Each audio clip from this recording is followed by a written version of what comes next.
This is unbelievable. The vice president was surprised at this outcome. Although he wasn't capable of becoming an outstanding mecha master due to talent, having studied the basics of operating, he knew clearly that what had happened was a miracle, facing 3 times the amount of opponents, defeating the 24-man battle team and not losing a single member out of the 7-man team. Ling Zhao's right hand that was set down danced around for a bit. He said while smiling, "Mr. Vice President, this is really nothing. This 7-man team winning this battle is actually more because of luck. If something like this were to happen again, the result may be very different." The vice president grew more interested upon hearing this. He quickly asked why Ling Xiao would make such an assumption. Ling Xiao answered, "Actually, the biggest problem of the 24-man team was that their team leaders had issues." He listed out his thoughts. Firstly, the team leaders underestimated their opponents. They also affected their other team members to similarly underestimate their opponents. This was also the reason why many of their mecha were shot down in the initial exchange. This is actually the main point that affected the battle. If they hadn't underestimated their opponents and were more careful, the 7-man team wouldn't have had any chance. Secondly, the mentality of the team members were not up to standard. When they saw that their opponents had modified mechas, they became flustered and let the opponent shoot down a few more mecha. This led to the difference in the number of mecha between the two sides to become very small. At the end, although many of their mecha operators attacked under cooperation, they are still allied battle teams. They are members of different military academies. They didn't really trust each other and so they were unable to entrust their backs. They were still on guard even in the middle of their cooperation. Although it seemed as though it was 2 versus 1 and even 3 versus 1, in reality, it was just a changed up 1 versus 1. It isn't hard to understand how the 7-man team defeated them. Regarding these 3 points, as long as they had compensated for them, the outcome of this battle would have definitely been different. Ling Xiao stopped for a few seconds. That's why I said the 7-man team was very lucky. All these reasons caused this victory. If had met up with a team from one military academy, the result would not be like this. Ling Xiao's words made everyone present agree and nod their head. Seeing this, Ling Xiao let out a sigh of relief. He silently wiped away the cold sweat on his forehead. He had finally managed to decrease the influence of this matter to the lowest. When it came to his beloved baby daughter, she would either not do anything, or do something that would shake the heavens. It was the same when she arrived at the military academy, and even more so now. Even if he was Ling Xiao, he was still having trouble enduring it all. Ling Xiao's simple and clear explanation made the vice president's surprised heart calm down a bit. Ling Xiao was famous for being fair and just, never lying. He would definitely not be wrong. Thus, he nodded and said, "I also thought that this luck is too much, or it's as though, it was scary." It was as though he had been seeing another Ling Xiao. Ling Xiao smiled and didn't speak. Now he had to firmly attribute Ling Lan's performance to luck. He only hoped that his own image he had spent many years creating would grant his excuses more credibility. Although Ling Xiao had continued to downplay Ling Lan's team's performance with his words, in reality, deep in his mind, he wanted to tell everyone proudly that the leader of that team was his daughter. It was his daughter. With a daughter like this, he felt that this life was so worth it. The division representatives on the sides all had perplexed expressions. Many of them quietly ordered their officers to find out detailed information on the small 7-man team. They, of course, believed what Ling Xiao had said, but luck was also a form of strength. For those 7 to have been able to create this classic scene of defeating more with less, they were definitely exceptionally talented individuals. These representatives actually had a mission coming into the mecha tournament, and that mission was to try their best to dig out talents in order to increase the strength of their respective divisions. Many of the division representatives looked upon the calm and collected General Ling Xiao with fear in their eyes. They all sincerely hoped that the performances of the cadets just now did not catch Ling Xiao's eye, or else they wouldn't be confident that they would be able to go against the idol of the entire army. At this moment, they fully understood the incredible charm of the idol. The exceptional seeds in their divisions would show a face of respect when hearing about Ling Xiao. These representatives believed that if Ling Xiao were to change up his division, there would be many people in their own divisions answering the call to go into Ling Xiao's. Fortunately, Ling Xiao was a just person and never thought of using such methods. They couldn't help but be happy. Perhaps Ling Xiao's words had affected the judgment of the referee team. The referee rewound the scene many times to study it and came up with the same judgment as Ling Xiao. They believed that such a surprise effect was indeed due to many coincidences and luck-based elements. In short, the things they analyzed from all the details seemed to be logical and proven. Ling Xiao didn't look at these theories and data. As long as the referee team acknowledged what he had said, he didn't care about the reason used to prove this point. At this moment, Ling Lan appeared beside Li Lanfeng after seeing that both Li Lanfeng and Zhao Jun had successfully defeated their opponents one after another. She was just in time to intercept Li Lanfeng, whose mecha was falling forward because it had lost power and could not be controlled. "How are you doing?" Ling Lan asked while frowning. Her voice was colder than normal. Li Lanfeng knew that Ling Lan was angry, but he didn't know why he felt amazing. He coughed heavily and replied after a while with great effort, "I'm not going to die." "You were messing around again." Even if Ling Lan was angry, that had been Li Lanfeng's choice. His path to advancement could not be stopped by Ling Lan. Li Lanfeng smiled and looked at Ling Lan. He finally felt that this person beside him was no longer that far away. Li Lanfeng, who had used up all of his physical and spiritual energy, fainted amidst this feeling of satisfaction. Ling Lan's expression changed instantly.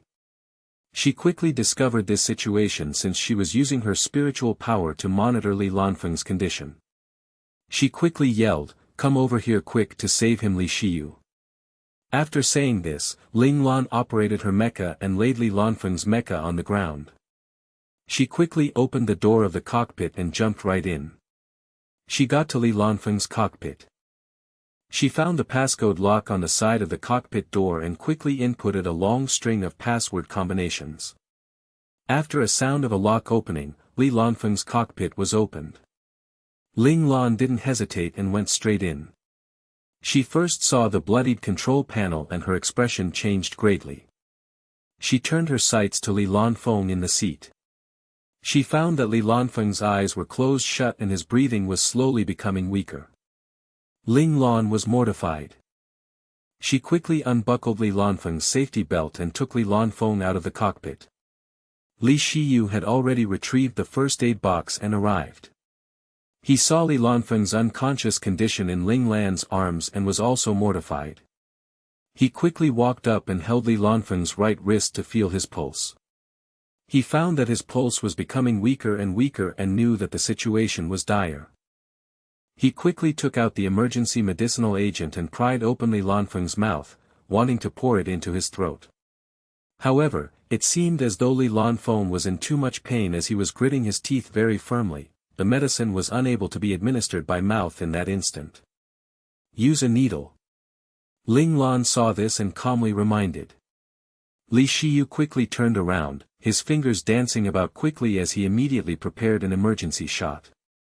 At the same time, Ling Lan unzipped Li Lanfeng's protective suit and found that it had already been painted red by the blood on the inside.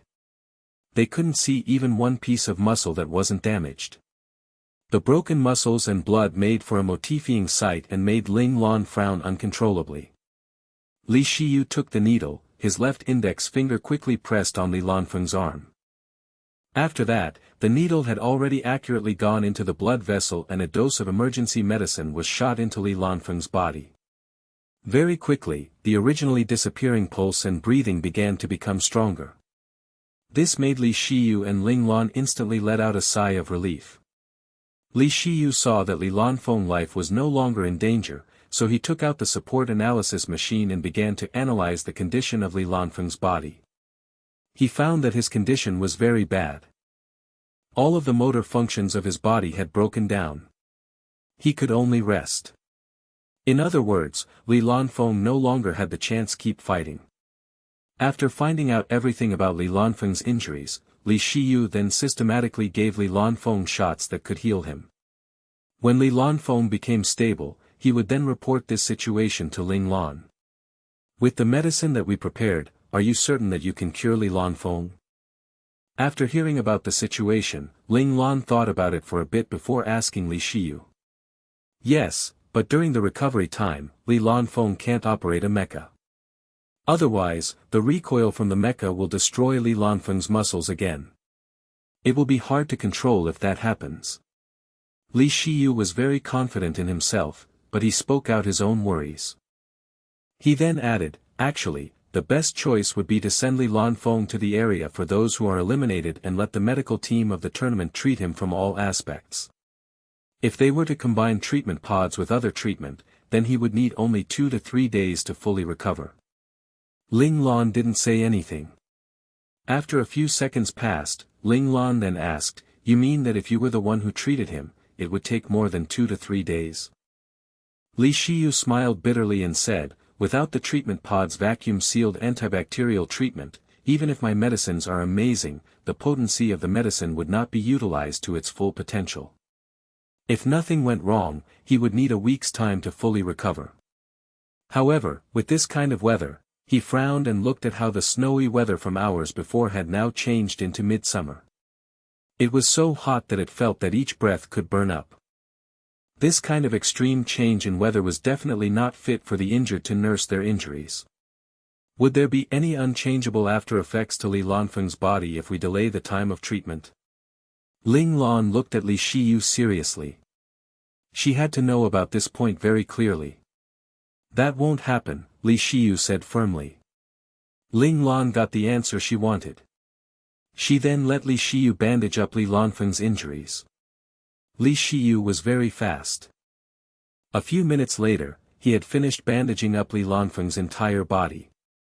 Seeing that the treatment was done, Ling Lan walked out and picked up Li Lanfeng, who was now in deep sleep. She looked at Li Shiyu, who was now organizing the first aid kit, thought for a bit and said, "Both you and Li Lanfeng operate balanced mecha. You will operate Li Lanfeng's special class mecha." These words dumbfounded Li Shiyu. He suddenly raised his head and looked towards Ling Lan.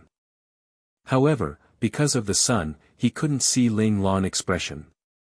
He only felt that Ling Lan was staring down at him with a heavy look, making him feel extremely pressured. "Why?" Li Shiyu bit his lip and asked. "Didn't you advance to special class operator? And Li Lanfeng can't operate a mecha anymore. Then you will take Li Lanfeng's place." "This is the best arrangement," Ling Lan replied calmly. "How did you know I advanced to special class operator?" Li Shiyu himself didn't think that he would advance to special class operator during battle. Originally, it was most dangerous to advance during battle. It was easy to be interrupted and even be killed while an individual was still getting used to the feeling of advancement. However, he was very lucky as due to Li Lanfeng's help, he had successfully gotten past the most dangerous moment of advancement. If you hadn't successfully advanced to special class operator, how could you have consecutively helped Li Lanfeng get away from danger? 2 special class operators are not individuals that can be held back by one advanced mecha operator. Having been watching the entire battle, of course she hadn't missed the energy spike during the moment Li Shiyu had advanced. If it wasn't for Li Lanfeng, you wouldn't have even had a chance to advance. Thus, you should continue to battle in Li Lanfeng's place. After saying this, she kicked the ground and her entire body flew up into her cockpit. Following a clicking sound, the cockpit door was then closed. She placed Li Lanfeng in her passenger seat. Right when she buckled him in firmly with the safety belt, she heard Qilong ask worriedly, "Boss, is Li Lanfeng alright?" Seeing that Ling Lan had taken him into his own cockpit, they knew that Li Lanfeng's situation was dire. "It's okay, he's just in a state of recovery and can't operate a mecha anymore," Ling Lan responded calmly. Perhaps Ling Lan's tone was too calm, as Qilong and the others instantly calmed their anxious thoughts. They thought that Li Lanfeng had only been slightly injured, they didn't know that Li Lanfeng had been on the brink of death. "Boss, are you going to take Li Lanfeng and continue the mission?" Xie asked confusedly. Shouldn't we leave him here and let the staff members send him to the area for those who are eliminated? Having been injured, wouldn't it be better for the staff members of the mecha tournament to treat him? In my team, I won't let anyone be left behind. Ling Lan's cold voice rang in everyone's ears. I never took the battle royale as a game. To me, this is a battlefield. Everyone shook. They didn't think that Ling Lan would take the battle royale so seriously, to the point that he would consider the tournament to be a real battlefield.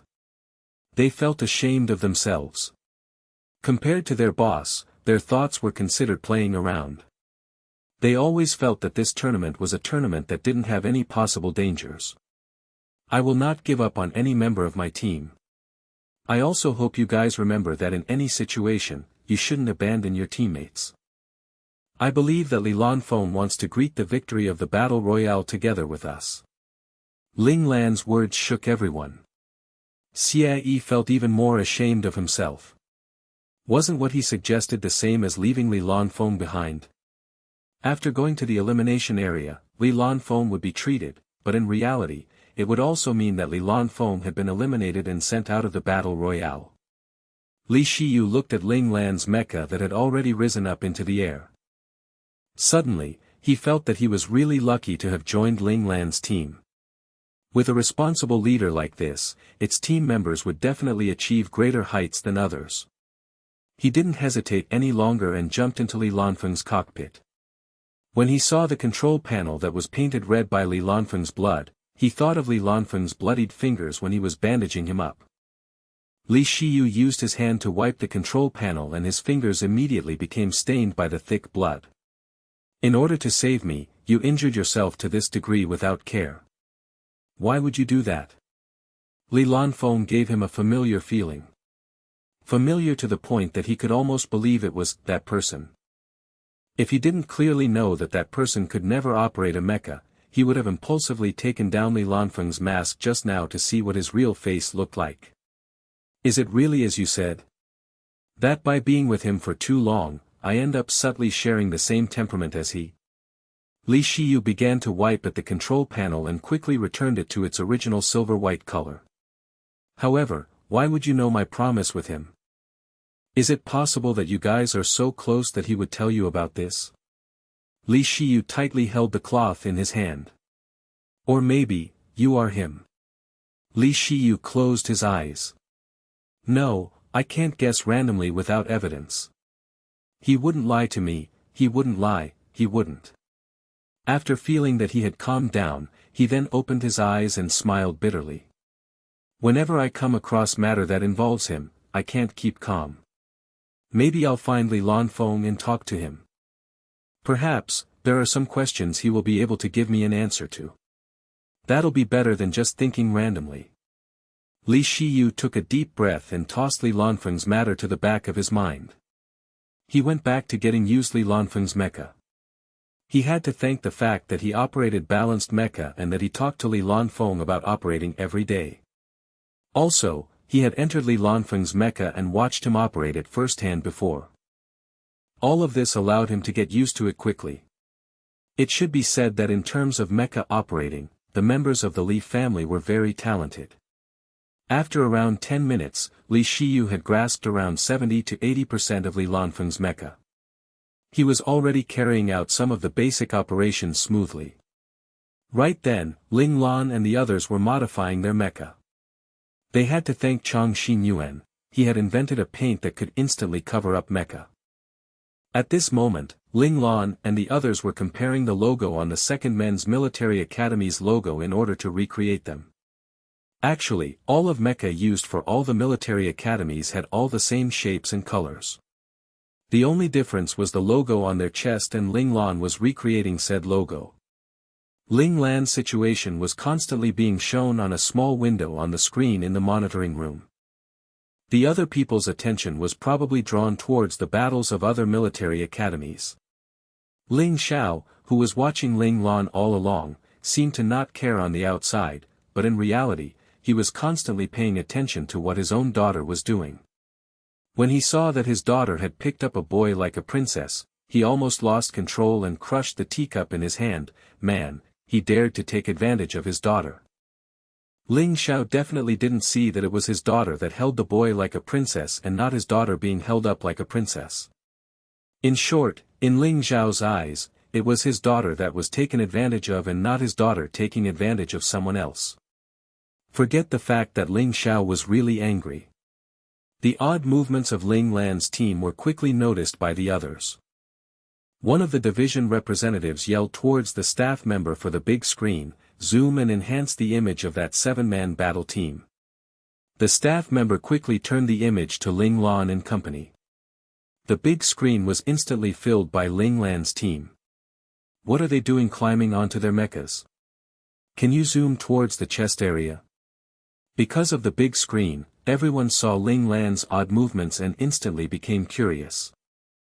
The image zoomed in again and finally focused on the chest area. A familiar logo came into view. Isn't that the logo of the 2nd Men's Military Academy? Aren't these guys from the 1st Men's Military Academy? Were we wrong and these guys are actually from the 2nd Men's Military Academy? Some people were confused by all this. Yes, although they had cooperated with Xiaoting the first time and helped relieve him of any suspicion, that didn't mean that they were from the 1st Men's Military Academy. The original logo had been covered up. To begin with, there wasn't any clear evidence that could tell them their identity. They didn't want to just accept that fact. Perhaps it was Allied forces as well. Many military academies and referee began to rethink the situation. No, it can't be the 2nd Men's Military Academy. That logo is a fake.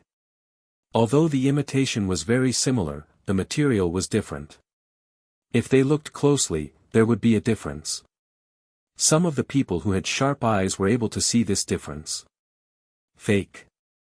Holy sh*t, don't tell me they're trying to sneak into the 2nd Men's Military Academy's headquarters.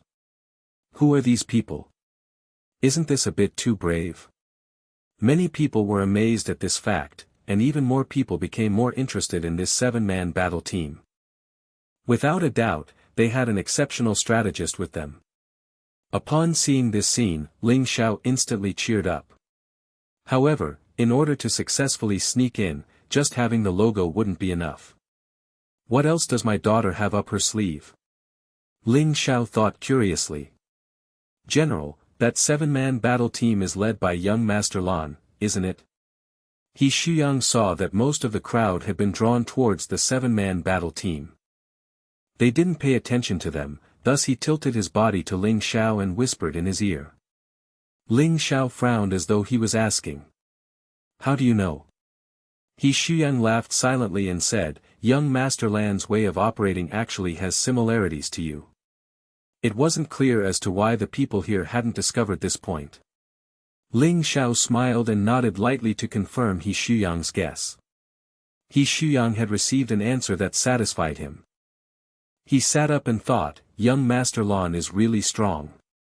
The general actually has someone to inherit his will.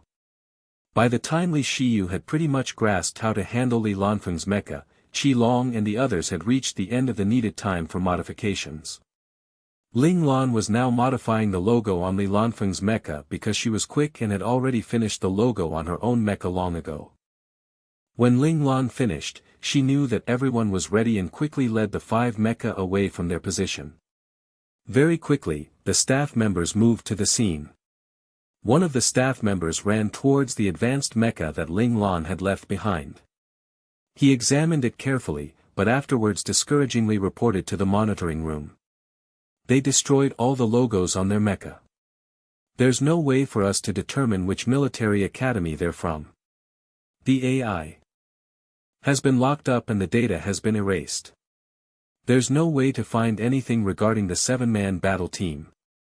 Everyone who heard the report from the staff member were all nodding in admiration. They really are very careful. They even didn't leave behind any information in the mecha they abandoned. Impressive, really impressive. They even thought of a small detail like this. Their captain isn't just bronze and no brains. It could also be that they have an amazing strategist. However, we shouldn't underestimate these cadets. There's so many monsters among this year's academy students. We originally thought that Xiao Ting was monstrous. We didn't that there were actually more. Just looking at their strategies, we know that there's definitely an impressive individual in there. We just don't know which military academy they're from. Many of the division representatives said this with regret. If they knew exactly which military academy that individual was from, they would be able to try tactics to recruit them. Xiao Ting was indeed very monstrous, but he had already been drafted into the 3rd division. The others could only watch, unable to do anything. Now that they saw many exceptional students, these division representatives all began to move about. The monitoring room was disrupted by the exceptional performance of Ling Lan's team. In the area between Area S and P of the Battle Royal, Xiao Ting waited for an hour and finally greeted the people they were going to ally with. Who knew that we could actually cooperate for once? Lin Xiao looked at Xiao Ting, the representative of the 1st Men's Military Academy. He thought about the magic of fate. I also didn't think that a commander like yourself isn't defending his own headquarters, coming here instead to discuss matters of cooperation. Xiao Ting was also surprised by the representative that the 1st Co-ed Military Academy had sent. He now really wanted to know how Ling Lan had discussed everything with the Co-ed Military Academy to actually make them put importance on their alliance. You came, so it's no surprise that I came here, Lin Xiao smiled modestly and said. I'm not the commander, Xiao Ting said, brow raised and expression disapproving. Lin Xiao felt that he couldn't follow up with anything after Xiao Ting said those words. In reality, he still hadn't figured out why Xiao Ting would have given up the position of commander to Ling Lan. Although Ling Lan was indeed very exceptional, Lin Xiao believed Xiao Ting was even more exceptional. Thus, he laughed and changed the subject, saying, why did you use our signal to tell me to come and meet up with you? Xiao Ting had used the signal that Lin Xiao and Ling Lan had previously set up for communication purposes. Xiao Ting calmly replied, we may have a 3rd party joining our alliance. Lin Xiao frowned. Just for this? Was it really necessary to use the signal? It had made him put down everything he was doing and bring his team with him.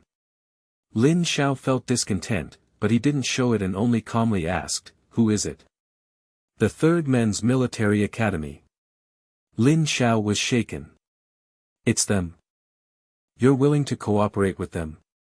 All 3 of us are rivals in this competition, you know, he said in disbelief. Aren't you guys allied with us right now? Xiao Ting glanced at Lin Xiao with a half-smile. In the beginning, he didn't think that the military academy that they allied with was the 1st Co-ed Military Academy. That's because I don't want to worry about anything to focus on going against the 2nd Men's Military Academy. Lin Xiao was straightforward. If Jiang Xiaoyu hadn't fantasized about Luo Chao, he wouldn't have lowered himself to ally with the 1st Men's Military Academy. As an ace operator, he had his own pride. It was only that, compared to Luo Chao's importance, he would be willing to give up on this pride temporarily. Then we have more of a reason to ally with the 3rd Men's Military Academy.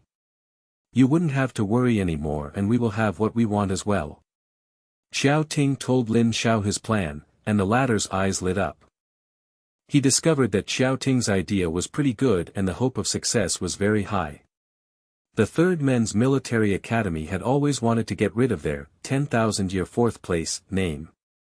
If the 3 of them cooperated and took care of the 2nd Men's Military Academy, the rest would be able to be placed in the top 3. This alone would be enough to lure the 3rd Men's Military Academy. Are you going to the 3rd Men's Military Academy to convince them? Lin Xiao couldn't help but look forward to it. Convince? Do I really need to that? If the 3rd Men's Military Academy is smart, they will come to us. Xiao Ting told Lin Xiao about what had happened to the 3rd Men's Military Academy during the past few hours. Lin Xiao heard all this and couldn't help but bite his tongue. The 3rd Men's Military Academy was too bold and reckless. Wait, the 3rd Men's Military Academy didn't have the daring resolution to make all the military academies in Area S and P their enemies. Even if the 1st Co-ed Military Academy would not dare do something so bold and reckless, they definitely wouldn't do a stupid thing like this. The only possibility was that they were set up by someone else. Who did it behind their backs? So despicable. Lin Xiao asked with schadenfreude. A question that he could think of would definitely have been thought of by Xiao Ting. Xiao Ting didn't answer, he only gave a deeply meaningful smile. Lin Xiao was stunned and pointed at Xiao Ting, saying, "You guys." Xiao Ting took a deep breath before speaking, knowing fully what the finger-pointing meant. Yeah, those guys who did it behind their backs are indeed despicable. Xiao Ting felt so ****King amazing to be able to speak openly about how Ling Lan was despicable. Lin Xiao understood, took a deep breath and nodded. Yeah, they really are shameless. Since he had proactively asked them to form an alliance, all of the benefits of the co-ed military academy was squeezed out by Ling Lan. Thinking about it now, Lin Xiao's chest was still kind of hurting. It seemed that that guy was indeed shameless. The two of them let out the frustration in their hearts in unplanned unison. They shared a look once again and felt better about each other. However, Lin Xiao quickly thought of the drawback of forming an alliance with the 3rd Men's Military Academy.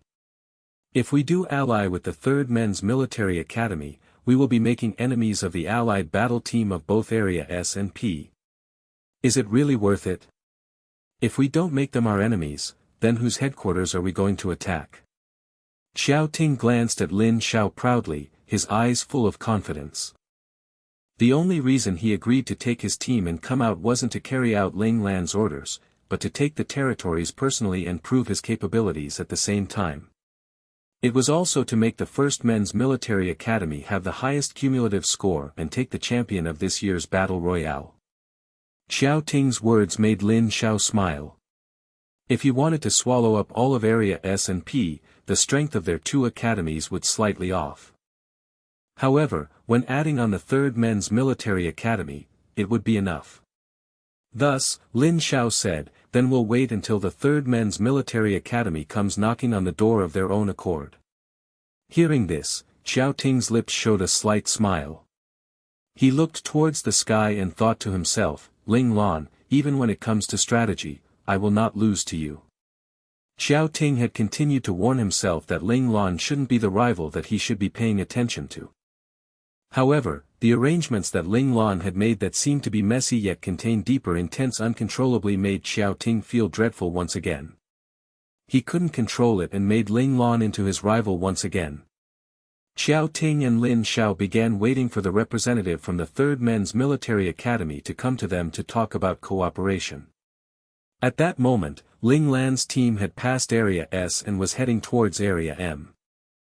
Only by going through Area M would they be able to get into Area Q. Ling Lan's target was none other than the 2nd Men's Military Academy's headquarters that was situated in the center of Area Q. Although there weren't as many military academies that picked out Area M compared to Area P, there were still around 20 or so military academy powers in the area. Even if Ling and company were very careful, they would still encounter battle teams in this area. Here, one had to praise the modification made by Ling Lan on the logos before they set out. Using the identity of the 2nd Men's Military Academy, it helped them move through smoothly. Many of the battle teams that they had bumped into saw that it was the 2nd Men's Military Academy and didn't do anything to intercept them. Some even enthusiastically asked which of the 2nd Men's Military Academy's battle teams they were. With Little Four's help, Ling Lan had already found out the name of the allied battle team that they had defeated, and thus she wasn't flustered. She immediately gave up the name of the allied battle team. Ling Lan's calm and collected behavior, of course, didn't cause these battle teams to suspect anything. Just like that, they slowly crept their way through Area M and slowly got closer towards Area Q. While Ling Lan appeared carefree on the outside, she was not so on the inside. She had discovered that the 2nd Men's Military Academy had formed a huge alliance with the other military academies in areas Q and M and were defending these 2 areas like they were digging for gold. Ling Lan speculated that once this alliance had readied their rear lines, they would send out most of their forces to attack Area S and P. Of course, Area P was the real golden territory. Only there would they understand the idea of those who win will become kings and those who lose will become peasants. Ling Lan deceived another battle team and passed by them. They flew on for another half an hour. She looked at the map and found that their location was on the edge of Area M. It wouldn't be long until they reached Area Q. Seeing the target headquarters drawing increasingly nearer, Ling Lan let out a small sigh of relief. Ling Lan didn't think that the Second Men's Military Academy also had such an exceptional strategist. The formations of all the military academies in Area M pretty much made it impossible for any battle teams from Area S to get sneak in. If it wasn't for the fact that she came prepared beforehand, it was possible that they would have been found out the moment they entered Area M. Nevertheless, the path they had taken to this point had been a perilous one for Ling Lan because some of the battle teams were actually 24-man teams comprised of top-level special class operators. If they had been found out, even if Ling Lan could escape, the other team members in her team would have definitely all been taken down. Ling Lan couldn't risk that happening. However, luck was not always going to follow Ling Lan. When Ling Lan and the others were just about to enter Area Q, a 12-man battle team of all special class operators headed towards them. They heard the other party yell from afar, "Which battle team are you?" Ling Lan calmly replied, "XX battle team." They didn't keep on asking. Right when Ling Lan thought that she successfully deceived a team once again, she suddenly discovered that the flying speed of the other party had accelerated many times over. The originally far distance instantly became very close. Ling Lan quickly ordered, "Prepare to fight."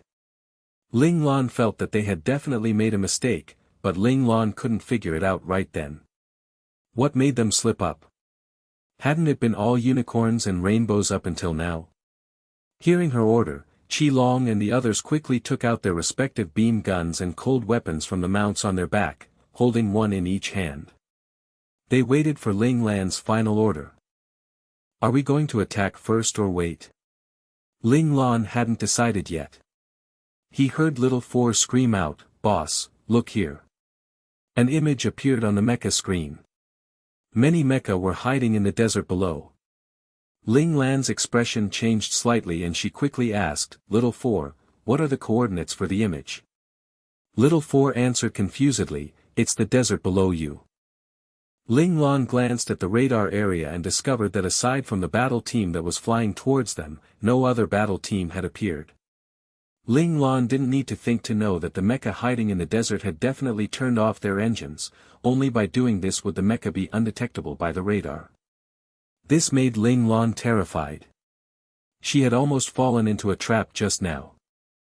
If Little Four hadn't reminded her of this, once they chose to attack, they would not have been able to go back. When faced with being surrounded from both the inside and outside, even if it was Ling Lan herself, she wouldn't have enough confidence to make sure she could escape. Ling Lan's team patiently waited for that battle team to come closer. They seemed to be calm on the outside, but inwardly they were nervous and cautious. Ling Lan had already told her team members about the countless mecha hidden around them. Everyone knew that danger was just around the corner. Right when that 12-man team of special class operators drew near, the team leader coldly asked, "Who are you guys?" The smallest team around here was a 12-man battle team. Ling Lan only had 6 mecha. That was why they felt something was weird. Ling Lan calmly replied, "We bumped into a battle team that was hidden. We fought a huge battle and although we won, a few of our members paid the price." Ling Lan suffused a good amount of spiritual power in those words to increase her persuasive ability. It had to be said that it was safer for Ling Lan to combine spiritual power and persuasion compared to using only spiritual power to affect the opponent. This wouldn't get rid of someone's suspicions and make them feel a discrepancy, but instead slowly weaken an individual's suspicions and in the end, make them naturally let go of such thoughts. There were too many people here. Ling Lan didn't have the certainty that she could affect everyone with her spiritual power. In order to not raise the suspicions of the others nearby, she could only be more careful. Even if she knew that talking more with the other party would increase the chance of being exposed, Ling Lan felt that she couldn't take that risk. Sure enough, Ling Lan's answer made that team leader's suspicions decrease greatly. In reality, he was only wondering why there would be a broken team in the area between Area Q and M. It should be known that the patrolling battle teams around them were all full teams. This was also the reason why he stopped Ling Lan, and not because he really suspected they were the enemy. Hearing Ling Lan's answer, that team leader was surprised. He quickly asked, "Where? Which military academy did you guys bump into?" Ling Lan responded coldly, "Please forgive me for not being able to inform you of that location before I report it to my commander. In truth, I'm not sure who the opponents were." Ling Lan's answer angered the other side, but there were no problems with her words. Usually, when something like this happened, they would naturally make a report to their own commander first, and then let him decide whether or not to tell the allied military academies. His question was indeed over the top. As expected of the Second Men's Military Academy. Very disciplined, the team leader said grudgingly. He felt that he lost some pride. However, we're all friends here. Some information should be shared, right? Ling Lan hesitated slightly, as though she was struggling with the thought. After a while, she replied, "It's not that I don't want to tell everyone. It's just that I really don't know which military academy the opponent was from. At the border of Area S and M, we found a suspicious team who hid their identity. When we went up to ask them about it, they suddenly attacked us. If it wasn't for that, our battle team wouldn't have been lost so many people," Ling Lan responded as she bit her lip. The team leader looked at the 5 mecha that were following behind Ling Lan. 2 special class mechas had scratch marks on the outer mecha shell. 3 advanced mechas also had a few scratches and kinks. His eyes immediately flashed with a hint of disdain. Only a battle team that was this inferior could be successfully sneak attacked by opponents. If it were his battle team, he would not have lost a single mecha and would have been able to let the opponent only come, not be able to leave at all. Having underestimated Ling Lan, he wasn't interested in asking more questions. As for the team that had entered the border, it was probably a battle team from Area S. Battle teams from Area S had already probed Area M many times. Not only had the team in front of him bumped into them, other allied battle teams had also bumped into them. All of them had losses or victories. Thus, he said, "In that case, I won't hold you from returning to your headquarters to report to Alliance Chief Jiang. Thank you for understanding." Ling Lan let out a sigh of relief. She looked at the other party and made a hand sign to her team to move out. She then led her team members and quickly flew towards Area Q.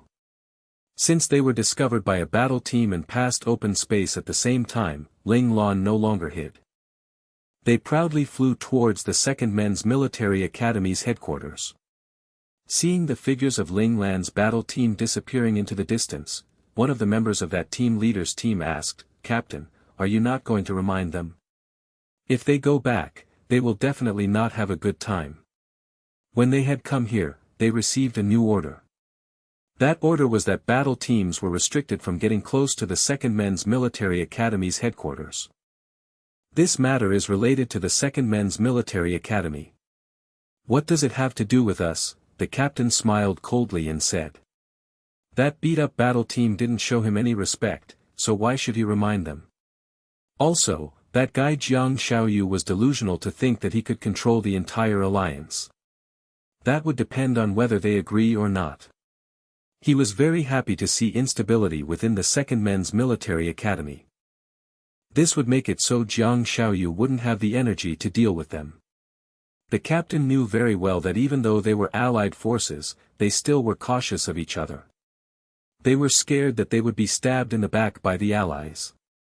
In the face of personal interest, who knew what the other could do? There wasn't anything like a gentleman's promise here. This team leader didn't think that his carefulness had actually helped Ling Lan. It had to be said that although Jiang Xiaoyu had unified Area Q and M on the surface, in reality, all the allied battle teams had their own plans. They weren't truly cooperating, and because of this reason, a little pest like Ling Lan had successfully sneaked through to their central area. They would hide and deal a crippling blow to the Second Men's Military Academy. Ling Lan ran like mad all the way, got out of the encirclement and wiped away the cold sweat she had. That moment just then was the most dangerous time Ling Lan had experienced during the infiltration. However, they had unexpectedly and easily passed it. Ling Lan rejoiced greatly, but still felt terrified after the fact. "Captain, we're getting close to the second men's military academy," reminded Li Lanfeng. He was sitting in Ling Lan's mecha's passenger seat, looking at the map to find the direction, and he found that the target was very close. "Lanfeng, what should we do next?" Ling Lan turned around and asked. Since she wanted to develop Li Lanfeng, Ling Lan would let him perform at all times. "We must find a place to rest up," Li Lanfeng said. "Our mecha have already been active for 18 consecutive hours. Everyone's tired." Ling Lan nodded in agreement. "You're right. Just tell me any recommendations you have." Li Lanfeng smiled and replied, "My suggestion is that we should take over the headquarters of a weaker military academy as our headquarters in Area Q. Why not let us find a remote area as our area to rest?" Ling Lan asked. "We don't know much about the situation in Area Q. Also, no one knows whether the areas that are considered to be uninhabited actually have people occupying them or not. Even if there weren't people there, if a battle team suddenly appears, it would be very unexpected. Instead, it would be better to take over a headquarters and hide in the shadows of the light." Li Lanfeng spoke out his reason. Ling Lan was satisfied. She used her fingers and started drumming on the control panel. She calmly asked, "Which one did you choose?" These words of Ling Lan made Li Lanfeng let out a sigh of relief. When Ling Lan had asked that question just now, it was without a doubt a test for him. Now it seemed that he had passed. Li Lanfeng was filled with joy. He decisively pointed towards an area on the map and said, "Right here. Jianxiao Military Academy." Ling Lan had already clearly seen the area that Li Lanfeng had chosen. Her lips perked up. Not bad indeed. Jianxiao Military Academy's rank in all of the military academies was on the lower side. In Area Q, they weren't the worst of the Allied forces. Those who were of the lower middle tier were not really valued by the Allied forces. Additionally, they would also not be like the worst one that the Allied forces would watch all the time to make sure they don't fumble the ball. Li Lanfeng's choice was made after deep and prepared thinking. Having been acknowledged by Ling Lan, Li Lanfeng's lips involuntarily showed a hint of a smile. Since they had decided, Ling Lan let the others and silently changed their direction, now flying towards Jianxiao Military Academy, which was a few hundred yards out from the second men's military academy. And at this time, night fell and went into the 16-hour nighttime. The commander who stayed behind to protect Jianxiao Military Academy was frustrated. He didn't think that Jiang Xiaoyu would be so unreasonable and force all the Allied forces to send out 80% of their headquarters battle strength to participate in the patrol work of the entire Area M and Area Q.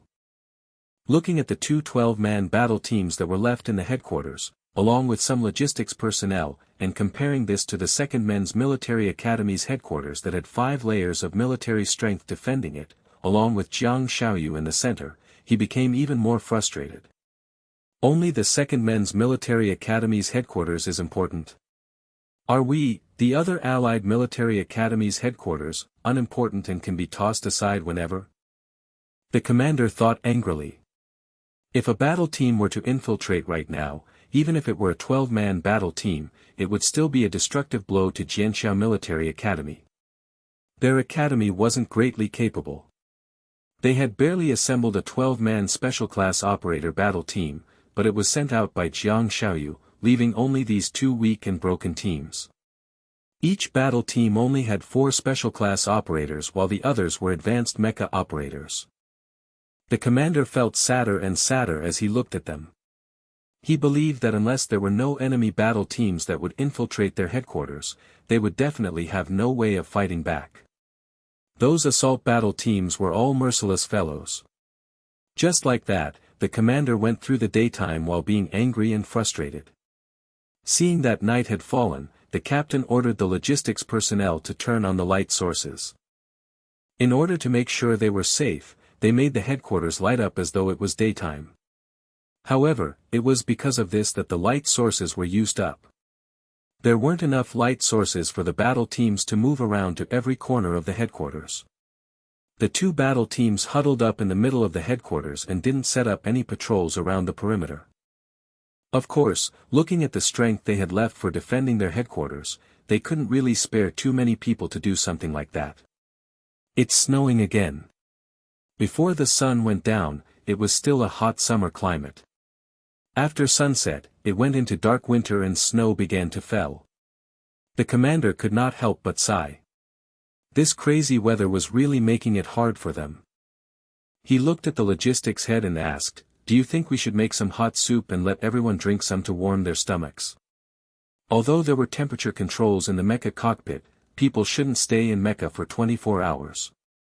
Otherwise, the mecha operators could feel sluggish due to the cramped space, and this could even easily lead to a poor state of mind, such as depression and frustration.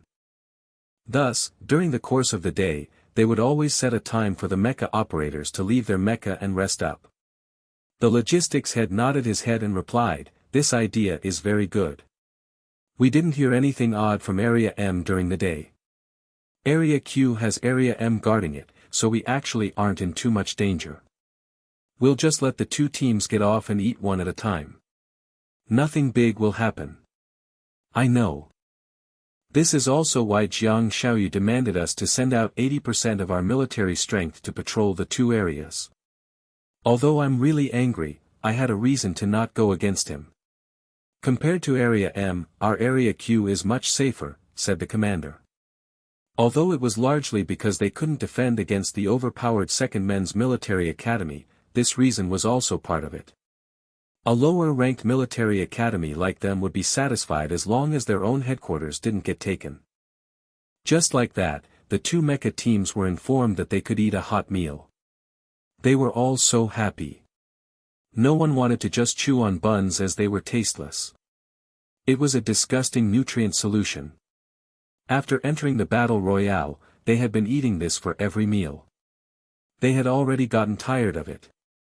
Just like that, the members of one of the battle teams, who were originally in the mecha, came down to rest. When Ling Lan heard Little Four report this situation to her, she actually had a strange thought that she could actually be the main female lead for once. Ling Lan was originally worried about how to deal with the two battle teams. Although the two battle teams were composed of a mixture between special class operators and advanced mecha operators, their numbers were way more than theirs. Ling Lan was confident that they would definitely achieve victory from her team members' hard work. However, her objective was to not alert the surrounding powers and silently finish the job. This was the certain way of realizing the goal of taking down the headquarters secretly. She hadn't expected that the other side would make a decision like this right when she had started worrying. This was like someone giving you a pillow when you wanted to sleep. It was so lucky that it was not so different from the setup of a supposed main female lead in a novel. Ling Lan would not give up such a good opportunity.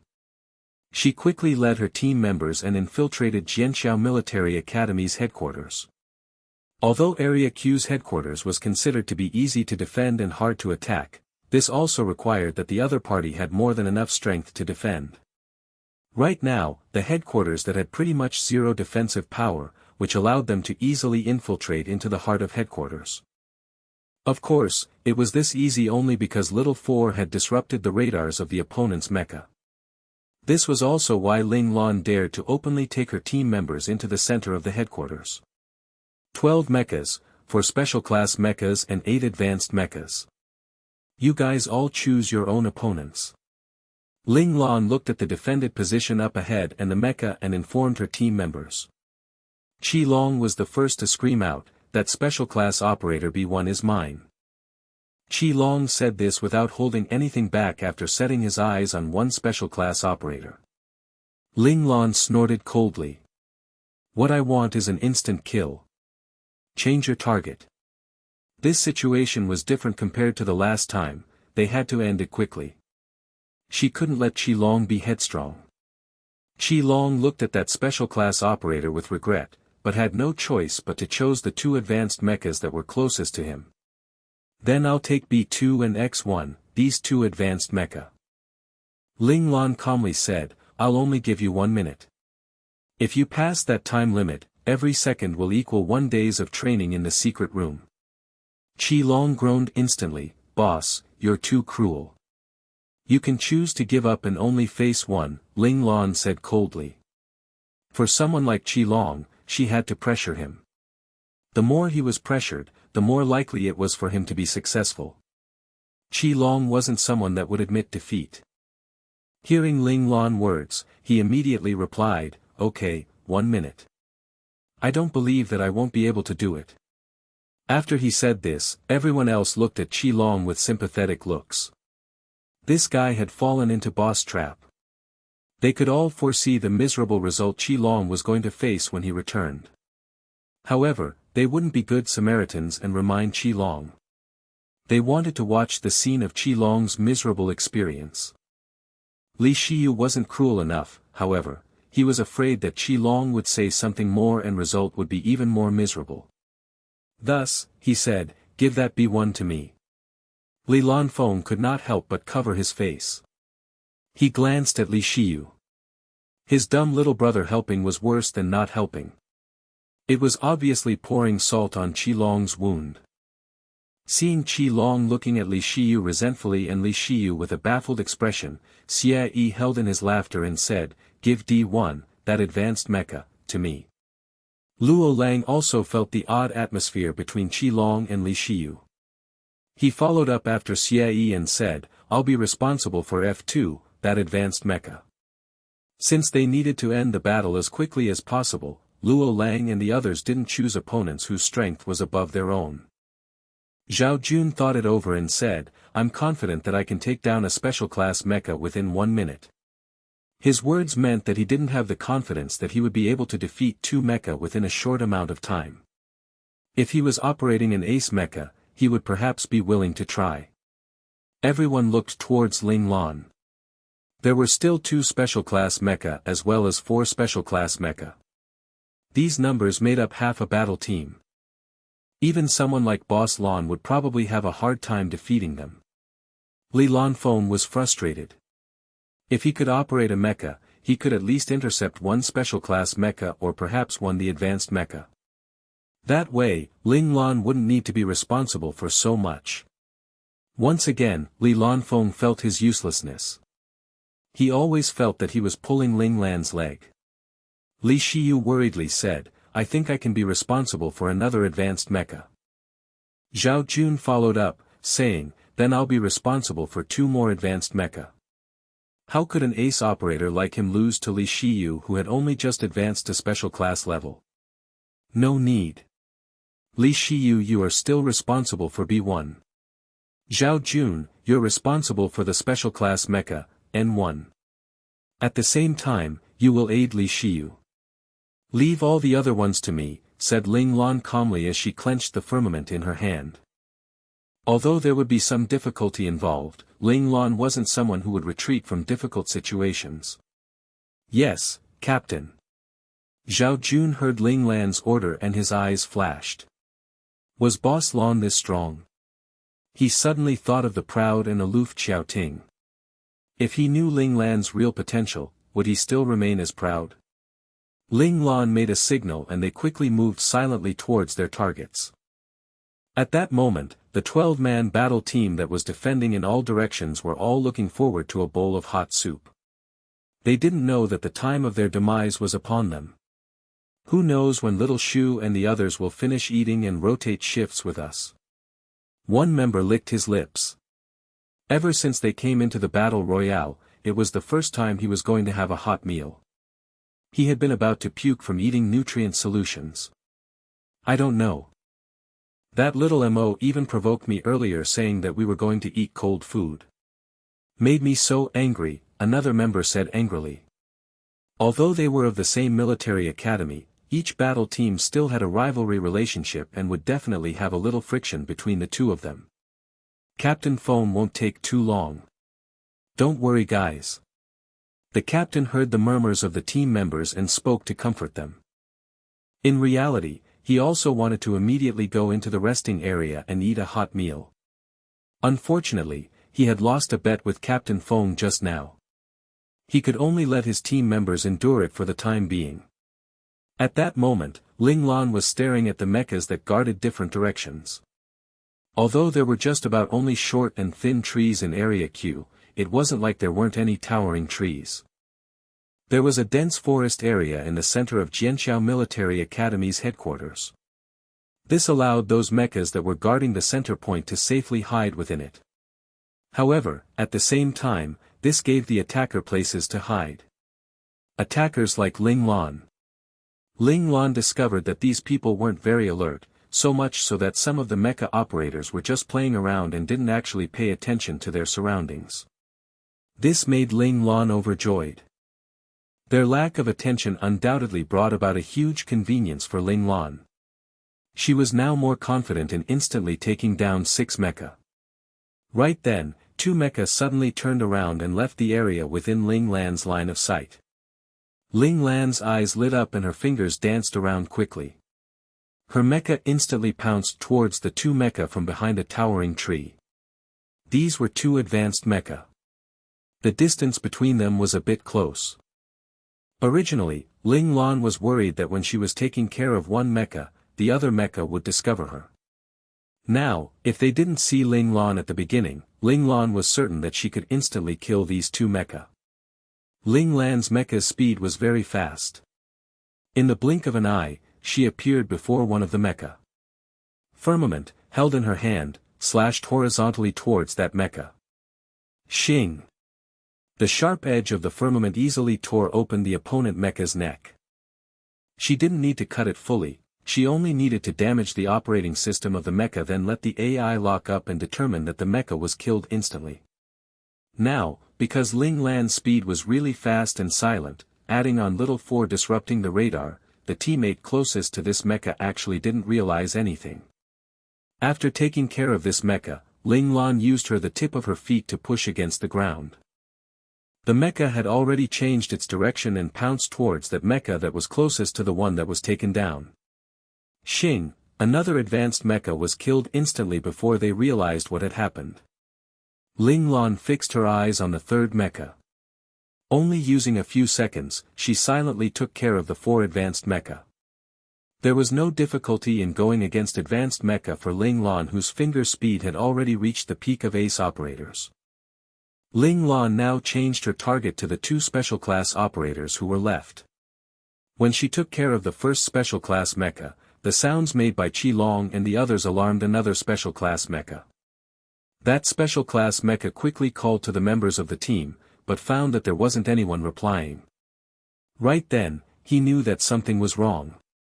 He decisively pushed down on the sound amplification button and screamed at the top of his lungs, "Enemy attack." At the same time, his mecha was suddenly struck and uncontrollably fell towards the ground. Right when that special class operators finished screaming, he discovered that his cockpit had turned pitch black. He had already been locked in the cockpit. He thought back to a few seconds ago, but couldn't confirm whether he had successfully sent out the message that they were being attacked. Ling Lan walked towards the mecha that had fallen and slowly pulled out her firmament. She had sensed the action the opponent was about to take. She hadn't stopped to think and flung her wrist, tossing the firmament from her hand, severing the opponent mecha's operating system right before he could successfully send out his voice. At this moment, all the other team members had finished their battle. Everyone looked at Qi Long begrudgingly. The one who had made a huge ruckus and woken up that special class operator was indeed Qi Long. It was because Qi Long wanted to take care of his opponents within 1 minute. It was the result of Qi Long using his full strength, which made it impossible to bring the noise to a minimum. This was also the reason why he was discovered by the opponents. Ling Lan put the firmament on her back and coldly asked, "Qi Long, how long did you take for those 2 mecha?" Qi Long knew he was in trouble. He didn't dare to conceal anything, and replied with a face full of pain, 1 minute 17 seconds.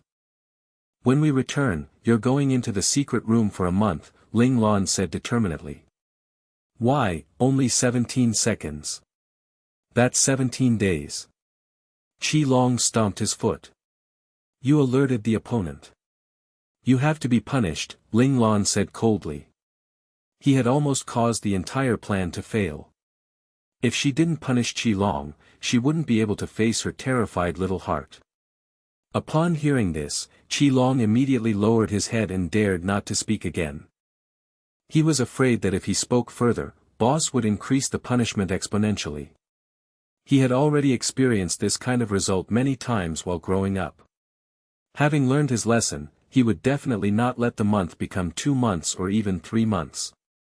That would really be considered inhumane.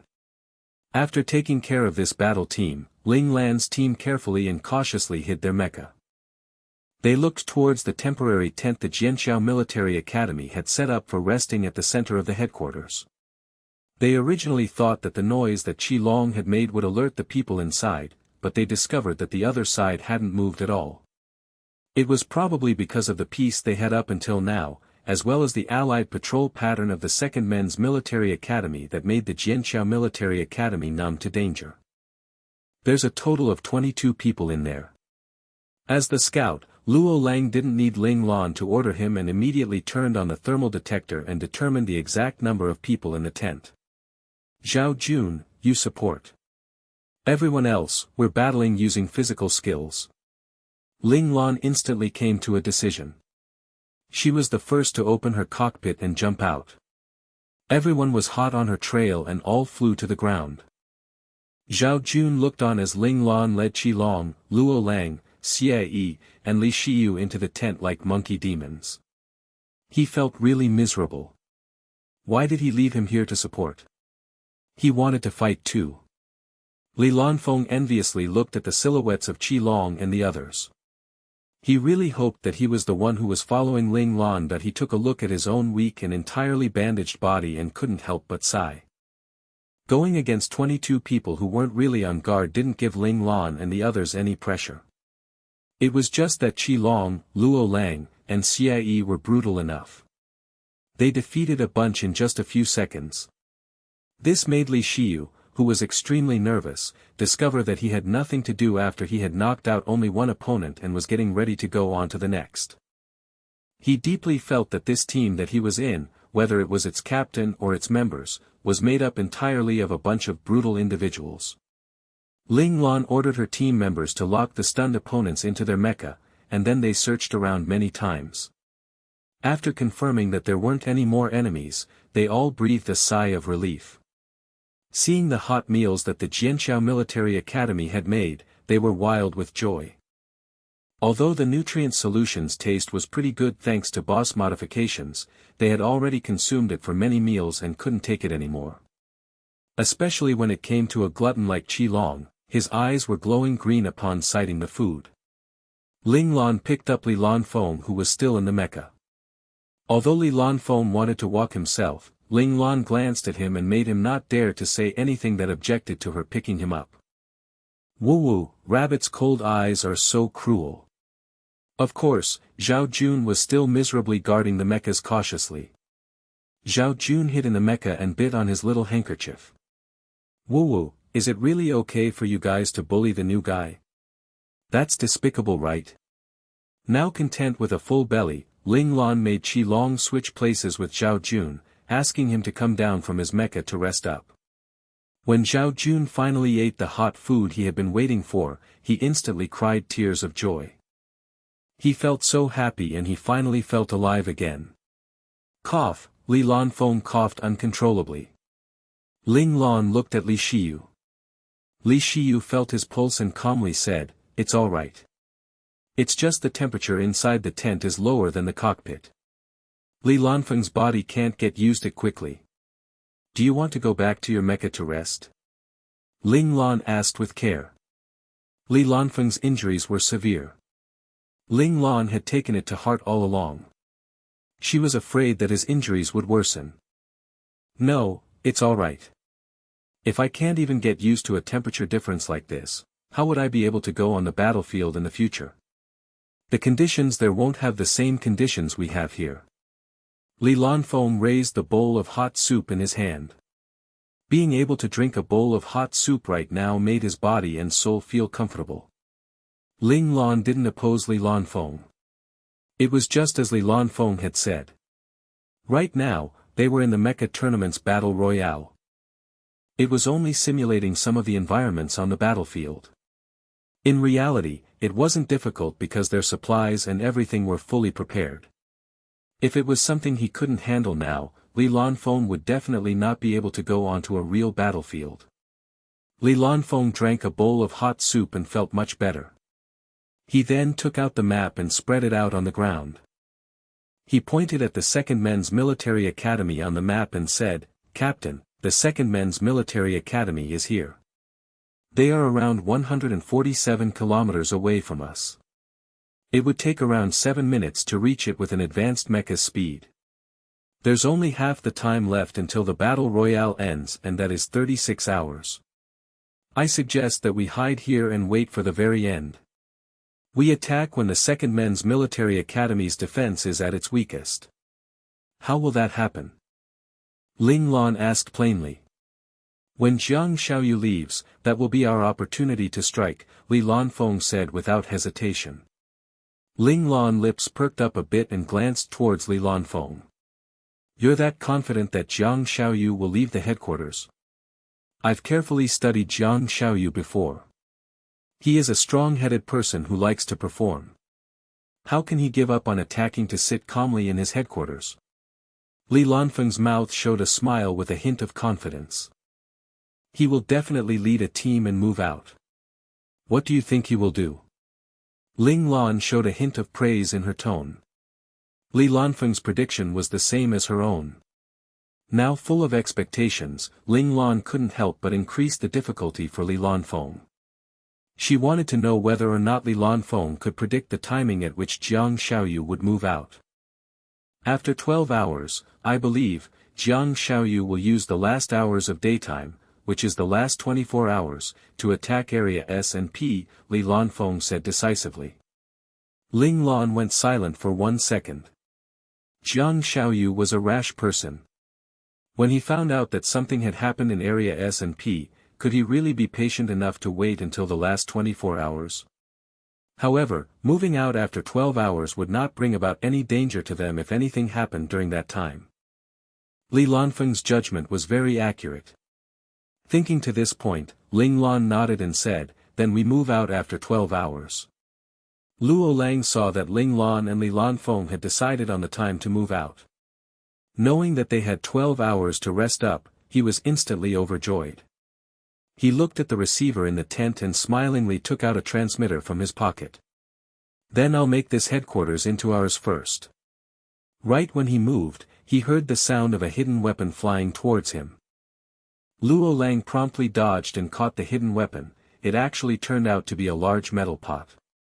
He immediately jumped up, exclaiming, "Hot, hot, hot." The large pot was tossed between both of his hands. It wasn't because he didn't want to throw it on the ground, but because Luo Lang clearly felt the information that was being sent by Ling Lan's ice-cold glare. If he dared to throw it down, he would definitely be dead. In this situation, even if Luo Lang felt like it was burning, he still wouldn't dare to throw it down easily. He could only change his hand to save the 2 hands that were being burned to a crisp. Finally, the large pot was no longer hot, and Luo Lang then slowly put down the large pot. He looked at Ling Lan with grief and said, "Boss, why did you throw a big steel pot at me?" That brutal steel pot was actually kicked towards him by Ling Lan. "Turn on your calm personality." Ling Lan glared at him coldly. As expected, it was better for the normal Luo Lang to appear during normal times. "You need something from me?" Luo Lang was very obedient. Right when Ling Lan finished speaking, he turned on his extremely calm personality. "Save some intelligence for your original personality," Ling Lan said plainly. The extremely calm personality's eyes lit up and showed a hint of dread. He hadn't expected that the boss of the original personality actually knew the secret of this talent. "Next time, I don't want to see such a dumb Luo Lang."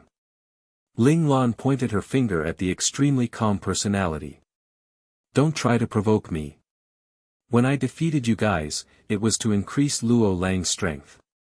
It wasn't to let you guys take abilities from the original." Right when Ling Lan finished, a powerful wave of spiritual charge made the extremely calm personality shake. His face was pale, and his eyes were no longer calm. They actually showed fright, as though he had seen a ghost. If I can defeat you guys, then I can easily get rid of you guys. There's a limit to my patience. Ling Lan glared coldly at the extremely calm personality.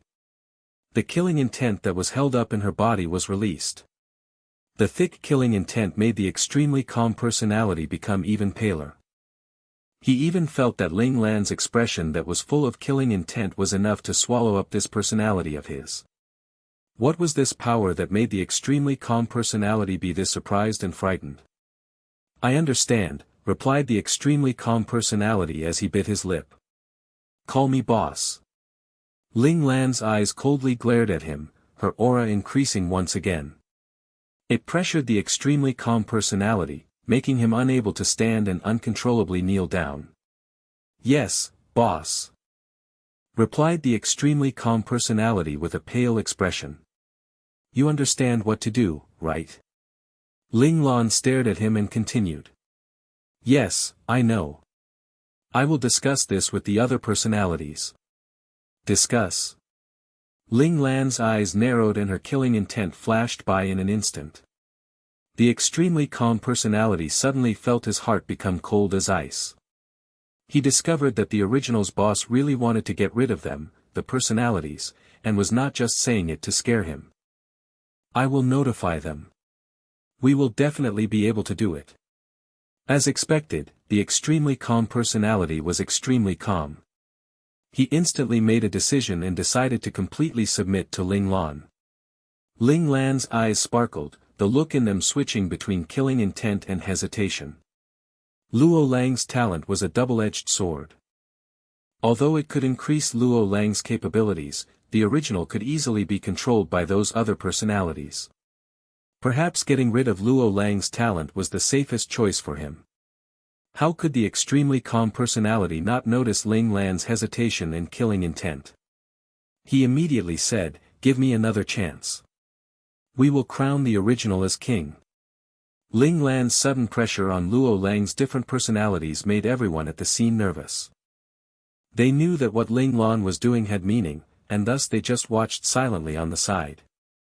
They didn't dare to make any noise to interrupt Ling Lan and Luo Lang. Ling Lan started at the extremely calm personality for a few seconds. When the extremely calm personality almost couldn't handle it, Ling Lan finally said, "I hope you guys can do what you say. You can go back now." Upon hearing Ling Lan's words, it was as though the extremely calm personality was reborn and he instantly disappeared. Luo Lang saw that he was kneeling, scratched his head, suddenly realized something and his expression changed a little bit. "Do you know what happened?" Ling Lan asked indifferently. Luo Lang's face color changed for a bit. After a while, he replied, "Thank you, boss. I understand." He looked at the transmitter in his hand and laughed coldly. "If it wasn't for the fact that you discovered it, boss, I would really have become an idiot. Those guys, they actually..." The anger on Luo Lang's face showed only for a second. They had actually silently taken away the intelligence that was his and he actually had no idea. "It's because you're not strong enough yet. If you were strong enough, you would be king," Ling Lan said coldly. Luo Lang nodded his head with great force. "I will definitely become stronger, boss. I will, definitely." His right hand instantly clenched together and the transmitter in his hand was crushed into pieces. The beautiful face of his showed a smile wrought with anger. It looked so demonic that it made it hard for others to look straight at. This made many of the onlookers involuntarily turn their eyes to the side. If he had put the transmitter onto the receiver, all of the military academies in Area Q and Area M would know that Jianxiao Military Academy was taken over. He had almost done something so idiotic like exposing themselves just now. Luo Lang's eyes went cold from the thought. These personalities really did need a beating. At the Second Men's Military Academy, Jiang Xiaoyu received a new report. He looked at and frowned, saying, "I didn't think that the First Men's Military Academy, the 1st Co-ed Military Academy and the 3rd Men's Military Academy would form an alliance. They are now clearing the headquarters of the other military academies in areas S and P. Upon hearing Jiang Xiaoyu's words, one of the captains beside him worriedly said, "What do we do, Commander?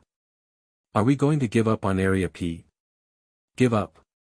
If we wait until they take down Area P entirely, even if we swallow up Area M and Q, our cumulative score would still not as much as theirs. How could us, the 2nd Men's Military Academy, become 4th place? Jiang Xiaoyu denied that possibility. However, with our strength, if we wanted to go against the cooperation of the 3 military academies, it would be very difficult, another captain smiled bitterly and said. And their headquarters are all in Area S and P. Even if we wanted to set up a sneak attack, we wouldn't have the chance, said one captain who was going through the information on the report. He felt great dismay. How was it that those 3 academies were so lucky as to actually be placed into the 2 dream areas? They're all in Area S and P. No, that's not right. Jiang Xiaoyu seemed to have remembered something. He asked his deputy, Zhuge, "Where is that map that we drew earlier?" Zhuge smiled and set the mentioned map out in front of everyone. He pointed at Area G17. There, the 1st Men's Military Academy was indicated. What's happening? One captain looked at the marking on the map and looked at the report in their hands. It was clearly written that the 1st Men's Military Academy was in Area S and the one guarding it was Qiao Ting. It's just a game of hide and seek. The 1st Men's Military Academy created a fake headquarters in Area S to fool everyone. The real headquarters was hidden by them. The person who came up with this plan is a genius.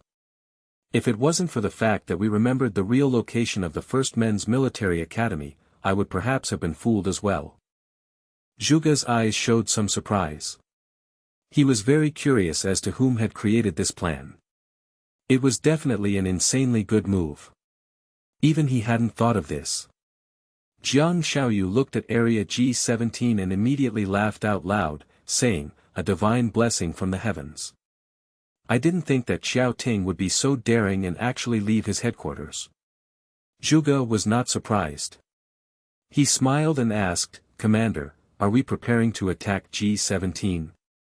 You're the one who knows me best, Zhuge. Since they created a fake headquarters, I believe the defenses of the real headquarters in G17 won't be too strong. This is our chance. As long as we take down the 1st Men's Military Academy, all the points they have gained will be given to us. We will not give up 1st place to anyone," Jiang Xiaoyu said coldly. The previous tournament games had made them lose a lot of their dignity. From the very beginning, he had thought to take revenge for the embarrassment incurred through the battle royale. Zhuge nodded and gave Jiang Xiaoyu another piece of paper. Jiang Xiaoyu opened this and his eyes showed that he was overjoyed. "So you've already arranged it, Zhuge?" "Yes. When I received word that the 1st Men's Military Academy was in Area S, and with Qiao Ting defending it, I created this plan and hoped could be of use to the commander. Of course it's useful. It's amazing. Your plan is to keep most of the military strength of the 3 big military academies in Area P. The 1st Men's Military Academy, the 3rd Men's Military Academy, I will let them fall completely from the heavens. It's too bad that we made it easy for the 1st Co-ed Military Academy," Jiang Xiaoyu said with regret. "We don't have a choice. The 1st Co-ed Military Academy's headquarters is in the center of Area P. Our guys have no chance of getting close to there. I hope those allied forces are good enough and can take down the 1st Co-ed Military Academy's headquarters." It wasn't because Zhuge didn't want to swallow up all 3 big military academies, but because the 1st Co-ed Military Academy's location was at an advantage. No matter how he thought about it, it wouldn't be successful.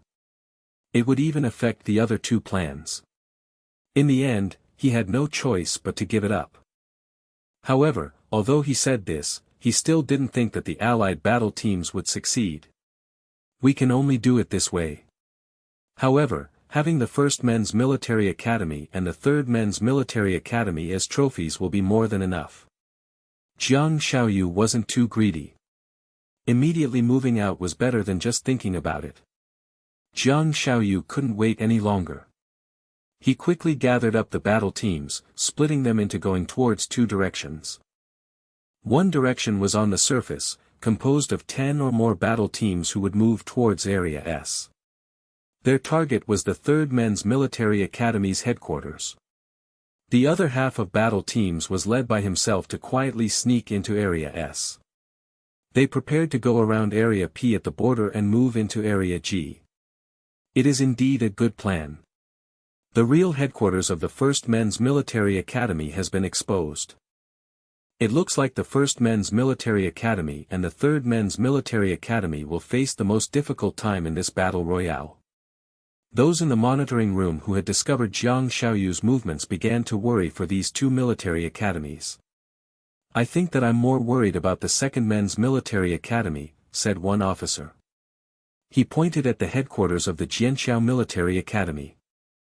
Although it was still the Jianxiao Military Academy's headquarters on the surface, everyone in the monitoring room knew that it had already been taken over by that small mysterious team. Xiao Ting and the others were resting at the temporary camp. During this time, they had pretty much cleared out most of the headquarters in Area P. The ones that were left were some of the military academies that were their subordinates. Although the 3 academies had formed an alliance, in reality, the alliance was most likely made up of 15 to 16 military academies. This was also the reason why they could so easily clear out the 2 areas. Xiao Ting was leaning on his control panel with his eyes closed. He was considering whether to go take a look in Area M now that Area P was stable. At that moment, he suddenly heard a beeping alert coming from his cockpit. He opened his eyes and looked. It seemed that his mecha had received a request for a call. Xiao Ting glanced at the screen. This signal was the emergency signal of the 3 academies that they had previously agreed upon. He slightly raised his brows at this. What had happened to make them this anxious? He didn't hesitate and pressed down the button to receive the call. "Xiao Ting, we need backup here. Please send a few battle teams to come help me." The mecha's screen showed a familiar figure. It was none other than the allied 3rd Men's Military Academy's commander, Yuan Su. What happened? Yuan Su's anxiousness surprised Xiao Ting. He immediately sat up straight. The members who were defending Area M just sent a report. The Allied forces of Area Q and M sent 14 battle teams to attack us in the 3rd Men's Military Academy's headquarters. If we only relied on our own defensive power, it's possible that we won't be able to hold. Yuan Su smiled bitterly as he said this. Although he knew the 2nd Men's Military Academy would not let go of their Area P and S, he hadn't thought that the opposition would do something so grand and so fast, pretty much catching them with their pants down. Also, with the opposition doing something like this, they were clearly not going to be catfighting like children. Rather, they were truly intent on taking down their headquarters and acquiring the victories the 1st Men's Military Academy's men had worked for. Although they were competitors, Yuan Su didn't really harbor too much malice towards the 2nd Men's Military Academy. The only reason he had allied with the 1st Men's Military Academy and the 1st Co-ed Military Academy was to gain points and put an end to their curse of getting 4th place in the tournament every time. He didn't really want to make an enemy of the 2nd Men's Military Academy. However, he was fully angered by what the 2nd Men's Military Academy was doing. "Okay, I understand. Have you contacted anyone from the 1st Co-ed Military Academy?" Xiao Ting asked with a serious face. "I've contacted them, but in order to defend Area P, Lin Xiao can't lead a team himself. He did, however, inform 2 battle teams from Area S to change course and defend with us." Yuan Su informed Xiao Ting of Lin Xiao's arrangements. "Understood." Xiao Ting hung up the video call, then pressed the team channel button and ordered, "All members, assemble." With this order, all of the members of Xiao Ting's battle team immediately turned on their engines and operated their mecha to where Xiao Ting was. His team was still composed of 24 people because all of them were special class operators, and they had enough supplies and medicinal agents ready. Not one of them had been eliminated. "Captain, are we going out to attack a headquarters?" the vice-captain asked excitedly. He had originally thought that there wouldn't be anything for them to do. "No, we're going to Area S-33, Xiao Ting replied as he turned on his engine. The vice-captain was surprised. Wasn't that the headquarters of the 3rd Men's Military Academy? Was the captain preparing to attack an ally? As though he had sensed his vice-captain's surprise, Xiao Ting glanced at him with a half-smile and said, "Yuan Su sent a call for help. The 2nd Men's Military Academy gathered up 14 battle teams to attack them. We're going there to help." The vice-captain instantly had a head of cold sweat and said, I see. How could he suspect that the captain would attack allies? The captain was an honest person. Of course, leading them to do sneak attacks on the battle teams in this area didn't count. When all the members got ready to leave, the vice-captain looked at the encampment they had stayed in for almost 2 days. He couldn't help but ask, "If we're leaving, what are we doing about this temporary camp?" Xiao Ting said indifferently, "It's only a temporary gathering stop. Whoever wants it, they can take it. Didn't Commander Ling tell us to create a fake headquarters to fool the other military academies?" The vice-captain was a bit hesitant. "It's all right. The headquarters in the surrounding areas have already been pretty much all cleared out. Area P also has Lin Xiao defending it. He will defend against those military academies who are trying their best to defend their own headquarters. No one will attack our camp and they don't have the strength to do that either," Xiao Ting explained plainly. "On the other hand, if Area S-33 is taken by the 2nd Men's Military Academy, not only would it hurt our alliance, it would also officially allow the 2nd Men's Military Academy to come into Area S and P. That would be a huge problem for us. I will definitely not let that happen. If they won, the Battle Royale's final outcome would be pretty much set in stone. If the 2nd Men's Military Academy won, then it was possible that the entire situation of the Battle Royale would change and everything would be difficult to tell." The vice-captain understood Xiao Ting's explanation. Xiao Ting had to go to Area S-33. He needed to make sure the 3rd Men's Military Academy didn't fall, or else their 1st Men's Military Academy would become passive. The advantage that they had built up in the beginning could be all for naught and the result would become unpredictable. And at this moment, while everyone in Area S and P were focused on Area S-33, Jiang Xiaoyu silently led 6 12-man battle teams through Area S into Area P. They went around the furthest border and rapidly flew towards Area G. In the monitoring room, starting from the noisy discussions to total silence, they were all making predictions. The 1st Men's Military Academy, the 2nd Men's Military Academy, the 3rd Men's Military Academy, which one of them would be the first to be dealt a crippling blow? On the surface it looked like the 3rd Men's Military Academy was in the most danger, but everyone knew that the 1st Men's Military Academy and the 2nd Men's Military Academy were the ones who were in real danger. Right then, Ling Xiao frowned a bit. He knew very clearly that the battle strength of the defending forces for the 1st Men's Military Academy wasn't enough. 6 battle teams were enough for the 2nd Men's Military Academy to take their headquarters down. He glanced at Jianxiao Military Academy in Area Q. Now the only hope was for Ling Lan to be one step ahead of Jiang Xiaoyu, take down their headquarters and eliminate the 2nd Men's Military Academy.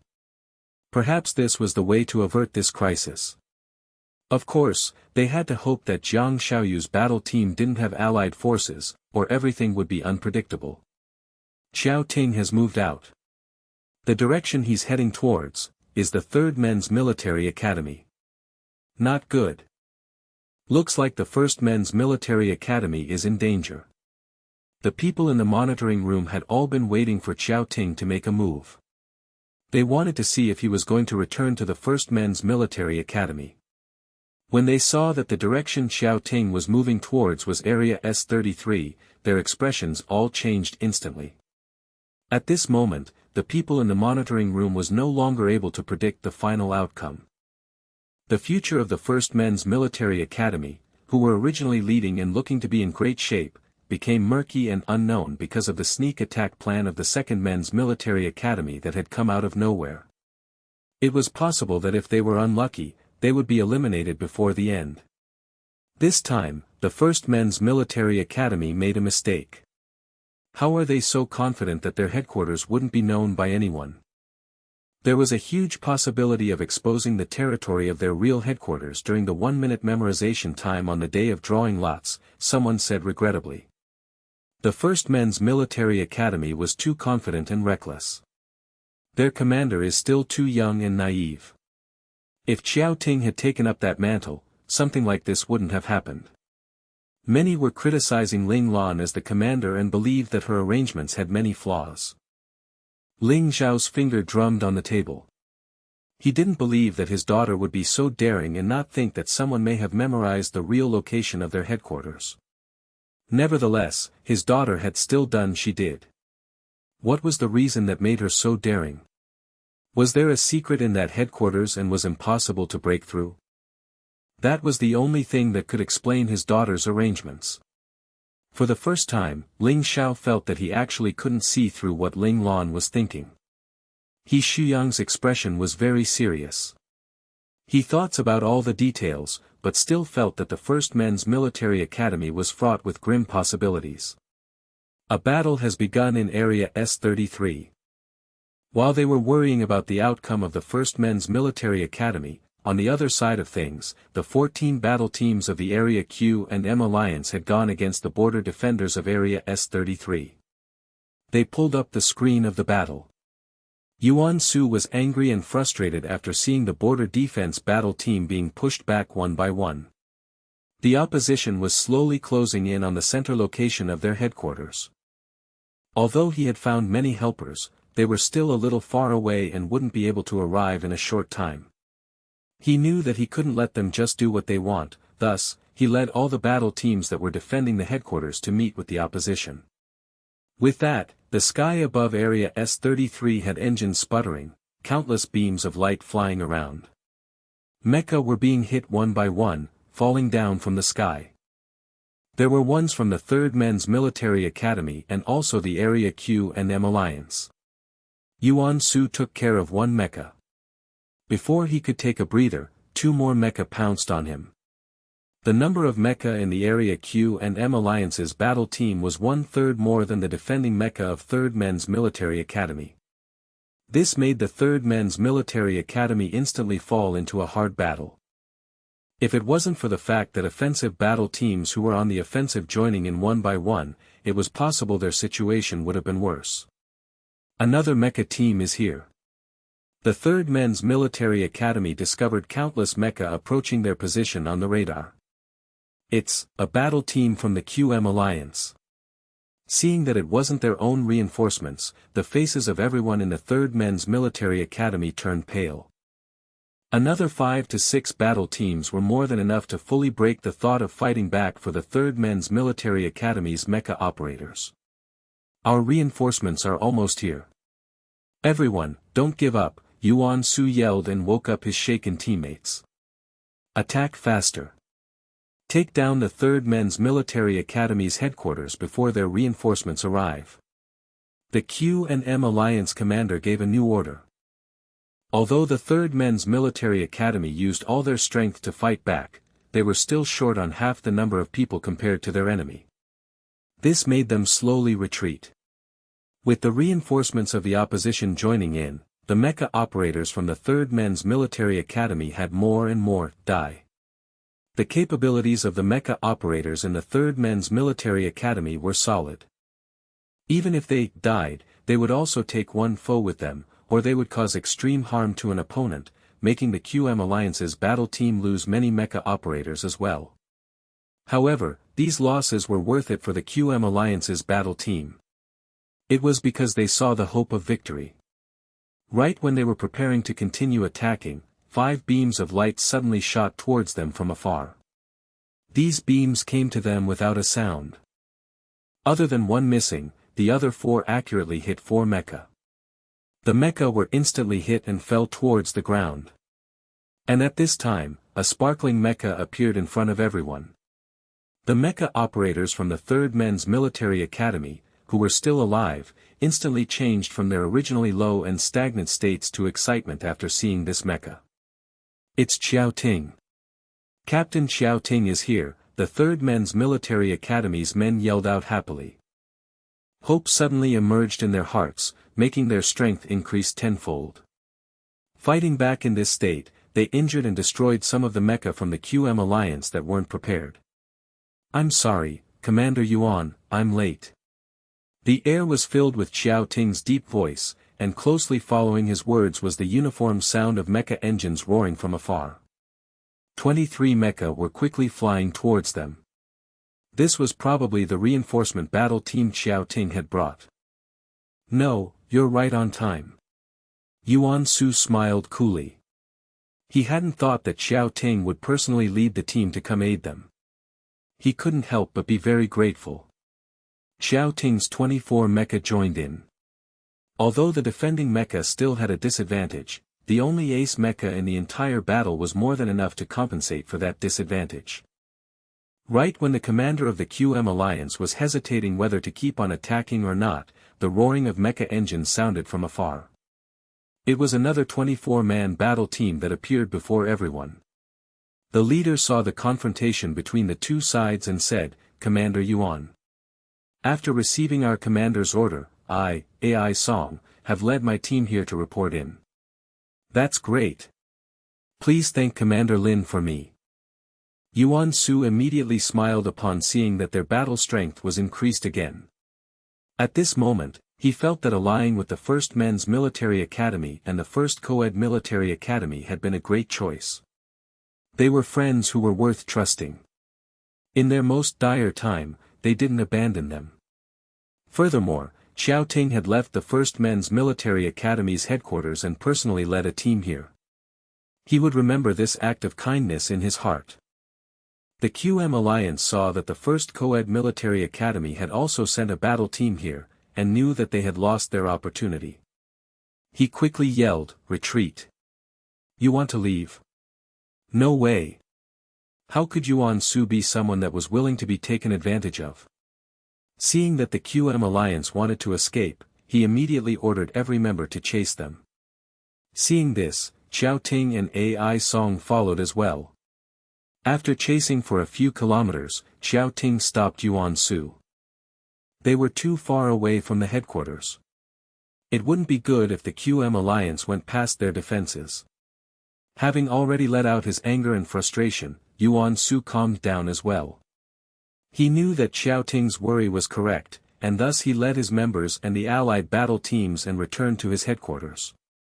The QM Alliance's battle team was chased to the border of Area S that was closest to Area M. They stopped moving after they discovered the opposition didn't keep chasing. The commander of the alliance ordered everyone to rest up. As for himself, he took out a piece of paper from his pocket. He opened it and took a look. His expression showed a hint of a smile. The situation they were in right now was all predicted by their head strategist, Zhuge. Now their objective wasn't to take down the headquarters of the 3rd Men's Military Academy. Instead, they were supposed to drag on the fight with the reinforcements at this location in order to cover Alliance Chief Zhang's movements. Now it looks like the crisis of the 3rd Men's Military Academy has been temporarily resolved. The people in the monitoring room saw this and knew that the 3rd Men's Military Academy, who seemed to be in the most danger, had now turned into the one in the least danger. Instead, it was the 1st Men's Military Academy and the 2nd Men's Military Academy whose situations were unclear and unpredictable. Yuan Su, AI Song, Xiao Ting and the others had quickly gotten reports of the surrounding areas from other team members while they were temporarily resting in the headquarters. Yuan Su instantly became angry. Those bastards just won't let go. It seemed that in Area S, near the border of Area M, the QM Alliance's battle team was gathering and resting up. They were undoubtedly going to continue attacking. Yuan Su swore furiously to let out his anger. Then he respectfully said to Xiao Ting, "Captain Xiao, it seems that I will have to delay you for a bit. Will it affect your duties at your headquarters?" As long as Xiao Ting defended with them, no matter how many people the opponent gathered up, he had the confidence that they would be able to hold their headquarters. You guys are in the territory in Area S that's closest to Area M. If your location is lost, then it's possible that it will become hard for us to defend as well. Instead, it's better that we work together and block off the QM alliance right here with our cooperation. Xiao Ting stated his stance on this. He was, of course, not going to tell Yuan Su the real truth that his headquarters was actually not in Area S. Looks like this QM alliance's battle's biggest objective is to keep Xiao Ting on a leash and help Jiang Xiaoyu in the meantime. Killing two birds with one stone, doing two things at once. The little guy who made this plan is pretty amazing. The people in the monitoring room began to analyze the deeper meaning of the Second Men's Military Academy's decisions and complimented them on it.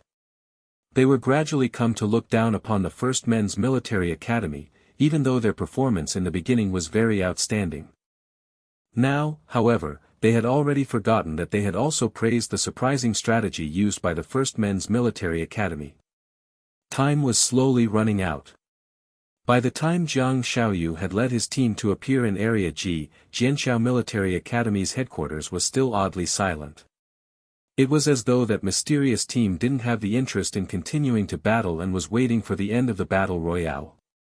You have entered our skies. Please leave immediately or we will fire. Right when they entered Area G7, they heard the mecha patrolling this area give them a warning. Alliance Chief Jiang, what should be done? Of these 6 battle teams, 2 were battle teams from the Alliance. Seeing they were discovered, they were a bit uneasy. Forge onwards. Jiang Xiaoyu's eyes burned with passion. Since they had already gotten into Area G, he didn't think of hiding from the First Men's Military Academy's patrol search. Jiang Xiaoyu's order prompted the 6 battle teams to pounce onto the patrol battle team. Long-range personnel did long-range and close combat personnel did close combat.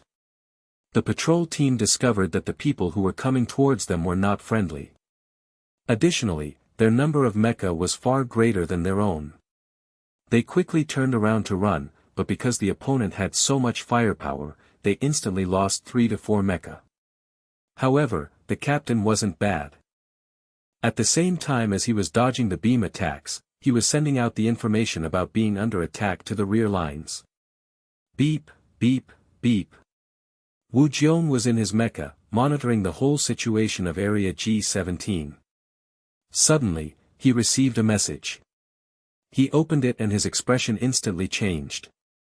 He immediately pushed on the button for the entire team and ordered, all battle teams, prepare for battle. After that, he operated his mecha and came to the headquarters. He jumped out the moment the cockpit opened and with a flash of light, he dashed into the tent. Han Jijian was studying a map. Hearing someone come in, he asked without raising his head, "What is it?" "Enemies are attacking us," Wu Jiong answered anxiously.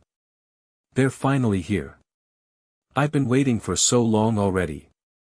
Han Jijian raised his head, his lips showing a hint of a cold smile.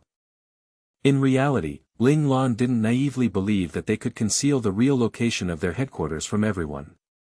Just like how Ling Lan could remember the countless locations of the other military academies' headquarters, their own headquarters location could also have been memorized by others.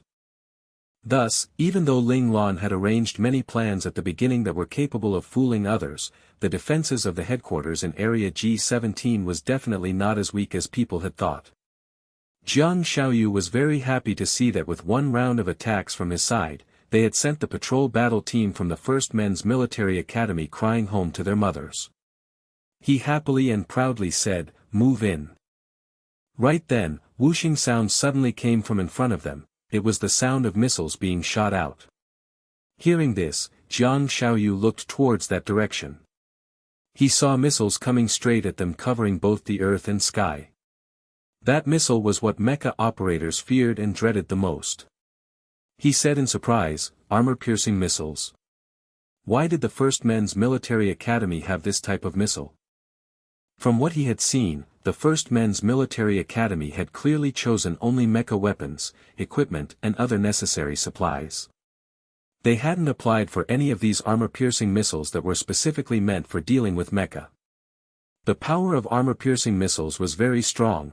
One armor-piercing missile was enough to destroy one special-class mecha. Even when it came to an ace mecha, once they were hit, they would suffer severe damage. Of course, the armor-piercing missiles used in the Battle Royale had their power reduced by 5 times the original power. Even if they were hit, it could only harm the outer shell of the mecha and not hurt the operator. However, the mecha's AI would determine the damage on the mecha based on the real power of the armor-piercing missiles to determine whether the mecha was damaged or destroyed. Armor-piercing missiles were very powerful, but their price was comparatively more expensive. One small missile needed 200 prestige points. This was the price in the Battle Royale as well. The expensive price had made countless military academies helplessly look upon it. Even if they were to exchange for it, it would be to only exchange for 1 or 2 to satisfy themselves. However, for the First Men's Military Academy, the number of missiles used in this round of attacks was definitely enough to deplete all the prestige points they were given. It was something that couldn't be explained. The team members that Jiang Xiaoyu had brought saw what were shot out towards them. Before Jiang Xiaoyu gave an order, they all fired their beam guns to intercept the incoming projectiles, trying to detonate these armor-piercing missiles to avoid getting harmed themselves. They managed to successfully intercept this round of missiles, but with great difficulty. Before Jiang Xiaoyu and the others could take a breather, they heard the sound of a new round of missiles being fired. As expected, countless missiles flew towards them from the sky, making Jiang Xiaoyu and the others unable to do anything else but continue to intercept them. Just like that, they were fully focused and had intercepted 4 to 5 rounds of missile fire. But it was then that Jiang Xiaoyu finally came to a realization: something as expensive as armor-piercing missiles would definitely not be so easily wasted by the First Men's Military Academy. Furthermore, the number of missiles were way beyond the amount of money that was given to them. Were these missiles not actually armor-piercing missiles? Little Tao, go closer and detonate one. Jiang Xiaoyu had his suspicions. He now sent out a member to check whether they were really armor-piercing missiles. A special-class mecha operator came out from the crowd and rapidly flew towards the missiles. Jiang Xiaoyu was very cautious, but he still let the other team members detonate these missiles. The missiles were quickly cleared with only 3 left. Right then, Little Tao had already gotten to around 1 kilometer in distance from a missile. Jiang Xiaoyu then ordered, "Shoot." Little Tao didn't think and instantly fired a shot from the beam gun in his hand and detonated one of the missiles. He then reported, the mecha didn't detect any energy changes. Continue advancing. Jiang Xiaoyu's eyes lit up and ordered Little Tao to continue to get close to the missiles. Han Jijian, who was on the ground and monitoring the air, saw this scene, following which he immediately pushed down the button to talk and ordered, "Ready the armor-piercing missiles." "All right." Ling Jie excitedly rubbed his hands together and yelled, "Brothers, it's our time to shine." This time, Ling Tian mecha clans only had 2 mecha teams and 1 logistics team participating in the Battle Royale. Ling Lan's team had already left their headquarters. Wu Jiong and Ling Jie, who were left at the headquarters, had formed a mixed battle team.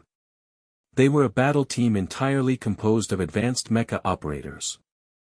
They had all been onlookers in the Grand Mecha Tournament, and even in the Battle Royale, they could only stay in the headquarters and do some patrolling and help the logistics team. This made Ling Jie, who loved to perform, feel that his talents were not used to its full potential. "Yes, Vice Captain." The members were all in good spirits. They picked up the real armor-piercing missiles that had been in the back the whole time and loaded them onto the launcher. On the end, Jiang Xiaoyu's team member Little Tao got close once again. He detonated 1 incoming missile from 300 to 400 meters away. The energy level appears to be really weak. Multiplying it by 5 wouldn't make it something that we should worry about. Man, they're actually fake. At this moment, Jiang Xiaoyu didn't know anything. He had actually been blocked by these fake armor-piercing missiles. Let's not care about them. Advance. Jiang Xiaoyu was very frustrated. He thought that he had investigated the supplies exchanged by the First Men's Military Academy. He didn't find out if they had exchanged any armor-piercing missiles. Then why didn't he suspect something was up early? He had actually wasted so much time. Little Tao was now darted towards the last missile. The missile hit his mecha and instantly exploded. Energy levels are extremely low. They won't be able to get through a light shield. The power of these missiles is approximately 0. The information Little Tao sent back proved Jiang Xiaoyu's guess. As expected, these missiles were only meant to scare, and they were actually scared just then. Little Tao's words made the other mecha operators relax a bit. Following Jiang Xiaoyu's lead, everyone moved forward at top speed, rapidly flying towards Area G17. Shoo shoo shoo, countless missiles appeared in the sky. Jiang Xiaoyu and the others didn't stop to intercept them, but instead moved even faster and went into the missiles. Boom, boom, boom, the sounds of explosions rang through the sky. The mecha operators of Jiang Xiaoyu's group discovered that the missiles indeed didn't do any damage to their mecha. They then became even more daring. Boom! This explosion sounded a bit odd. After crashing into a missile, one mecha suddenly lost control and fell towards the ground. No matter how the other team members called out to him, they didn't receive any response. Before the remaining operators could react, countless sounds of explosions rang out, making more than 10 mecha instantly lose control and plummet towards the ground.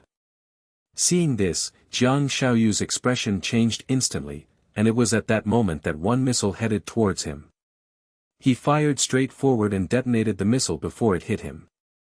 The huge energy from the explosion made the AI of Jiang Xiaoyu's mecha show a warning message, which told him that the mecha had taken damage. The energy of the mecha's light shield was all used up and required an energy storage unit replacement. They're armor-piercing missiles. Jiang Xiaoyu screamed angrily. He hadn't thought that after 4 to 5 rounds of fake missiles, the opposition would actually fire real armor-piercing missiles. While their guards were down, they had lost 14 mecha in an instant. Piece of sh*T. That's what you get for attacking our headquarters. Ling Jie was very happy at seeing the results of this round of missile fire. Continue to fire fake missiles, Ling Jie continued to order. Each armor-piercing missile is very precious. Without my orders, no one is allowed to use them. The First Men's Military Academy originally didn't have armor-piercing missiles. However, before Zhao Jun and the others were forced to get out of the starship, they had snatched 4 boxes of supplies. One of the boxes had contained these valuable weapons. There were only 15 armor-piercing missiles. Adding on the armor-piercing missiles from Lingxing that the first co-ed military academy had transported after Qiao Ting led his team and cleared the headquarters of Area S&P, they had almost 30 armor-piercing missiles in their headquarters. It was a shame that after only 1 round, they had used up more than half. There were only a bit more than 10 left. Ling Jie had to use them carefully. Vice Captain, they stopped again, a team member told Ling Jie. Ling Jie mocked, it would be strange if they didn't stop. Did they want to take another round of armor-piercing missiles? Jiang Xiaoyu and the others were unclear whether the missiles the opposition were firing were real or fake. In order to ensure their own safety, they had no choice but to stop and face the missiles. These modification mechanics that we have are so *****ing genius. They actually managed to imitate the real thing and create fakes in such a short time, one member said excitedly as he fired a fake missile. It was still done by them from doing overtime. Fortunately, other than the necessary supplies and weapons, the commander also got many modification equipments, one member said with admiration. I remember a certain someone was still very against this, one member beside him said. That's why I'm only a small, itty-bitty member, while Boss Lon is the commander. The real visionary. The member that was called out wasn't angry, replying in a cute manner instead. His words made all the team members smile on the inside. Indeed, every decision made by Boss Lon wasn't something that they could hope to understand. Hearing all of them speak words of worship towards Ling Lan, Liangjie didn't feel any shaking in his heart. He had been hurt all the way starting from the time of his childhood until now. He had already fully given up on competing with Ling Lan. A normal person like him would definitely not be able to compare to a monster like Ling Lan. It was probably better for him to just focus on studying on how he would become the next head of the Li family. In the following few rounds of fire, Liangjie only shot out 2 real armor-piercing missiles. However, because Jiang Xiaoyu was very cautious, he didn't leave out a single missile and thus the attack wasn't successful. This time, Liangjie didn't dare to waste more and switched to only fakes to block off the opponent. Beep, beep, beep. Han Jijian, who had been observing the situation of the battle all this time, suddenly received a call. Han Jijian pushed down one of the buttons and heard Wu Jiong's voice coming from the other end. Han Jijian, we've arrived at the position. Understood, Han Jijian replied seriously. He pushed down the rest of the communication buttons one by one. Like Wu Jiong, they all reported that they had arrived at their positions. Hearing this, Han Jijian's serious and cold expression finally showed a hint of joy. This was the plan that he had meticulously prepared for the attackers. Jiang Xiaoyu, have a taste of this. After coming to know that everyone was ready and good to go, Han Jijian saw that the opponent was defending with their lives and knew that it would be impossible to use armor-piercing missiles to decrease the number of the enemy mecha now. Thus, he pushed down the button for communicating with Liangjie and said, Liangjie, stop shooting fake missiles. Begin Plan B. Hearing this, Liangjie immediately told the members to decrease the shots of fake missiles and in the end, make it seem like they had fired out all of their fake shells. When everyone stopped firing, Liangjie took the team members and the fake shells along with the 10 armor-piercing missiles and silently went into the rear line. Commander, the opposition has stopped firing shells. Seeing that the opponent no longer shot any missiles towards them, Jiang Xiaoyu's men finally got a breather. Jiang Xiaoyu was an over-suspicious person. It was also because of this over-the-top suspicion that he didn't lose any more mechas in the rounds that followed. 2 armor-piercing missiles that were among the fakes were destroyed. Seeing that the opponent didn't fire any more shells, he still chose to wait. At the same time, he sent a battle team forward to investigate. However, it was possible that the opposition really didn't have any more shells left. When that one battle team moved forward and didn't bump into any other obstacles, Jiang Xiaoyu felt reassured and led the rest to follow. They went past area G7, G9, and G11, and got close to G17. He had still yet to see the opposition shoot out more of their missiles, making Jiang Xiaoyu feel fully relieved. His guess was that those fake shells were probably made by the modification mechanics from the First Men's Military Academy when they had just entered the map. Other than that, there would have been no way for them to have infinite missiles. And those armor-piercing shells were the same.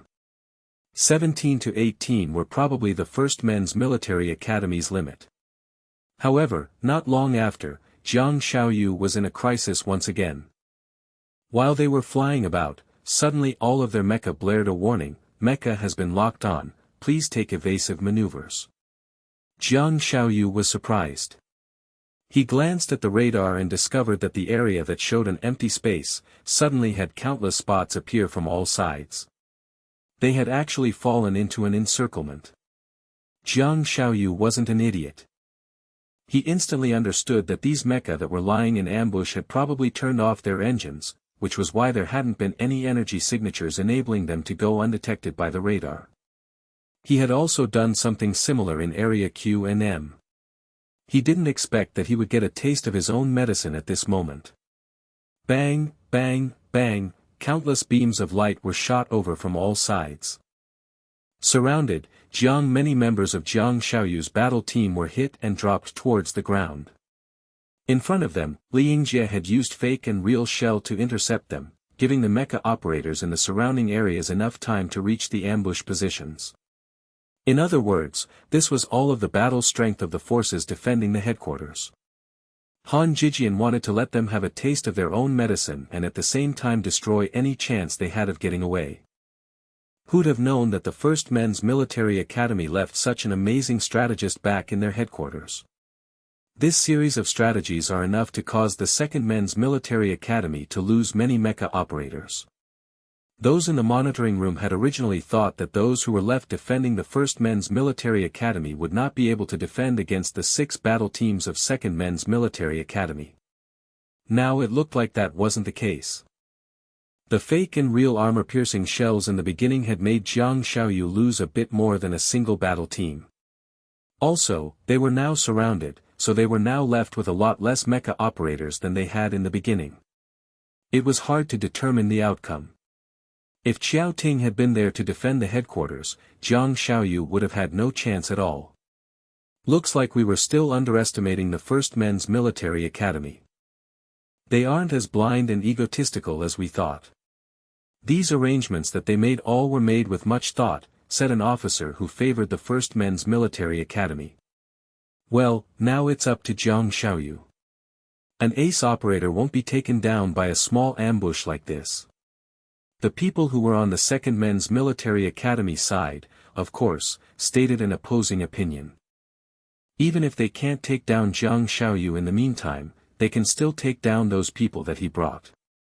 It will be hard for Jiang Xiaoyu to fight by himself.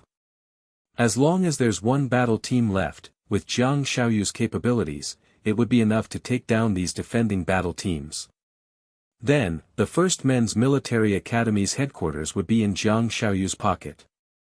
The two sides were not reaching an agreement. One of the people suddenly turned around and asked Ling Xiao, "Mr. General, what's your opinion?" Ling Xiao smiled lightly and said, "We'll have to see if Jiang Xiaoyu can endure this round of attacks. If he defends against it, then Jiang Xiaoyu will win.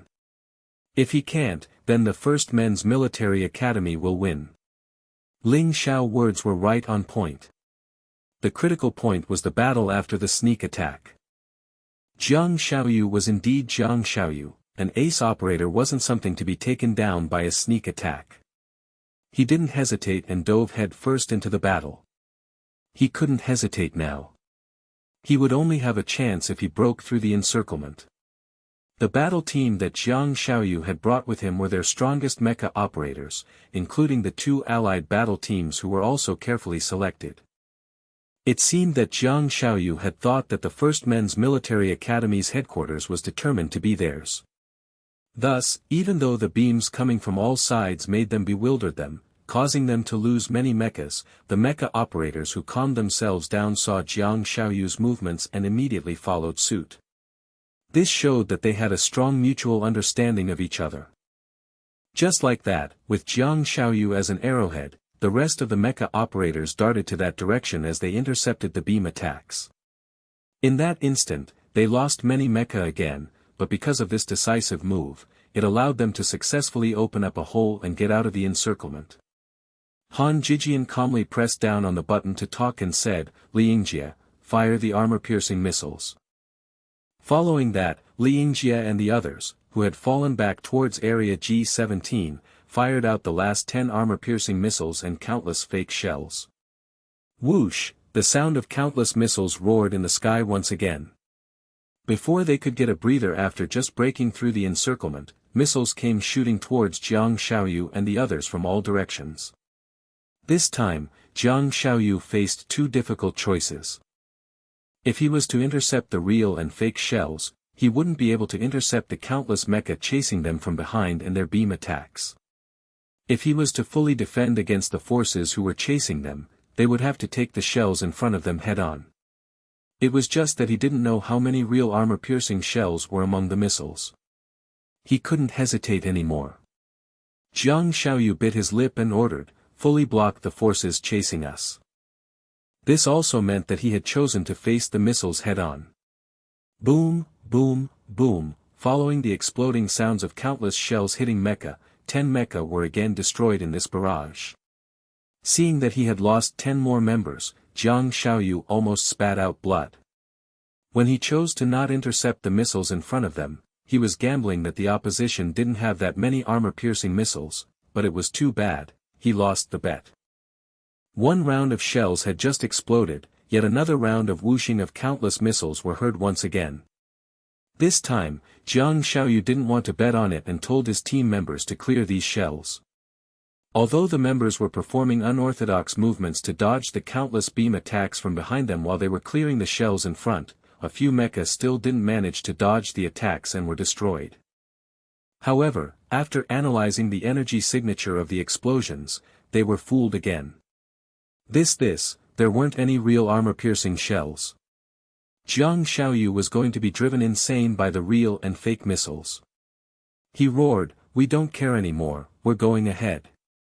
He didn't believe that the first men's military academy would have that many armor-piercing missiles. This time, Jiang Xiaoyu had bet correctly. Seeing that the opponent didn't care for their shells anymore, Ling Lan no longer fired any more fake shells, but instead made all the members fire heavy shells. Although their power wasn't comparable to armor-piercing shells, it was still better than the fake shells that had no power at all. Causing some damage to the opponent was better than nothing. However, with this, Jiang Xiaoyu was clear that the opposition definitely didn't have any more powerful weapons such as armor-piercing shells, or else they wouldn't have just given up like this.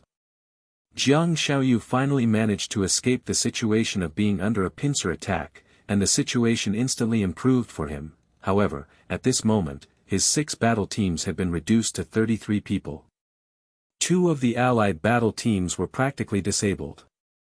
Of the 4 battle teams that he had brought with him, only his battle team still remained nearly intact. The other teams were halved and had also lost many capable mecha operators.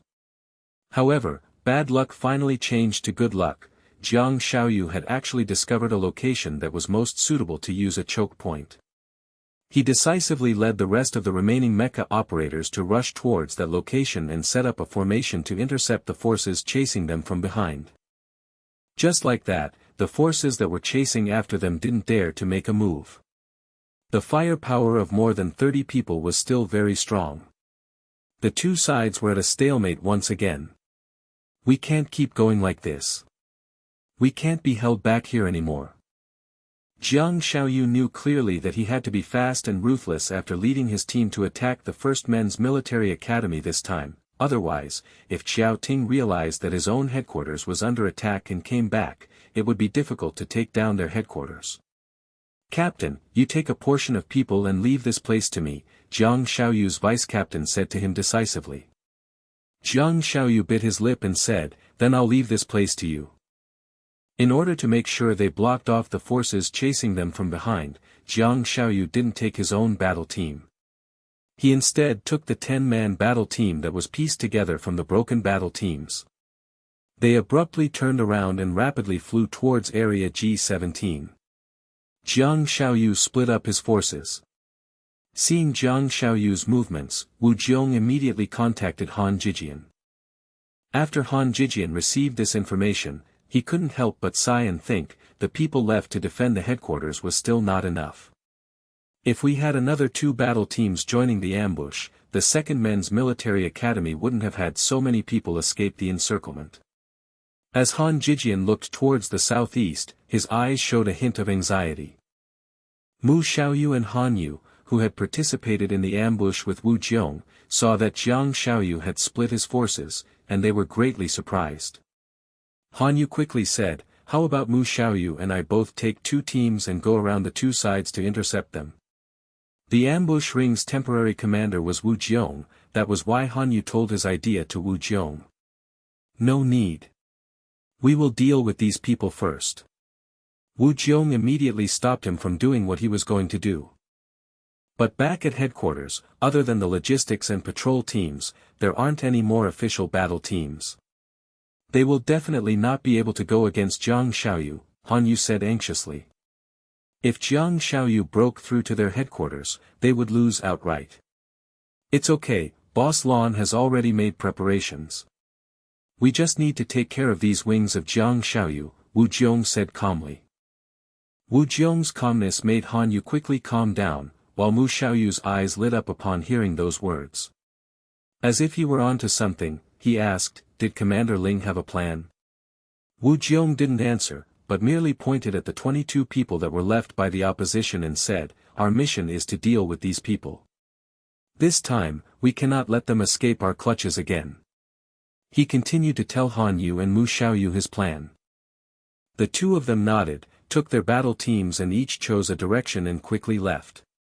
Before leaving, Han Yu didn't forget to threaten Wu Jiong, you better pray that nothing happens to headquarters, or else I will definitely find you to settle the score. Although Wu Jiong was very worried, he still trusted Ling Lan very much.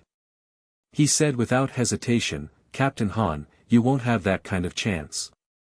It's a promise. Han Yu pointed his finger at Wu Jiong, twirling it around to show that a promise was made between the two of them. Han Yu thought that if they were really eliminated by the Second Men's Military Academy, while he didn't have the capabilities to seek out Ling Lan for revenge, it was still possible for him to vent on Ling Lan's little underling. Wu Jiong had finally managed to send Han Yu out with great difficulty. Looking at his figure disappearing into the distance, Wu Jiong couldn't help but silently shake his head. How much resentment does this Captain Han have against their Lingtian battle clan? He's trying to find a chance whenever he can to take revenge on them. Just like that, Han Yu and Mu Xiaoyu's two battle teams suddenly flew out a few kilometers from both the left and right side. Once they got out of the radar range of the intercepting forces Jiang Xiaoyu had left there, they changed their flight direction and went around behind the forces that were intercepting them.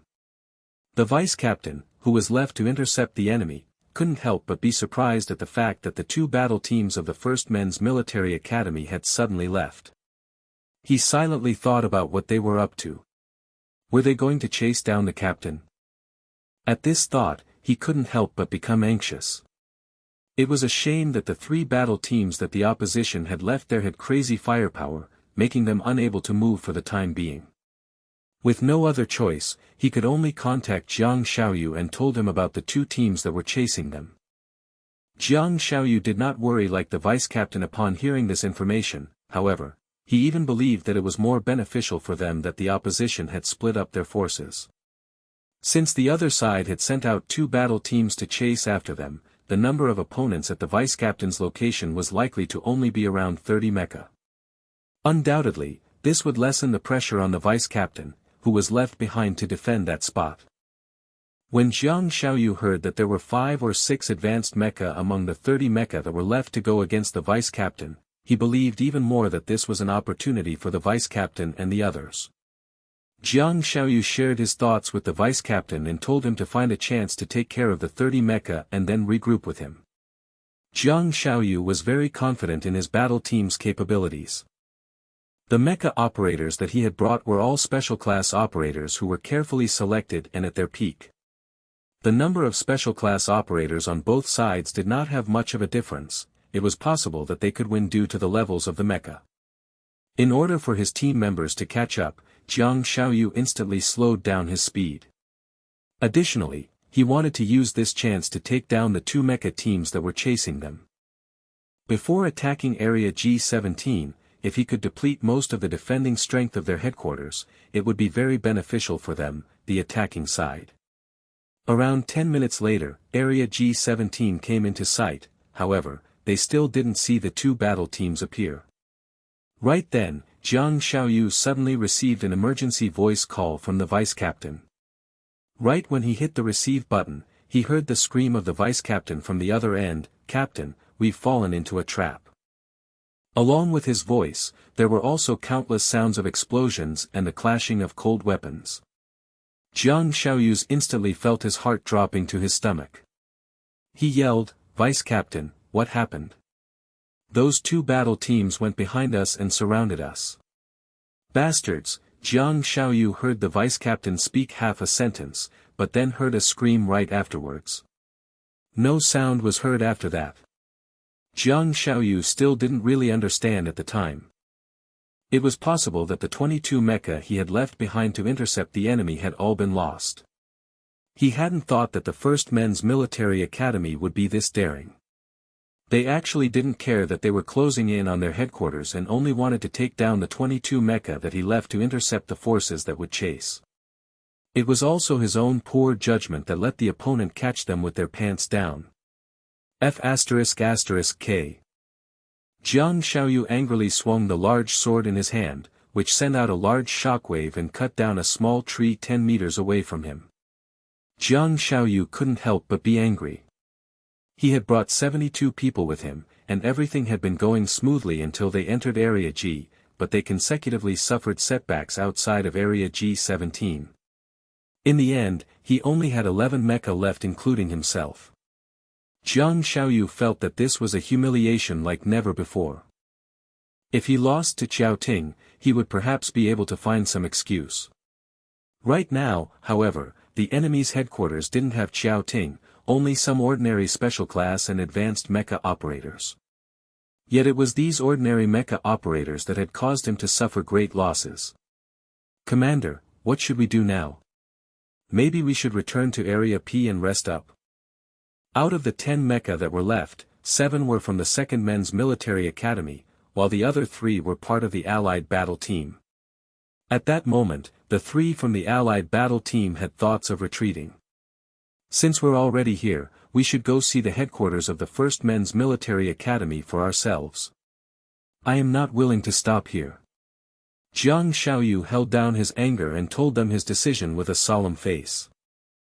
Perhaps the temptation of the 1st Men's Military Academy's headquarters was too great. The 3 from the Allied battle team, who had originally wanted to retreat, now also had no more opinions. The 11 mechas rapidly flew into Area G17.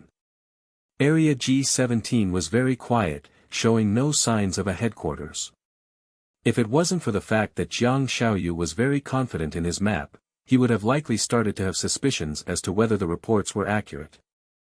Jiang Xiaoyu's 11-man team began to carefully investigate. Finding a hidden beacon in the vast mountain ranges and lush forests was a very difficult thing to do. Han Jijian, they've entered Area G17. What should we do now? At the top of one of Area G17's mountain ranges, Liangjie looked at Jiang Xiaoyu's battle team on the screen. He couldn't help but be anxious and began asking Han Jijian, who was beside him. Han Jijian didn't answer, but merely looked calmly at the mecha's screen. He stared at the radar without blinking even for a second, as if he was waiting for something. When Liangjie saw that Han Jijian didn't pay attention to him, he instantly screamed out in frustration, F***K, I don't care anymore. I'm taking a team with me to intercept them. Han Jijian turned his gaze at that and asked with hesitation, how are you going to intercept them? Liangjie was dumbfounded. He angrily pulled at his own hair and yelled out, then what do we do? Are we going to just watch as Jiang Xiaoyu takes down our headquarters? And become the first out of the top 4 military academies to be eliminated? Han Jijian didn't answer. He tucked his lips and stared at the radar once again. Say something. If you don't say something, I'm really going to go. Even if we have to use kamikaze measures, we have to intercept the opponent. After saying that, Liangjie didn't care anymore and pushed down the button for his team's comlink channel and ordered, all members, prepare for battle. Yes, Captain. All of the members replied with excitement. At the same time, they cracked their knuckles. As the mixed logistics and patrol team, they were the weakest battle team in the 1st Men's Military Academy. However, they weren't cowards that would just run when they saw a strong enemy. Everyone knew clearly that as long as they mobilized to intercept the enemy, they only had one option to take, and that was kamikaze. Otherwise, with their mecha and their operating capabilities, they would definitely have no chance. They still remembered Boss Lan using this method when he had led them in the competition against Qiao Ting's battle team. Using it had changed the outcome of the entire match. We still have time. We still have a chance. A chance. Cold sweat was forming on Han Jijian's forehead. Was it possible that the other side had run into a problem? Editor, Henyi Translations. Liangjie couldn't wait any longer. He once again gave an order to his team members, examine your equipment. After giving this order, the impatience on Liangjie's face instantly vanished and became very cold. He carefully examined the equipment on the mecha, especially the mirror shield Chang Xinyuan had prepared for them in the very beginning. As the individuals who possessed the weakest capabilities, they had long understood that, in the most critical moment, they could use this powerful shield to take down the battle team attacking them using the self-destruct function. Everyone was calmly examining their equipment. The self-destruct function of the mecha was actually removed, but the AI could simulate the energy from self-destruction, thus, it would be an effective attack. Number 1, examination complete. Number 2, examination complete. Very soon, every member had finished examining their equipment. Liangjie decisively ordered, "Fly." Engines instantly roared, and 10 or so oddly shaped transport mecha along with 4 to 5 advanced mecha slowly rose up into the air. Liangjie only rejoiced at the fact that transport mechas were not too slow compared to advanced mechas. This let him feel more assured of being able to successfully close in on the enemy. Han Jijian saw that Liangjie didn't care about his own safety and was preparing to fight. He had no choice but to follow. Since his friends wanted to fight, Han Jijian wouldn't withdraw either. "Commander, mechas have appeared." The vanguard mecha responsible for searching in the front was the first to discover Liangjie and the others. Jiang Xiaoyu was surprised. Seeing 15 flashing red dots on his radar, he immediately zoomed in and saw the oddly shaped mecha. He couldn't help but surprisedly ask, "Sh*T, what are those?" "Captain, they are transport mecha." One member recognized them. "Looks like the First Men's Military Academy's headquarters indeed doesn't have any more mecha. They actually even sent out transport mecha." One of the members of the Allied battle team saw these mecha and felt that it was a pleasant surprise. Seeing this, Jiang Xiaoyu's eyes flashed ruthlessly and he said, "Take these crappy mecha as interest first." He jumped out and pounced towards Liangjie's medley of troops. Right when the two sides were getting increasingly closer and were nearly at the point crossing swords with one another, a beam of light broke through the sky from the heavens above and shot towards Jiang Xiaoyu. Jiang Xiaoyu immediately felt that great danger was approaching. He reacted by operating his mecha to dodge, and the beam of light grazed past Jiang Xiaoyu's mecha. But despite it merely being a graze, Jiang Xiaoyu's mecha's light shield's energy had already been depleted by 1/3 of its limit. Jiang Xiaoyu watched in surprise as he saw a mecha appear behind him out of thin air. The colors of the mecha's exterior was a color that he couldn't be more familiar with. It signified that the mecha was at the same level as his ace mecha. Was it possible that Xiaoting had arrived here? That was the first thing that Jiang Xiaoyu reflexively thought of, but he immediately overruled it, and this was because he clearly saw that this ace mecha wasn't the long-range mecha that Xiaoting usually used. It was instead a balanced mecha. Jiang Xiaoyu's face instantly became red. He already knew whose mecha it was. It belonged to Lin Xiao, who had defeated him in the semi-finals of the singles mecha tournament and advanced to the finals. "Lin Xiao, why are you here?" Jiang Xiaoyu bit his lip and asked. This Lin Xiao, why did he always disrupt his calculations? He had done so during the singles tournament and he was doing the same now while Jiang Xiaoyu was attacking the First Men's Military Academy's headquarters. "You didn't know? The First Co-ed Military Academy has already formed an alliance with the First Men's Military Academy. Since you attacked our allied military academy's headquarters, we would naturally have to come help to defend it," Lin Xiao responded plainly. After that, Lin Xiao turned around to look at Han Jijian, and said in an apologetic tone, "Sorry I'm late. I let you guys wait for too long." "You're not late at all. Just on time," Han Jijian replied calmly. It was as though his forehead full of cold sweat a moment ago had been an illusion. "This was what you arranged," Lin Xiao said with praise. Although he had moved as fast as he could upon receiving news of the attack, if not for the plan set by Han Jijian and the others dragging things out, it was possible that it would have been too late by the time he arrived.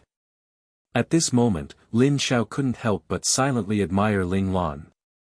How much confidence and trust would someone need to leave the safety of the headquarters to these mecha operators who were not worth mentioning? However, it was none other than these individuals who had performed so spectacularly. Even he couldn't help but praise the fact that Ling Lan's subordinates could have so much up their sleeves.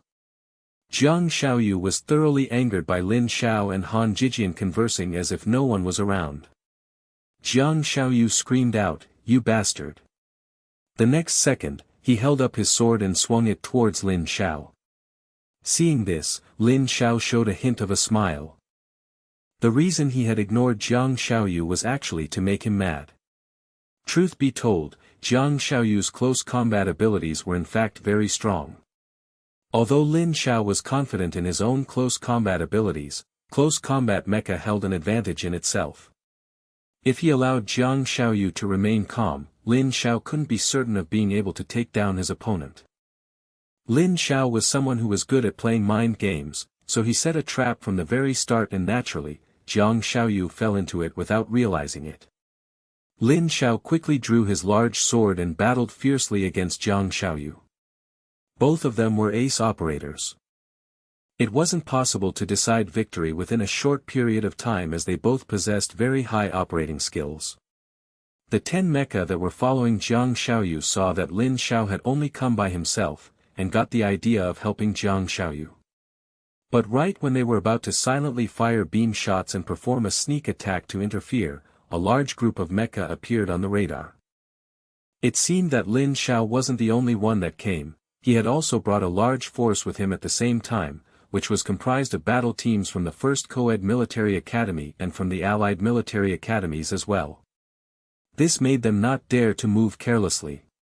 A few seconds later, the large force of mechas had arrived at this location, and this made the 10 mechas not dare to move even more. The situation was becoming good for the First Men's Military Academy. While everyone in the monitoring room all believed that the Second Men's Military Academy was going to fail outright, Ling Xiao, who had been smiling the whole time, changed his expression and began to look serious. Not only him, but He Shuyang also began to frown. "General, I know that there's definitely something wrong here. However, I can't seem to understand how the Second Men's Military Academy can turn this around in their favor." He Shuyang's sharp eyes and wit let him see clearly that Jiang Xiaoyu's anger was all an act, otherwise, how could each strike of his be so clean? His allies aren't only just beside him. Ling Xiao reminded softly. He Shuyang instantly understood, it turned out that the danger was coming from there. Why is Area G2 sending out mecha battle teams? What are they going to do? While everyone had turned their focus towards the First Men's Military Academy, one quiet and overlooked area unexpectedly came out of its shell, silent and crawling out with 7 battle teams. Their direction, Area G10 and onwards. Final destination, Area G17. Quickly following their movements, the monitoring room finally managed to analyze their final destination. "Are they the First Men's Military Academy's allied forces?" someone asked confusedly. "Wait, enhance the image." Suddenly, someone found a point of suspicion and immediately made the staff member zoom in on the 7 battle teams. These battle teams finally came onto the big screen. When they zoomed in on the logos on their chest, everyone finally realized the problem. These 7 battle teams were actually not from one military academy but were allied battle teams. "When did Area G2 have allied battle teams?" someone asked in surprise. This military academy in Area G2 was not well known at all. Everyone had overlooked them, which was why no one knew that there was actually an alliance that had successfully formed right before their eyes. "We don't know what this allied force is going to do or if they have any relationship with the First Men's Military Academy." Everyone all felt that the situation was becoming confusing and they didn't understand it anymore. "General, it looks like there won't be ally reinforcements but incoming enemies instead," He Shuyang whispered to Ling Xiao. Ling Xiao nodded lightly and said, "Yes, if they were on the First Men's Military Academy's side, to begin with, they wouldn't have remained completely still when Jiang Xiaoyu invaded. Now it seems this allied force is possibly related to Jiang Xiaoyu's side." Ling Xiao clenched his fists. He didn't think that his daughter's headquarters would go through such perils. They had barely gotten past their first hurdle, yet now it seemed that a second one was coming their way. At that moment, 12 hours had already passed and the sky was becoming brighter. Another bright night was upon them. Having rested up, Ling Lan's 7-man team finally moved out. Everyone entered their respective mecha, slowly left Jianxiao Military Academy's headquarters and moved towards the 2nd Men's Military Academy's headquarters. Ling Lan didn't hide, but instead proudly and openly led her members and flew through the areas. During their flight, they didn't see many patrol battle teams. There were only a few battle teams here and there. Compared to 12 hours ago, the difference was like heaven and earth. Ling Lan knew why this was the case, as Little Four had told her the reason behind it. The countless battle teams that Jiang Xiaoyu had gathered had split into two forces. One was to be led by him to attack the 1st Men's Military Academy, while one was to surround the 3rd Men's Military Academy. It was because of this that Xiao Ting was held down at the 3rd Men's Military Academy and was unable to return to the headquarters to defend it. The patrol battle teams didn't have any will to do anything because the entirety of Area Q had become empty. When they saw Ling Lan and the others, they weren't interested in asking where they were going and what they were going to do. After all, the logo on their chests already revealed their identities, and the headquarters of the 2nd Men's Military Academy was not too far from them. They didn't want to make the people from the 2nd Men's Military Academy angry. It should be said that here, they were sneaking past the patrol team right under their noses. The patrol team felt that the headquarters of the 2nd Men's Military Academy was right there, so there would naturally be no issues. This allowed Ling Lan and the rest of her team to move in extraordinarily smoothly. When they had reached the last 10 kilometers, Ling Lan suddenly gave an order that surprised her team. She had decided for them to leave their mecha and prepare to infiltrate the 2nd Men's Military Academy on foot. Although Ling Lan had an omnipotent weapon like Little Four, who could render the radar of enemy mecha ineffective, making it so that the mecha Ling Lan operated could move about undetected by radar and only be detected by sight, Ling Lan still wanted to use only her own strength to finish her mission while making sure of their survival. Without using Little Four, their mechas wouldn't have an equipment jamming function. Once they got close to the enemy headquarters, they would definitely be discovered by the mecha operators who were defending it, at which point they would have to fight hard to get inside. If Ling Lan were alone, she would have forced a fight. Even if she couldn't succeed, she could still safely get away with her capabilities. However, having teammates changed the story. If they became surrounded, they may not be able to escape. Ling Lan was a responsible person. Since she had led her team members out here to do battle, she wanted all of the members she brought with her to watch the end of the battle royale with a smile on their faces. Area G17. Lin Xiao and Jiang Xiaoyu had exchanged blows again. Lin Xiao saw that the allied battle teams had arrived and immediately laughed out loud, saying, "Jiang Xiaoyu, you've lost." Including Jiang Xiaoyu, there were 10 mecha in total on his side, and they had already become surrounded by the mecha battle teams that Lin Xiao had brought. His expression immediately as he bit his lip and said, "Lin Xiao, you think I'll just give up like this? In your dreams. Your dreams." Those last words were screamed out angrily by Jiang Xiaoyu. He furiously asked, "Lin Xiao, alliances are all the same, so why did you choose the 1st Men's Military Academy? You clearly know that the 1st Men's Military Academy's leader this time in the Battle Royale isn't Xiao Ting, but a second-year cadet who isn't well known. You actually believe in a second-year cadet instead of me." It seemed that Jiang Xiaoyu had gone to find Lin Xiao before the lots-drawing stage of the Battle Royale to discuss an alliance. Unfortunately, Lin Xiao didn't even listen to him and refused. Hearing this, Lin Xiao smiled coldly and replied, "When you have perverted thoughts about my female junior, do you think there would be a chance that we would cooperate with you? That's hilarious. Just because of a small issue like that? You would rather cooperate with a boy that still feeds on breast milk instead of cooperating with me?" Jiang Xiaoyu was very frustrated. He never thought what he did was wrong. It was common sense and universally accepted that all's fair in love and war. A small issue? Lin Xiao instantly squinted, a dangerous gleam of coldness filling his eyes. All the members participating in the Grand Mecha tournament are considered my limbs. You even dare to touch my arms and legs and still hope I would look past it and ally with you? You're out of your mind. Limbs? It turned out they weren't clothes. Han Jijian's lips perked up a bit. He felt amused that Lin Xiao was using a word that was self-deceiving. Lin Xiao's unreserved words made Jiang Xiaoyu's face become red and green at the same time. He didn't think that his accidental episode of perversion would have actually had such a huge effect. The original opponent that he chose to ally with would refuse his request right away. It should be known that, in the previous years, the only reason the Second Men's Military Academy was able to place higher than the First Men's Military Academy was that the First Co-ed Military Academy was always their ally. I see. That's why you were always against me. It was like this during the singles tournament and now it is the same in the battle royale. Jiang Xiaoyu finally understood. Let me tell you something else. I'm the one who proactively brought up the alliance with the First Men's Military Academy. For that, we, the First Co-ed Military Academy, gave up a lot of our benefits. Lin Xiao plainly explained the truth. The reason why we paid such a big price for this alliance was for a promise from Commander Ling. What promise? Lin Xiao smiled and answered, to leave you to me. Jiang Xiaoyu's heart fell to his stomach. He finally understood that he had been fooled by the First Men's Military Academy and the First Co-ed Military Academy.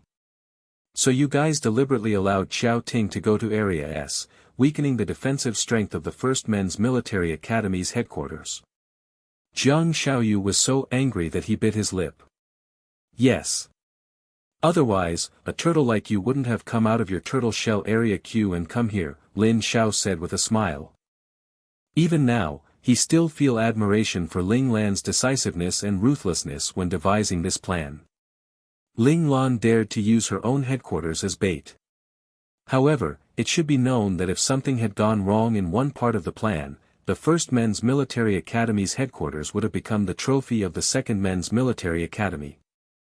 Right then, Jiang Xiaoyu suddenly laughed and said, the plan indeed very perfect, but do you guys really think you carry it out without any risk failure?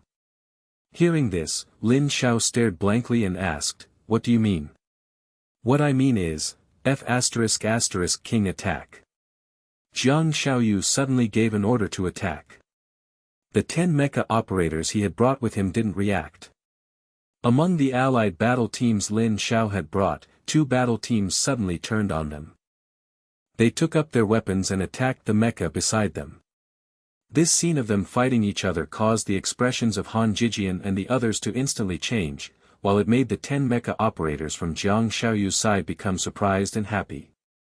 They didn't think that they would actually turn the tables in a situation where they had their backs to the wall.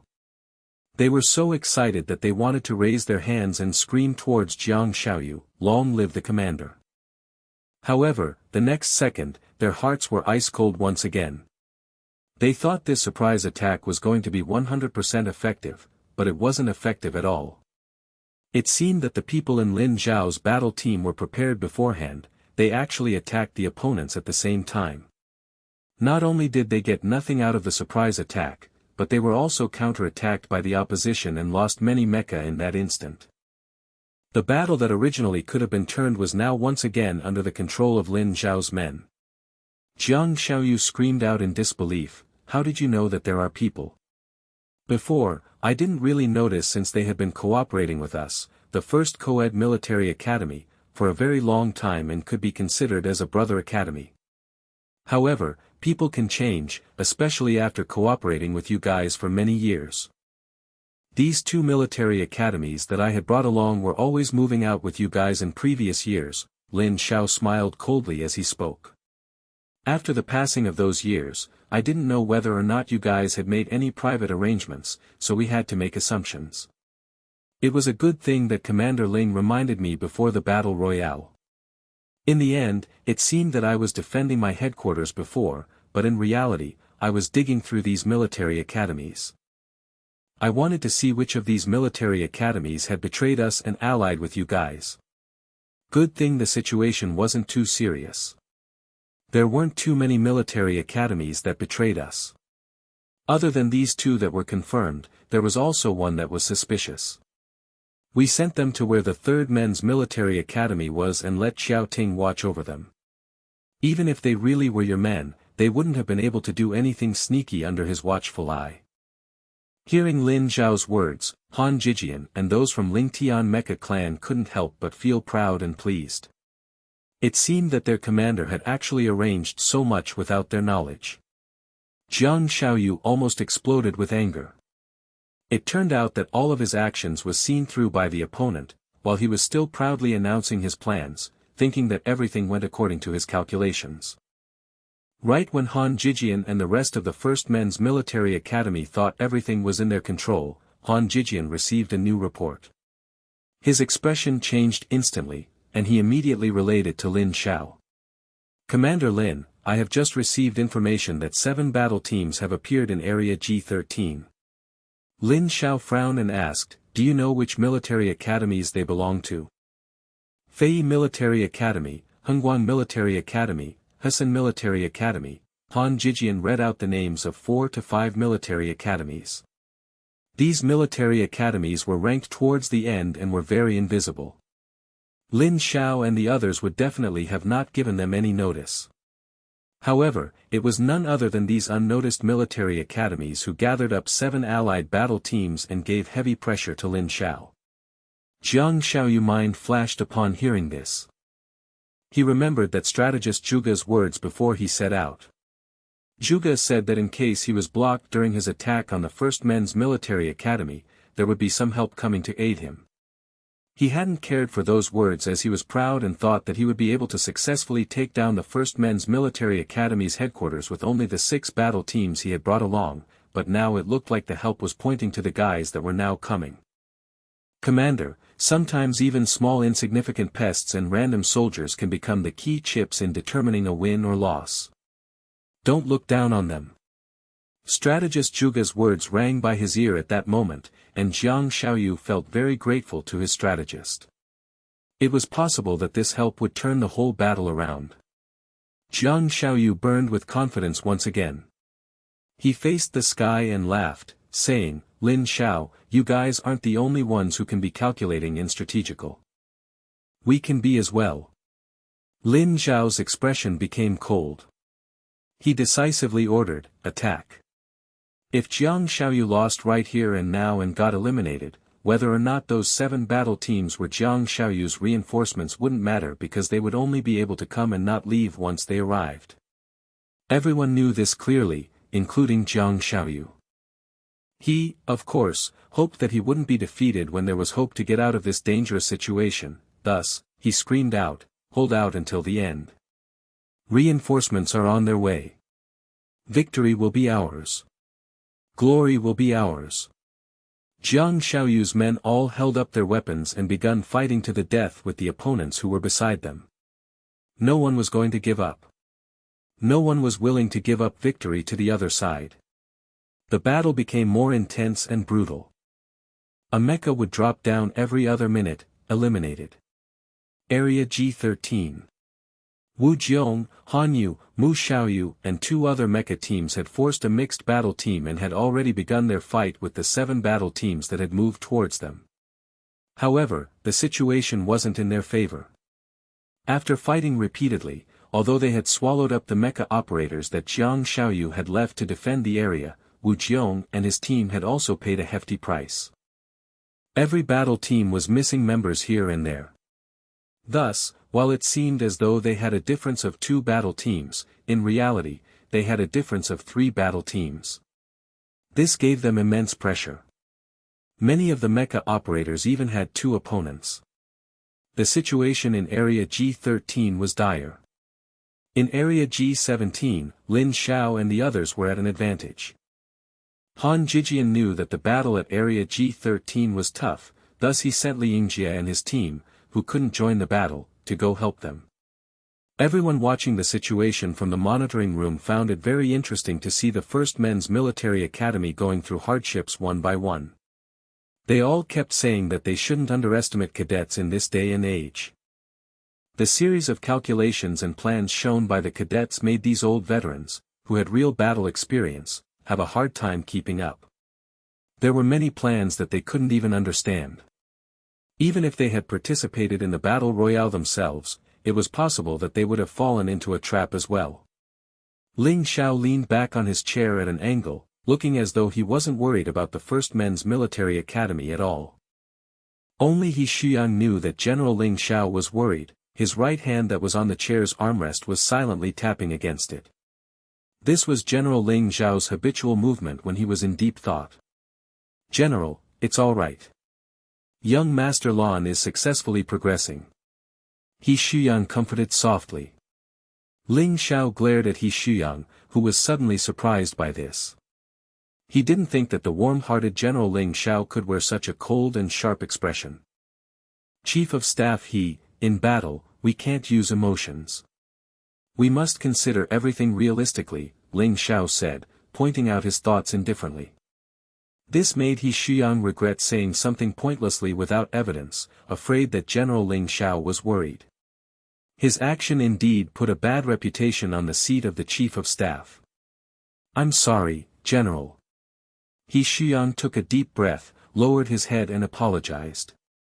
"You and I both know that, from this situation, even if Ling Lan is able to successfully eliminate the Second Men's Military Academy, in the end, these allied forces of the Second Men's Military Academy will still be able to break through the First Men's Military Academy's headquarters and eliminate them." Ling Xiao softly spoke out the reality. This was also the reason he was worried. He Shuyang was silent. Ling Xiao's speculation was the same as his own. He looked at the scene of Lin Xiao battling in Area G17 and softly said, "The only hope now is that the allied forces of young Master Lan can pick up some slack." "Allies? I don't think they can be trusted. Who knows when they may stab you in the back?" Ling Xiao said with a sigh. He Shuyang's expression changed slightly. "You think the first co-ed military academy will turn around and betray them?" Ling Xiao shook his head and said, "That's not what I meant. I just meant that if you lean on a mountain, the mountain topples. If you lean on water, the water flows away. If you lean on someone, that person may run away. It is better to trust yourself. It is safer and more reliable." He Shuyang nodded. Ling Xiao's words were logical. Only, was it possible to resolve the crisis only by relying on the people from the First Men's Military Academy? Area Q. At this moment, Ling Lan was silently leading her 5 team members in the direction of the Second Men's Military Academy. Li Lanfeng's injuries were too severe, and they also needed someone to defend the mecha, so Ling Lan had left him behind. This result made Li Lanfeng feel sad. The feeling of being abandoned made him thirst for power even more. The 6 of their group, including Ling Lan, silently sneaked into the Second Men's Military Academy's headquarters. The Second Men's Military Academy's headquarters was located around a hilly forest area that blocked off any wind from getting in. From a bird's-eye view, there was nothing around aside from the forest. However, when looking up from below, people would be able to clearly see the sky and know what was happening. This was also why Area Q was easier to defend and harder to invade. It was pretty much impossible for anyone to plan a sneak attack. It could only be taken down by attacking it up front and bit by bit until reaching the center. However, this environment wasn't advantageous for mechas. However, it was different for Ling Lan and the others who had come after leaving their mecha behind. These bushes and vines under in this lush forest were the best places to hide in plain sight. Ling Lan's area of effect powers had already begun. A draft of cold air silently covered up their presence within the forest and bushes. Even if enemy mecha had heat detectors, they wouldn't be able to detect them. Only by coming to this location and feeling it for themselves would they then perhaps be able to feel that something was off. However, this wasn't possible. No one would not use mecha and investigate outside the headquarters physically. After going past a patrolling mecha team that was passing by, Ling Lan calculated that the opposition had already flown out of the 1-kilometer range of the heat detectors. Then she led her team members out of the bushes and tree and continued to sneak in. Just like that, Ling Lan hid here and there. Although she wasted a lot of time, after 3 hours, they finally got close to the center location of the Second Men's Military Academy. Ling Lan waved her hand, and her other team members tacitly found their own hiding spots. Like a clever cat, Ling Lan reached the final circle of trees in the very heart of the headquarters. Ling Lan didn't stick her head out, but instead began to use her spiritual power. She turned her spiritual power into a few thin lines, which were then made to silently move towards the center area. The center of the enemy headquarters was a large flat field, which was exactly as Ling Lan had guessed. The only thing that Ling Lan regretted was that this field was way too flat. It actually didn't have any sort of forest or bush. There was pretty much no hope in sneaking in successfully with the mecha that were on patrol watching them. There might be some opportunities to be found if they waited for night to fall, however, morning had just come a few moments ago. They would have to wait for another 6 to 7 hours for night to fall again. Unfortunately, Ling Lan didn't have that much time. Little 4 had already given her a live broadcast of the serious situation in Area G17.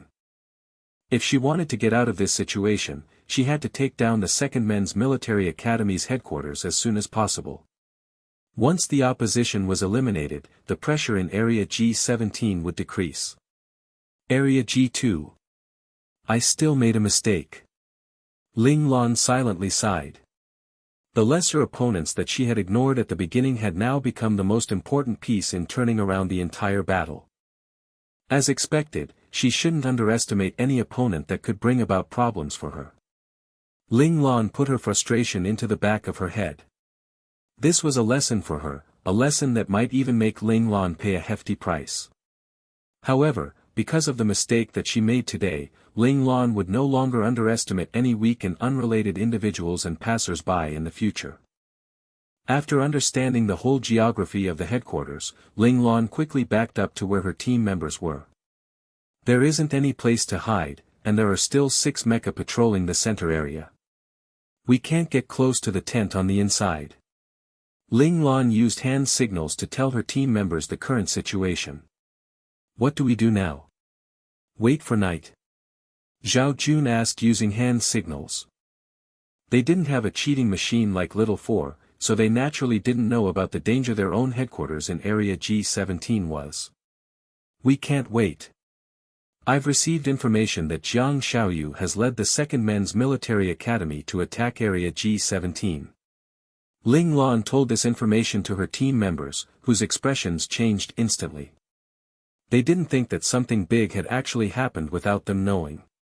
We must attack as soon as possible. We need to take down the Second Men's Military Academy's headquarters before they take ours. Qi Long forcefully used hand signals to express that they had to attack. The other 5 also made the same signals. They were all recommending that they attack right away.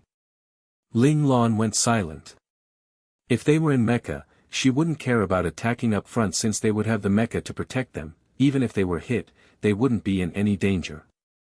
Right now, however, they had only come physically. If they were discovered, ended up facing mecha and were attacked, they might pay the price with their lives. This wasn't something Ling Lan wanted to see. Ling Lan fell into deep thought for a few minutes. She thought of a few ideas but shot them down one by one. She was very frustrated that there wasn't actually any way to make sure it was perfectly safe. She looked towards Li Shiyu and used hand signals to ask, "Do you have any strong medicines that can break through a mecha cockpit's protection and knock out the mecha operator inside?" Li Shiyu rolled his eyes and stared at her. He used his hands to say, if there was a medicinal agent like that, then who would need mecha operators? I could just toss in a knockout missile and control the entire situation of a battle. It seemed that she was being whimsical. Ling Lan remembered that some talents could bring about this kind of result, such as hypnosis or the like. She looked around and discovered that the talents of her members were not of this kind. Her gaze ended up landing on Zhao Jun. This guy had joined the team later than everyone else, and she actually didn't know what talent he had awakened. Thus, without being hopeful, she asked, "Zhao Jun, what talent did you awaken?" If someone could become a special class operator, then they would have awakened a talent. Zhao Jun's face froze. He went silent for a few seconds before he then dispiritedly used his hands to say, decadent voice. Everyone held their hands to their mouth to quickly muffle the laugh that was about to come out. They didn't expect that a big, strong man like Zhao Jun had actually awakened such a soft and beautiful talent. It was hilarious. Zhao Jun stared angrily at them. He had known that these people would make fun of him if they found out about his innate talent, thus, when he joined the battle team, he didn't really bring this up to anyone's attention. Decadent voice. Ling Lan's eyes lit up. This talent was made for this predicament. Was she really the female lead that God was looking over? She had just asked indifferently and actually got an answer to solve the problem. Ling Lan immediately used her spiritual power and told Zhao Jun her thoughts about how to use decadent voice.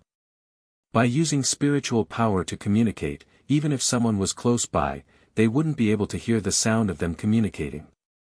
As long as there wasn't anyone whose spiritual power was above Ling Lan's in the surrounding area, no one would be able to discover the waves of spiritual power. This type of communication was most definitely the safest at this time and place. Zhao Jun wore a bitter expression, nodding as he listened. In the end, he took a deep breath, closed his eyes and activated his innate talent. After doing so, he felt an energy force that attempted to enter the depths of his mind space. Zhao Jun didn't panic, he knew that this was Boss Lan's spiritual power. He broke through all the protection in his mind in order to aid Ling Lan's spiritual power in getting into his mind space. Zhao Jun, what ability does your decadent voice lean towards? Ling Lan's voice rang in Zhao Jun's mind. Zhao Jun replied using his consciousness, it's different from Li Yinfei's charming ability. My voice will make people feel sluggish and slow. That is a good ability. How is that a good ability? I can't use it when I operate a mecha and it can't be improved in any way, Zhao Jun said with regret. When he had awakened his innate talent, he was really hoping it was something that would go well with mechas. He didn't expect that he would get this ability, which made him very disappointed. In the end, he ended up never mentioning what his innate talent was to others. Even Li Lanfeng didn't know this information. If Boss Lan didn't ask, he would have brought this information with him to the grave. In reality, Zhao Jun admired Qi Long's innate talent, animal instincts, the most. That talent was almost made for mecha operators. Ling Lan humphed coldly, which made Zhao Jun's heart instantly tighten up, and the embarrassment he originally felt regarding his talent instantly disappeared. Now that Ling Lan's spiritual power was inside Zhao Jun's mind space, he could clearly feel Ling Lan's discontent. No talent is useless. It's the same even with decadent voice that people think is of the entertainment category. Ling Lan's cold voice rang in Zhao Jun's mind space. What do you mean you can't use it for operating mechas? I have actually never understood why the Federation categorized talents. Entertainment, logistics and support, intelligence, beast-like physical skills. In my eyes, any talent can be used on mecha operating, Ling Lan said without hesitation. This theory wasn't only in her thoughts because it was at the same time one of the learning space's laws. In the learning space, the only difference between talents laid in the degree of power, and not whether they were useless or not. Ling Lan words made Zhao Jun's eyes light up.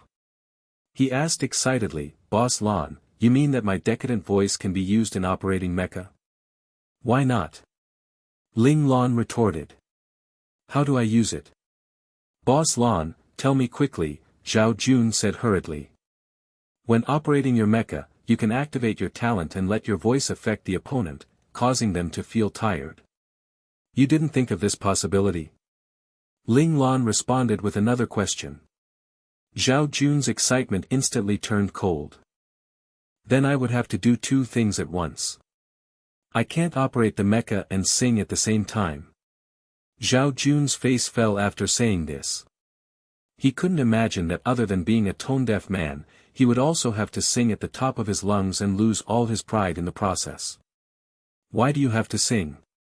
Is there a rule that says you have to sing to use your decadent voice? You can't use normal conversation. Ling Lan asked again. Talking? Zhao Jun's spirit was shaken once again. Yeah. As long as you keep talking, you don't have to think and just speak whatever, then let infuse your talent into your words, Ling Lan recommended. Yeah, you're right. How come I didn't think of this? Ling Lan prompt had made Zhao Jun finally realize it. He had found a path that was suitable for him, and this would allow him to become a terrifying killing machine in future battlefields and make opposing countries fear him. He would also get the alias, the Reaper. Of course, you'd have to think about it yourself since the talent is yours. At this moment, Ling Lan didn't think that the conversation they had unintentionally would break Zhao Jun out of his shell and in the end make him become a god of killing on the battlefield. I understand, boss. Zhao Jun said excitedly. He had surreptitiously changed the way he addressed her, and this meant that he had truly recognized Ling Lan as his real boss and was not just calling her boss Lan out of respect.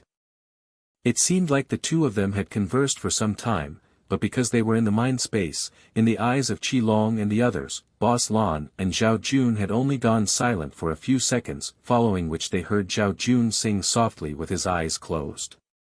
Zhao Jun had never tried to use his talent through speaking, thus, Ling Lan still let him use his own way to do it. Not a single word of his singing was on beat and note, making Qi Long and the others feel irritated. They subconsciously shut out this irritation and the sound disappeared slowly.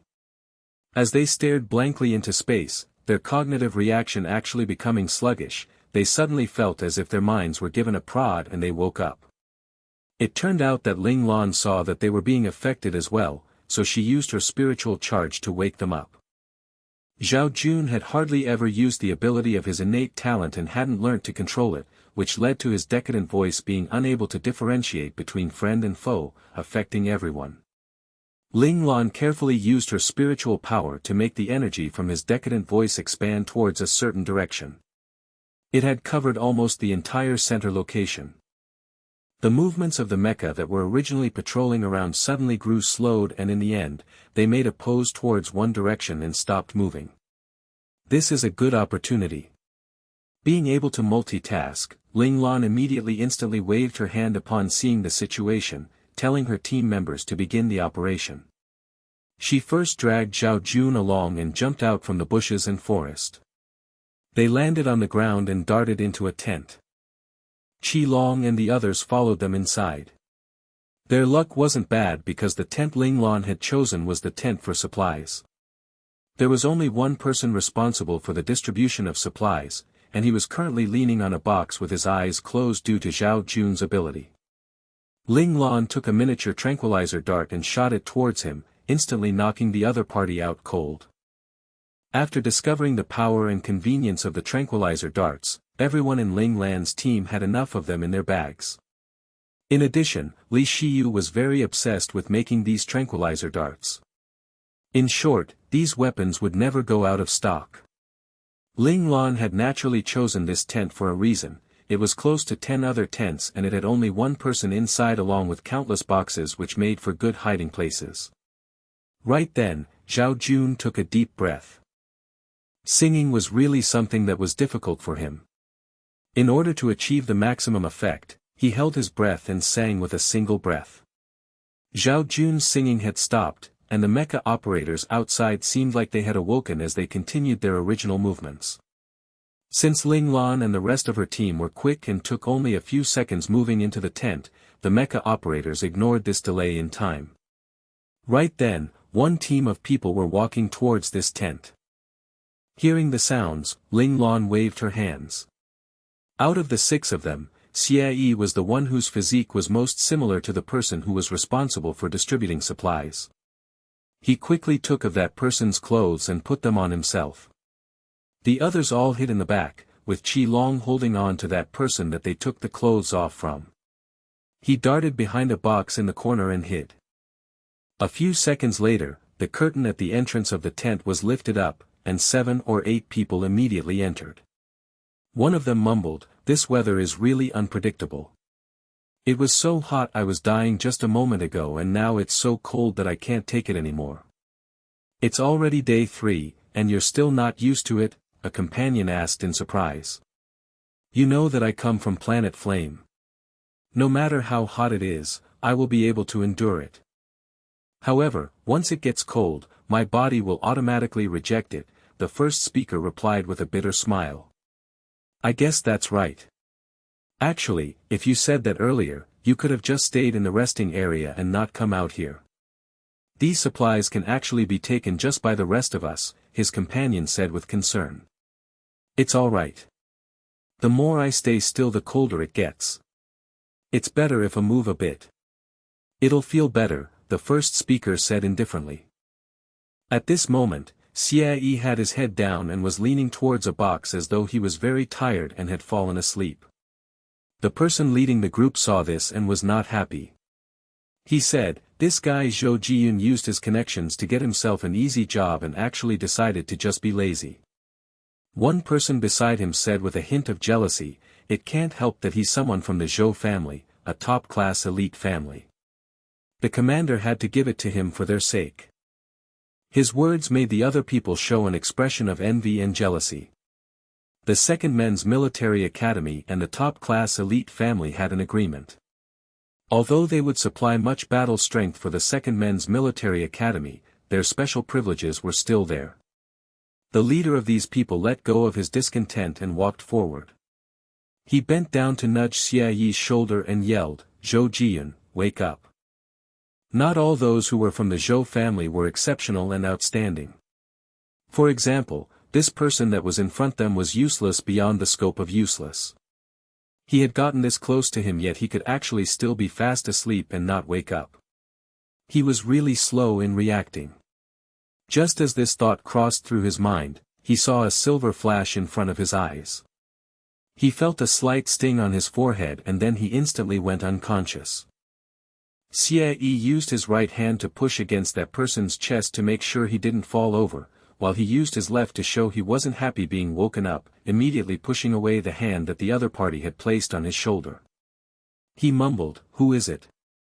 The people in the back didn't feel anything wrong. Right then, Xie immediately grabbed hold of the unconscious person's shoulder, bit his lip and said, you again. Then he turned around to tackle him onto the ground, holding up his right hand and getting ready to beat him up. Since Xie had blocked off the vision of the people in the back, they didn't discover that their companion was already unconscious. They saw that Xie was about to beat him, so they quickly ran up to stop him. Their attention was all on Xie. Seeing this, Ling Lan and the others, who were hiding elsewhere, each shot out one miniature tranquilizer dart. Ling Lan shot 3 of them consecutively and took down the rest of the members of this group in an instant.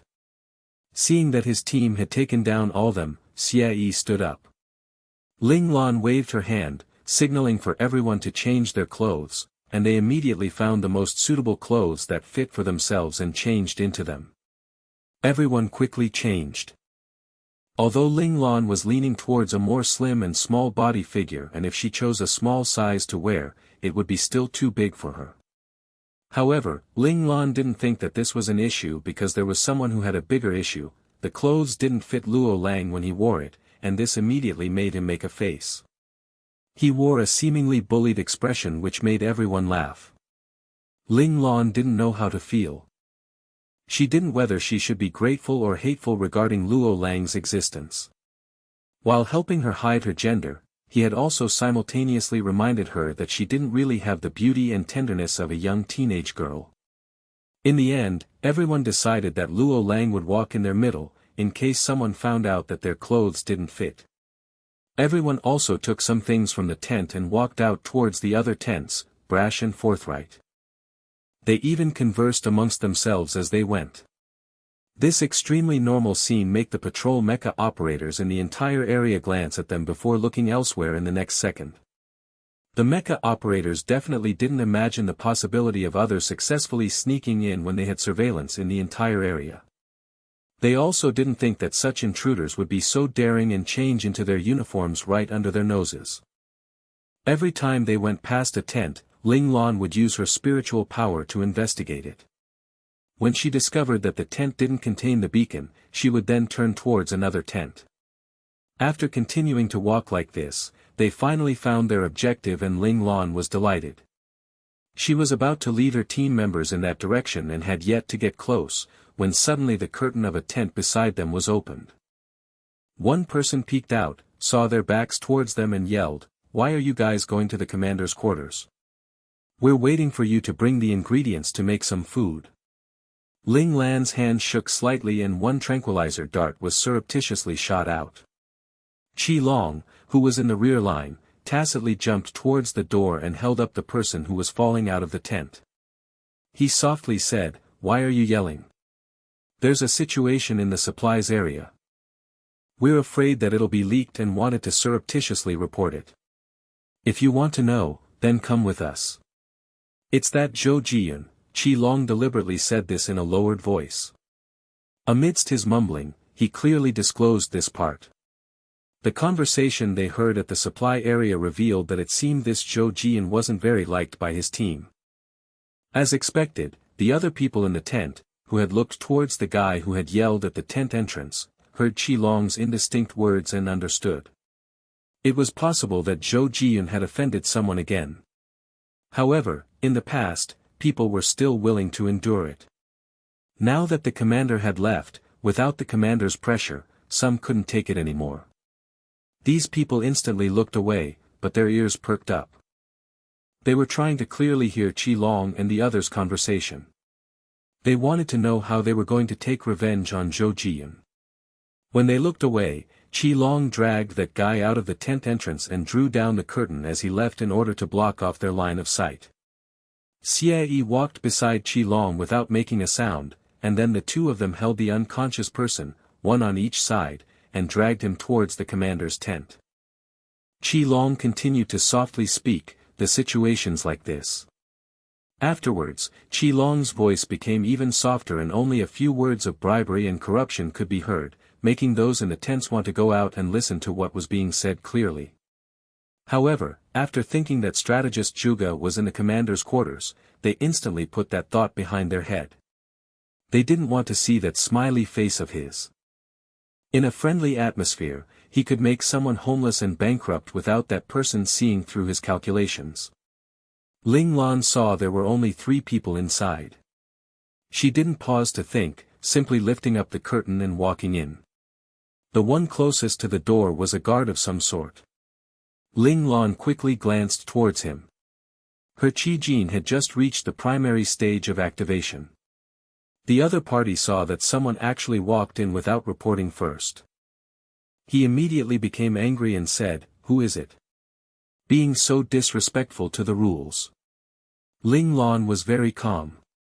"I have urgent news that I need to report," she said with a serious face. This made the anger of that person settle down a bit. He turned around and looked inside. Inside the tent were 2 people, who had been looking at and studying a map. One of them had heard the commotion at the tent entrance and he had instantly frozen up. In contrast, the other person raised his head, smiled carelessly and said, "Little Gao, it's all right. Let him come over here." Little Gao's expression calmed down and he pointed towards Ling Lan, saying, "You go and report." He then pointed at Qi Long and the others and said, "You guys stay here and don't move." Ling Lan used her right hand to give a quick signal to her team members behind her. The smiling individual saw this and didn't overlook this small action, his expression changing instantly. Right then, the person who had frozen up suddenly opened his mouth and tried to scream, "Enemy attack." Unfortunately, before he could scream out, his eyes rolled backwards and he fell to the ground. The person beside him quickly looked at him and discovered that there was half a needle sticking out from his neck area. That person's expression shuddered again. It turns out that Ling Lan had shot a miniature tranquilizing dart at him the moment he was about to call for help. Little Gao saw this scene and was instantly stupefied. Right when he realized it was an enemy attack, Qi Long and Luo Lang moved together, one on the right and one on the left, each one of them stabbing a tranquilizer dart into that person's neck area. The person who had looked at Ling Lan and the others with a smile didn't change his expression. He sighed softly and said, "I have always schemed against others, but I didn't think that our own headquarters would be in other people's plans. Which military academy are you guys from? Wait, don't tell me yet. Let me take a guess." He fell into deep thought for a few seconds before saying without hesitation, You guys are from the First Men's Military Academy and you should be their commander, Commander Ling, right? The other party's memory was definitely good. He had instantly spoken out Ling Lan's identity. Ling Lan looked at him indifferently and said, "Yes, you're right. What is your name, senior?" That man smiled bitterly and said, "Zhuge Jingming. Imperial Zhuge." Ling Lan said calmly. "I've heard so much about you. Your tone doesn't sound like you've heard of me." Zhuge Jingming shook his head and smiled bitterly. Was he mocking him? "I didn't think that you guys would be so daring as to attack the headquarters after leaving your mecha behind. Do you guys not fear death?" Zhuge Jingming could not understand the madness of the 6 people standing in front of him. This move of theirs, in his eyes, was without a doubt the same as suicide. That's because no one thought that anyone would march to their death. "Thus, we are able to stand here right now," Ling Lan said calmly. Hearing this, Zhuge Jingming's eyes instantly flickered. He continued to sigh and said, "That's true. In the battlefield, people will do anything to win. Life isn't the only thing that is important. I was wrong. I didn't look at the battle royale like it was a real battlefield. You, on the other hand, believed it to be a real battlefield. That's why you won." Ling Lan didn't say anything and only looked around in the tent. She immediately discovered the launcher. Right when she moved towards it, Zhuge Jingming said, "The Second Men's Military Academy is already your trophy. There are still 10 to 15 hours left of the battle royale. You probably aren't in a hurry, Commander Ling. On the other hand, I have a question that I would like to ask Commander Ling. I'm not sure if Commander Ling could help me with my inquiry." Ling Lan coldly glanced at Zhuge Jingming, her glare piercing into his heart. "I know you're trying to drag this out." Hearing this, Zhuge Jingming feeling he got from that cold glare from before instantly disappeared. He smiled bitterly once again with an innocent expression and his hand open as he said, "The Zhuge family focuses on developing cognition. In terms of physical skills, we only need to make sure our body is healthy.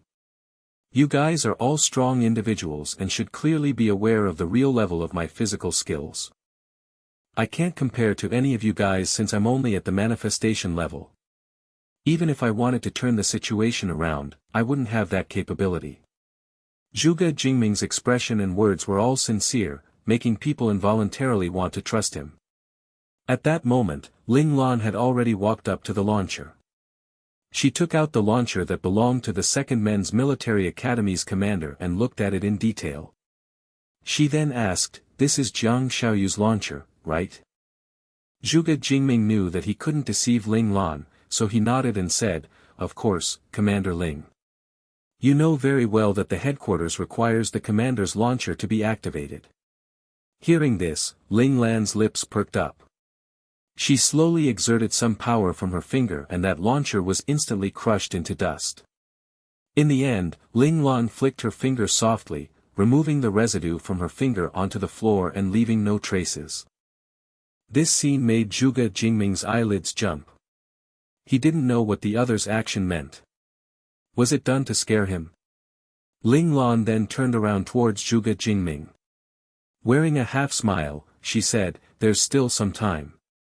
I'll listen to your question." Zhuge Jingming was extremely happy. The reason he had wanted to ask a question was to buy time. It had already been 12 hours since Jiang Xiaoyu had led his team out. If everything had gone well, he was probably already attacking the First Men's Military Academy's headquarters. These people in front of him might not know of this situation, and thus they had a chance to turn things around. Zhuge Jingming focused and calmed himself. He slowly said, "I want to ask about how you guys snuck through Area Q. Don't tell me you guys came here without mecha from the beginning. Even if you were to rush, you would still not have been able to arrive here by now." Although he was trying to drag out the time, Zhuge Jingming still wanted to know the answer to this question, which was why he had simply asked outright. "There's something called a disguise. Just like how we are now," Ling Lan responded calmly. "But we have ways of telling you apart. Even if you somehow manage to get past one checkpoint, you couldn't possibly get past so many of the other ones. Zhuge Jingming didn't believe Ling Lan's words. There's also something called information. Ling Lan glanced at Zhuge Jingming. That piercing cold expression of hers frightened Zhuge Jingming. He kept feeling that his thoughts were being read by the opponent. How was this possible? At a certain distance, even Mecha would not be able to get information from thousands of miles away. Although Zhuge Jingming was telling himself to not get worried, Ling Lan's glance had been too intense. It made him involuntarily close his eyelids in order to block off the eyes that looked through into his soul. Ling Lan's lips perked up a bit and showed a hint of a mocking expression. She took out something small that she had brought with them all the way here and at the same time said, "There's also something called loopholes. They won't disappear after a plan is made." After saying that, her finger pressed down and the item she took out was put into the receiver. Ling Lan action caused Zhuge Jingming's expression to change slightly, and his heart instantly felt it was like being submerged in water. "Don't worry. I still haven't pushed down the button to turn it on. You still have time." Ling Lan glanced at Zhuge Jingming indifferently. That glance of hers was emotionless, seeming as though Zhuge Jingming didn't exist in the eyes of his opponent. This feeling of being looked down upon made Zhuge Jingming feel extremely humiliated. From his birth, he was the prodigal son. He was expected to inherit the next generation of the existence of the God Machine. Up until now, his life had been entirely smooth sailing. He was valued by his family and friends, and even the proud Jiang Xiaoyu had no choice but to yield to him. This had made Zhuge Jingming become conceited, believing that there was no one in the world that would look down upon him. However, all of this was overthrown by Ling Lan. It wasn't that Ling Lan was looking down on him, but it was the fact that she had totally disregarded him. Zhuge, the God Machine that everyone respected, was the same as an average person in the eyes of the other. No matter if it was the feeling of glory given to him by his family, or his own dignity, they were both extremely hurt by this. Zhuge Jingming could not help but hate the cold young man standing in front of him. Why did he look down on him? Why him? Why? Because you're my prisoner and I'm a guest, and I will become the master of this place.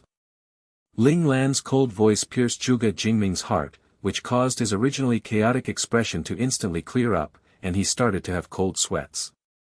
Without realizing it, he had actually fallen into the trap of hate in his heart.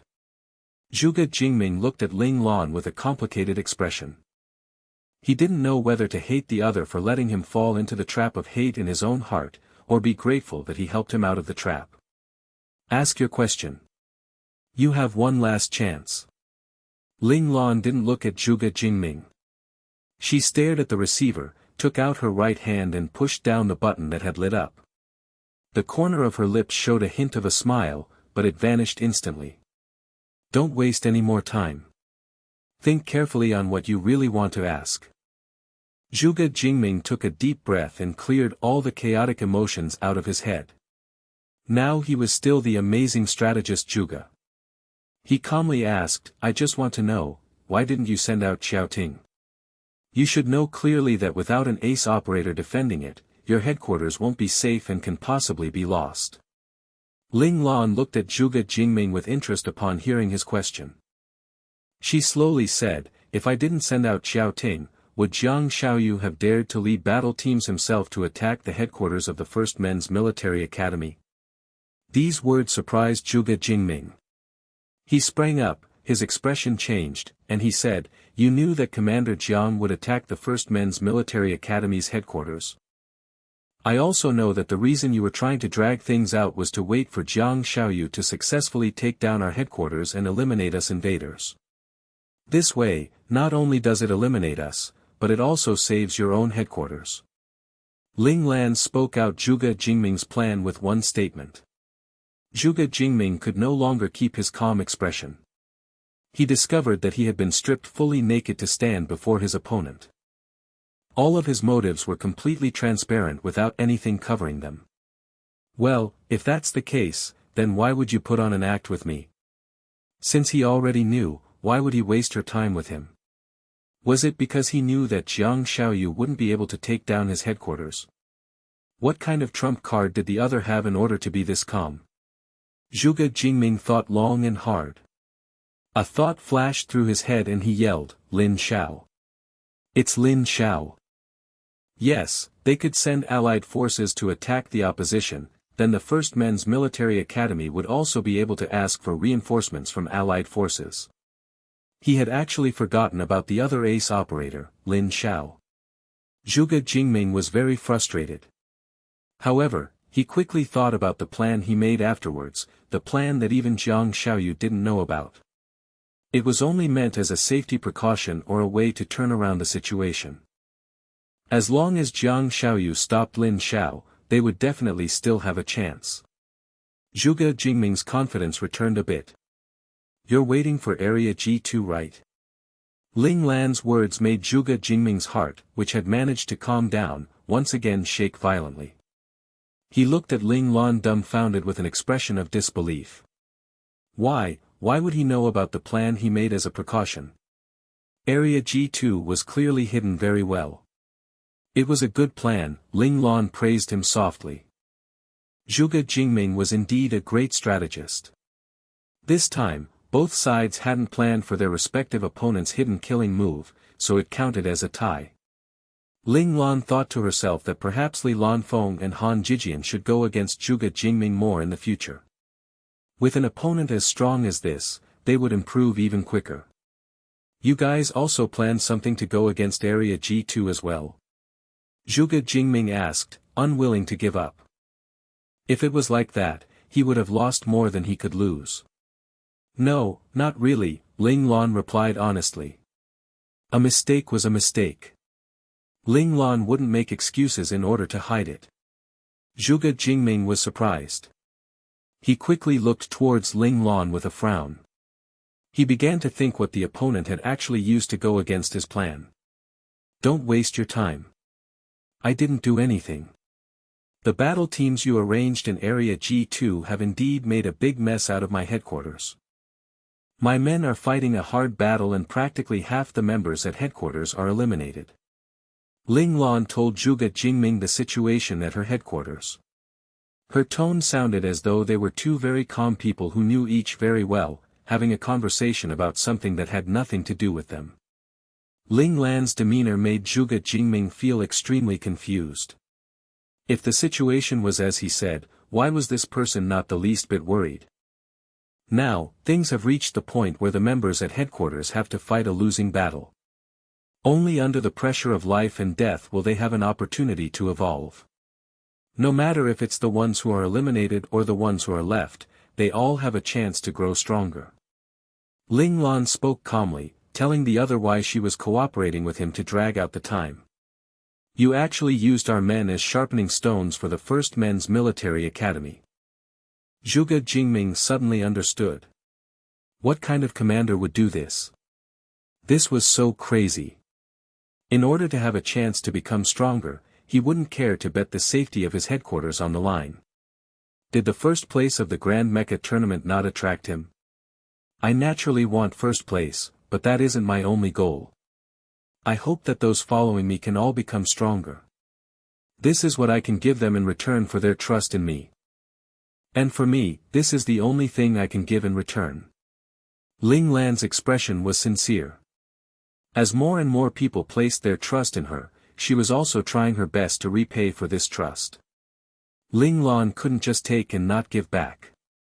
If you were to lose, even if you were berated by them, you would still give them enough time to become stronger? Zhuge Jingming looked at Ling Lan as though he was looking at a crazed man. Only crazy people would use their pride and glory to let others have a chance to become stronger. One person standing at the peak will feel the cold bitterness of loneliness. Ling Lan's expression became wispy. She didn't want to be the only person standing at the peak in the future, looking down below with a lonesome face. That wasn't something she needed. Thus, she didn't choose the sovereign Tao, or the holy Tao, and chose the dominance Tao that she herself created. The path she took was actually the one that was in her heart. Those who strategized did not need to speak too clearly. Zhuge Jingming had already understood the meaning of Ling Lan's words. His expression was very complicated. Finally, he sighed deeply and said, "I admire you. However, aren't you afraid that while speaking to me, your communicator would suddenly show the information that you guys have lost and are eliminated?" Ling Lan glanced at Zhuge Jingming with a half-smile and replied, "Why should I be afraid?" After that, she pushed down the button that was lit up. But to be honest, I am actually afraid. If she didn't have Little Four surveying the whole area, she would naturally not have had the courage to waste time like this with Zhuge Jingming. She knew very well that antagonist boss characters all usually ended up with the tables being turned against because they spoke too much. Right now, she was like AF*** king antagonist, Ling Lan thought to herself depressingly. Seeing Ling Lan's action, Zhuge Jingming thought he was going to feel despair, frustration and pain. He didn't think that when he saw Ling Lan push down on the button, he actually let go. It was as though he was a prisoner on death row, waiting for the guillotine hanging above him. The waiting was torturous and painful. However, after the guillotine dropped, after knowing that he was cut down, he would then be set free. Yes. Speaking with this person who seemed to have everything within his control had slowly broken down his confidence bit by bit. Before he could be totally defeated, he had gotten away from the other's clutches. He was lucky. Area G13. Coming as reinforcements, Li Yingjie and the others saw that Han Yu, Mu Xiaoyu and Wu Jiong were all in the middle of tough battles. At this time, mecha on both sides had fallen down to be eliminated. Overall, the opposition had lost more mecha. It was, of course, due to the fact that this time, the team that Ling Lan had led consisted of the logistics transport team along with Wu Jiong and Li Yingjie's mixed battle team, while the rest were all battle teams. The rest were the top special class operators of the military academy's mecha team. Their capabilities were stronger than the mixture of the advanced and special level mecha battle teams. Even if it was 2-1, they would not lose right away. This allowed them to endure for a very long time. However, as time went on, the situation was becoming less and less in the First Men's Military Academy's favor. Although the First Men's Military Academy had mecha operators with stronger capabilities, the number of enemy mecha was enough to compensate for this. Very soon, the situation took a turn for the worse. The mecha on the side of the First Men's Military Academy began to fall in increasing numbers. Seeing that the situation was no longer looking good, Li Yingjie immediately ordered, *T, advance forward. Keep the opponents occupied and relieve some pressure for our brothers. After saying this, Li Yingjie turned on the mirror beam shield. He turned his engine up to the highest setting and his mecha shot out like a cannonball, darting straight towards one of the mecha. Ah! The operators of the 15 oddly shaped transport mecha all screamed out angrily and followed their captain in pouncing on the enemy. Although the operators of the logistics mecha team were all advanced mecha operators, they were neither impulsive nor blinded by anger. The opponents that they chose were also advanced mecha operators. While relieving pressure for their comrades, they also wanted to battle until the end of the battle royale at the same time. With Li Yingjie's 15 mecha joining in, Wu Jiong, Han Yu, Mu Xiaoyu and the others instantly felt their pressure decrease by a great deal. The two sides fought brutally. One side knew clearly that if they got through these people blockading them, the First Men's Military Academy's headquarters would be in the bag. The other side knew even more clearly that if they didn't block them off, they would all be eliminated once the headquarters was broken through. This was an ending that they could not accept. It should be said that the people of the First Men's Military Academy were ready to risk everything. Although the transport mecha retained some power, it was undoubtedly not enough when compared to real battle mecha. It was necessary for the piloting skills of the mecha operators to compensate for this point. However, even an advanced mecha operator participating in the Grand Mecha Tournament would be among the most exceptional mecha operators. In the transport battle team that Li Yingjie had brought, other than Li Yingjie who could still go against an opponent, the others were somewhat all in a crisis. Gao Jinyun was one of the team leaders of the Lingtian Mecha clan's battle teams. Although his operating abilities weren't bad, if he weren't part of Ling Tian mecha clan, he wouldn't have had a chance to become even a transport mecha operator. When he found out that he had been enlisted as a mecha operator for the logistics and transport mecha team, he was undoubtedly very excited.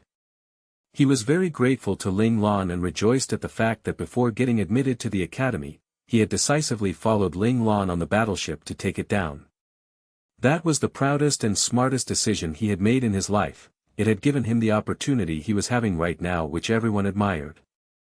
Gao Jinyan knew that his operating capabilities counted among the lowest group out of all the members that had come to participate in the battle royale. Thus, every time he received a mission to transport supplies, he was very careful in not making a mistake and making Boss Lan look bad. In reality, when Li Yingjie had ordered them to fight the enemy, Gao Jinyan knew of the outcome that awaited himself. The difference in mecha's capabilities between the two sides, in addition to the similar levels of mecha operators, they really didn't have any hope of winning. But even so, all the members, including Gao Jinyan, had decisively raised their beam sabers and pounced towards the opponents. Everyone knew that in this time of crisis, only by giving their all would they then be able to protect their headquarters.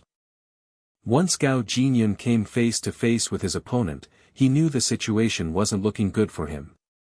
Although the other party was also operating an advanced mecha, his opponent's capabilities had without a doubt reached the peak of advanced mecha operators and only needed to progress a bit more to become a special class operator. Against a mecha operator of this level, he wouldn't have a chance of winning even if he were to operate the best advanced mecha, not to mention the fact that the transport mecha he was operating had poor equipment and weapons. It was just as he had predicted. After 10 rounds of attacks, he was pressured from all sides, danger coming from every corner. Gao Jinyan felt that he might be struck down by the opponent in the next second. Ah! A familiar voice screamed out in the comlink channel of the team. Gao Jinyan knew who it was the leader of another team, Wu Fei, who also belonged to the Lingtian mecha clan. Recently, they had been moving together day and night, and had become very familiar with each other. Wu Fei, who was close to Gao Jinyan in operating skills, could hold on no longer and was successfully struck down by his opponent. This made Gao Jinyan feel as though he was a fox mourning for the death of a hare. He thought to himself, will I also end up like that? Defeated and eliminated by my opponent? Right then, the image of Ling Lan coldly glaring at him appeared inside Gao Jinyan's mind. That cold glare was accompanied with a hint of regret and disappointment. Gao Jinyan thought back to the excitement he had felt when he was called out by Boss Lan.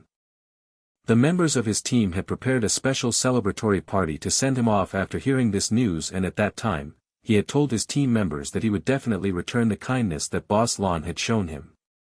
Was he going to return that kindness like this? How truly idiotic. Gao Jinyan stared ahead in anger, hating his weakness. He would not be defeated like this. Even if he were defeated, he would take his opponent down with him. Otherwise, how would he repay the trust and the chance Boss Lan had given him? He would stay loyal to the very end. He couldn't let Boss Lan down. *T, even if I lose, I will take down the opponent with me. Self-destruct. Gao Jinyan yelled angrily.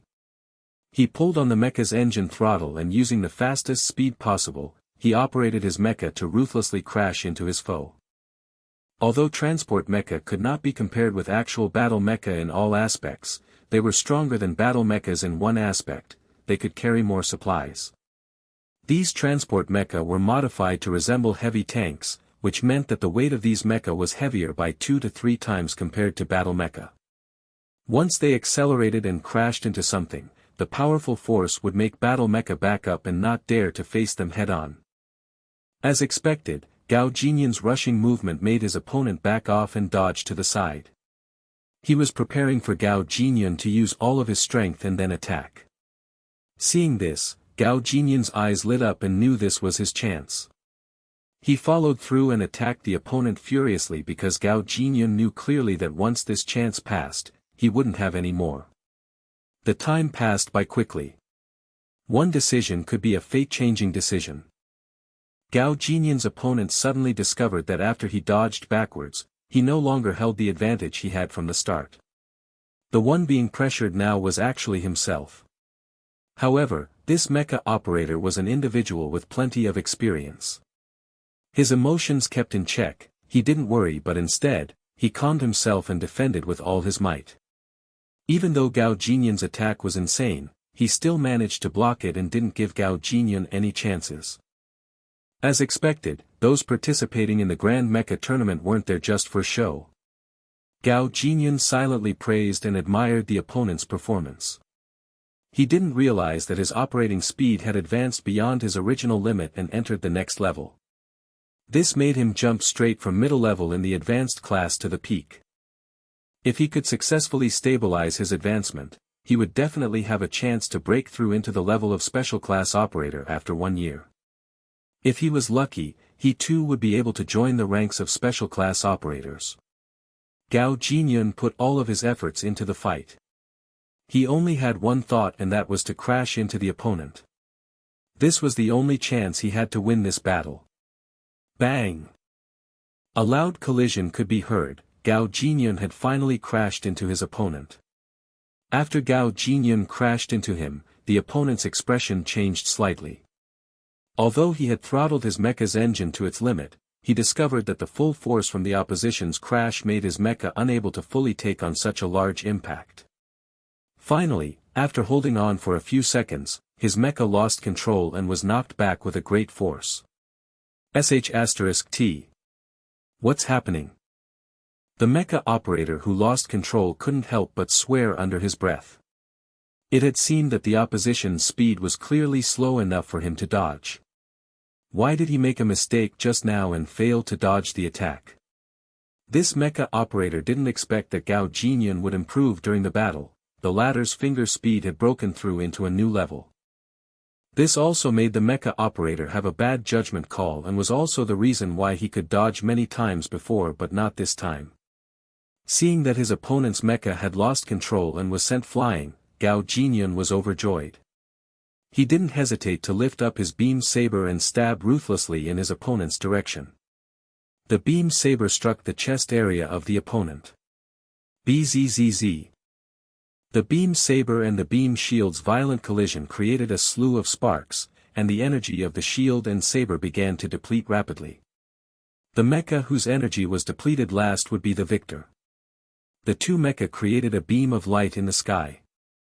Right when the beam saber was about to deplete into nothingness and Gao Jinyan felt hopeless, the force blocking his weapon suddenly instantly vanished, and the beam saber easily stabbed through into the opponent's mecha. A fleeting moment later, a force flicked his beam saber out of the mecha. Gao Jinyan knew that this was the support safeguard mechanism that the mecha were equipped with for the battle royale. As expected, Gao Jinyan, whose beam saber was ejected, saw that his opponent's mecha was already falling to the ground from the sky. Gao Jinyan held onto his beam saber that was nearly depleted of energy and suddenly fell into a blank daze. Did this mean that he had won? It was a good thing that Gao Jinyan woke up from his trance quickly. He was still in the middle of a battle and couldn't afford to blank out for even a second. After calming down, Gao Jinyan couldn't tell what victory tasted like. He quickly replaced the energy unit of the beam saber in his hand, feeling silently grateful to the logistics division at the same time. It should be known that these energy units were found by the logistics members after expending a great amount of time. They had picked them out from among tens of thousands of energy units, and every one of these energy units all contained the theoretical peak amount of energy they could carry. It was because of this that he was able to have a bit more energy than his opponent and managed to endure until the end and acquire victory. Details determine victory or loss. Gao Jinyan suddenly remembered that when Boss Lan was preparing the supplies, he had especially made sure of this point. Gao Jinyan was now full of confidence. With a boss who even thought of the smallest details, how could they lose here? Gao Jinyan was undoubtedly lucky. He had saved himself along with taking down his opponent, but his other team members weren't as lucky. However, the angry shout Gao Jinyan had made through the team's comlink had woken up many members that were under pressure and evoked their will to not give up. Since it was going to be a losing the battle, then they couldn't just lose without making something of it. The members who clearly knew there was no hope chose to use a suicide attack in the end, self-destruct. The self-destruct mechanism in the Battle Royale is just a simulation. Once they press down on the self-destruct button, the AI of two opposing mecha will simulate the real energy levels of a self-destruct attack based on the distance and angle between the two. The AI will then make the final call as to who won, and the result won't actually be that of a real gruesome self-destructing suicide. As one mecha after another among the logistics transport mecha chose to self-destruct, taking down 4 to 5 mecha operators from the opposing side, the members from the other battle teams were also moved by their actions. Even the logistics transport team performed so valiantly, so how could they, the real battle team members, lose to their comrades? Thus, seeing that there were no more mecha that could fight, they all followed the transport team's footsteps. One after another, mecha dropped to the ground. Each mecha operator who was eliminated also took a trophy with them when they left in the end. On the ground, Chang Xinyuan was leading 9 modified mecha and watching the situation above area G13. He saw the mecha of familiar comrades drop one by one. Before dropping down, they ruthlessly held on to an opponent and pushed down the self-destruct button. Chang Xinyuan's blood boiled and he couldn't help but want to also go up there and fight. Even if he wasn't on the same level, he still wanted to be beside his comrades. Even if it was self-destructing, he would try to take one with him. He thought of the scene from before, of Boss Lan leading his battle team to fight against Zhao Ting's. His teammates had used this move back then to take down an ace operator. The numbers of both sides were decreasing, but the opposition had 2 times their numbers, after all. Even if the First Men's Military Academy put forth all their efforts, they wouldn't be able to compensate for this difference. "Captain, the situation is becoming increasingly disadvantageous," one of the members worriedly reminded Chang Xinyuan. Right then, there were only 13 mecha that were still fighting for the First Men's Military Academy, while the opposition had around 20. The opponents held a definite advantage in numbers. "What do you think we should do? We've already sent out those who can fight, aside from our team," Chang Xinyuan said with a sigh. Even after being beaten up by Boss Lan, Chang Xinyuan had only successfully advanced to Advanced Mecha Operator after the new year. However, only top-level special class operators remained on the battlefield. Even if they were to help, it wouldn't make a difference for them. They would have to worry about whether they would make it harder for their comrades and disrupt them. It seemed that they would have to study hard for mecha piloting in the future. Chang Xinyuan once again felt the bitterness of being unable to do anything. In reality, Chang Xinyuan's growth was very quick. He had gone from middle-level mecha operator to middle-level advanced mecha operator in less than a year. Compared to his battle team, his rate of development was definitely comparable to those exceptional mecha operators, but he had ended up harboring a misconception only because Ling Lan's battle team was entirely made up of aberrants. He believed that he hadn't improved and was holding back the team. Thus, after this grand mecha tournament ended, 2 masochists would appear in Ling Lan's battle team. One would be Li Lanfeng, who wanted to become stronger, while the other would be Chang Xinyuan, who believed he was always the one holding everyone back. However, the masochistic behavior of these 2 crazy individuals would also make the other members of the team feel a sense of danger. Thus, they would create a new wave of studying and training, and Ling Lan's team would grow quickly as a group from the competitive atmosphere. This was why Ling Lan's team would be ahead of the other battle teams. This would all be explained in greater detail later. Chang Xinyuan's question caused the other members to instantly become at a loss for words. Although they had modified their mecha to the point of being amazingly overpowered, their operating abilities could not be compared to that of those battle mecha operators. Thus, they could only watch with concern and yet not be able to do anything. "Are we really going to just watch as these assholes take down our headquarters?" One member angrily smacked his head. He had always thought that researching modifications was enough. However now, he was regretting the fact that he didn't spend enough time practicing mecha piloting. If he had done so, he would have been able to fight side by side with his comrades at this moment. Today's battle changed the mentality of these mechanics who were obsessed with research. After going back, they would train hard in operating skills and accidentally become the mechanics of the battlefield.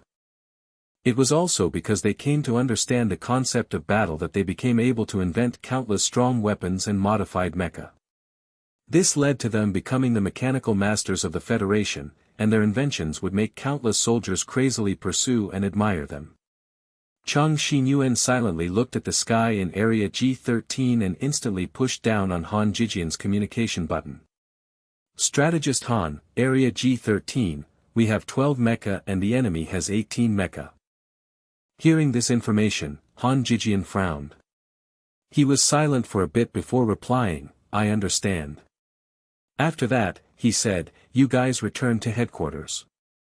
Chang Xinyuan and the others' mecha operating levels were not high, so they would be just handing themselves on a silver platter to the opponents if they joined the fray. We, the mechanics battle team, would like permission to fight. Chang Xinyuan didn't take the order but instead gave his own request. No, your mission is to modify and not fight. Han Jijian didn't even think before rejecting him. When all of our battle members have been eliminated, what would be the use of leaving us mechanics here?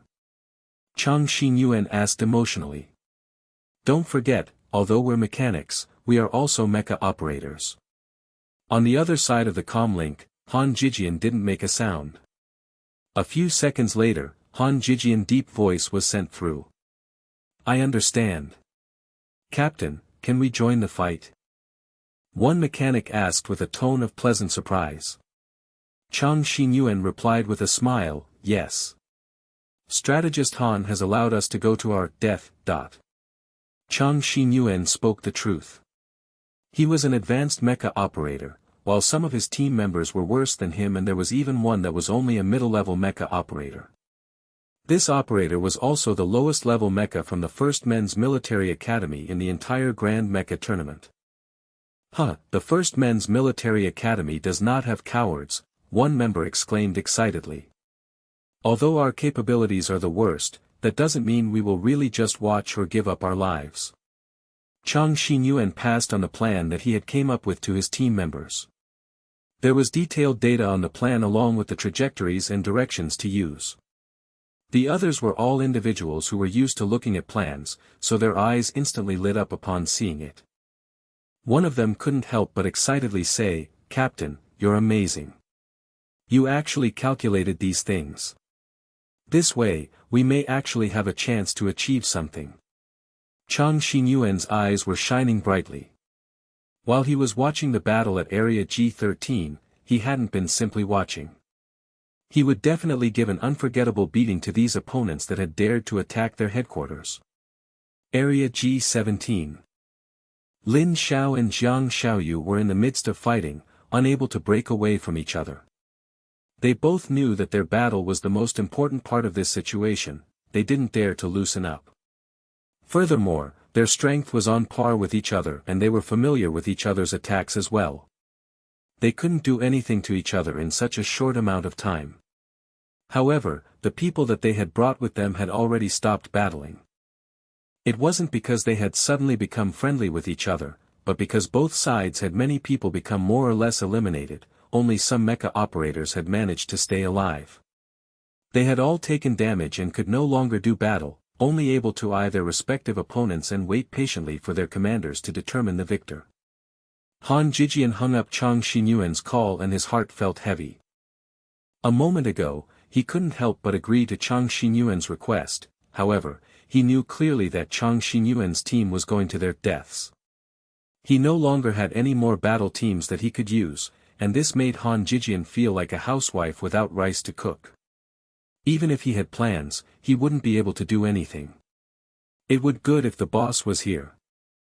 Han Jijian, who was now on the verge of being broken by the pressure of losing the battle, couldn't help but think of Ling Lan. The battle in Area G13 finally reached its end when Mu Xiaoyu took down one special class operator with a suicide attack. The whole of Area G13 was now a desolate wasteland, countless trees on the ground had been pulled up from their roots, and the fireballs that fell into them had accidentally set ablaze some easily flammable bushes. The smoke from the flames rose and engulfed the entirety of Area G13. In the midst of the blaze, the scene of countless mecha dropping from the sky could be clearly seen. From a bird's-eye view, it seemed as though Area G13 was littered with mecha, and this showed just how brutal the battle had been. There were only 3 special-class mechas hovering about in the air. When they looked at the countless mecha below them that were all eliminated, they were all silently happy that they weren't among them. They didn't stop and quickly flew towards their destination, Area G17. Right then, one mecha operator of the Second Men's Military Academy, who had been watching Lin Xiao and Jiang Xiaoyu's battle, suddenly operated his mecha to fly towards the center of the headquarters. This unprecedented scene surprised those who were watching them closely. Right when they were going to move their mecha to intercept, the Second Men's Military Academy and their allied battle teams crazily attacked them. Being intercepted, they could only watch as that mecha left their encirclement. In your dreams. Lin Xiao, who was in a heated battle with Jiang Xiaoyu, saw this scene and suddenly jumped backwards. He lifted up his beam gun and shot out a beam of light towards that mecha. The beam quickly shot towards the backside of that mecha, but right then, another beam appeared to intercept Lin Xiao's attack in a timely manner. Jiang Xiaoyu. Lin Xiao yelled while biting his lip. If the First Men's Military Academy's headquarters was taken down, how could he face Ling Lan as an alliance member? The First Men's Military Academy has run out of soldiers. As long as I keep you here, no one will be able to save the First Men's Military Academy. Even though the 3 of you guys formed an alliance, the First Men's Military Academy still belongs to the Second Men's Military Academy. In the future, Lin Xiao, you should make sure to find better allies. Ha ha ha. Jiang Xiaoyu laughed hysterically. It was as though he had already seen himself walking up to the top of the victory stage. Han Jijian was very far away from the battlefield in Area G17 because his mecha's level was on the low side, advanced mecha. No matter if it was Lin Zhao's men or Jiang Xiaoyu's men, they were all special class operators. If he were to join the fray, he wouldn't be able to help and would have to worry about Jiang Xiaoyu's men sneaking up on him. At that moment, he saw one mecha from the Second Men's Military Academy come out of the encirclement. He didn't even think before darting towards it. He wanted to try to intercept the opponent so that the First Co-ed Military Academy could arrive in time. Unfortunately, this mecha operator's goal was very clear: how could he let Han Jijian slow him down? He performed a simple 360-degree turn and passed around Han Jijian, while the latter watched as that mecha flew further and further away from him. Han Jijian wasn't going to give up. He bit his lip and gave chase. Lin Zhao's men had also come to chase, but they were blocked off by Jiang Xiaoyu's men. Now with one less mecha on Lin Zhao's side, Jiang Xiaoyu's men could still block off Lin Zhao's men. This was the decision and plan thought out by Jiang Xiaoyu after careful and detailed thinking.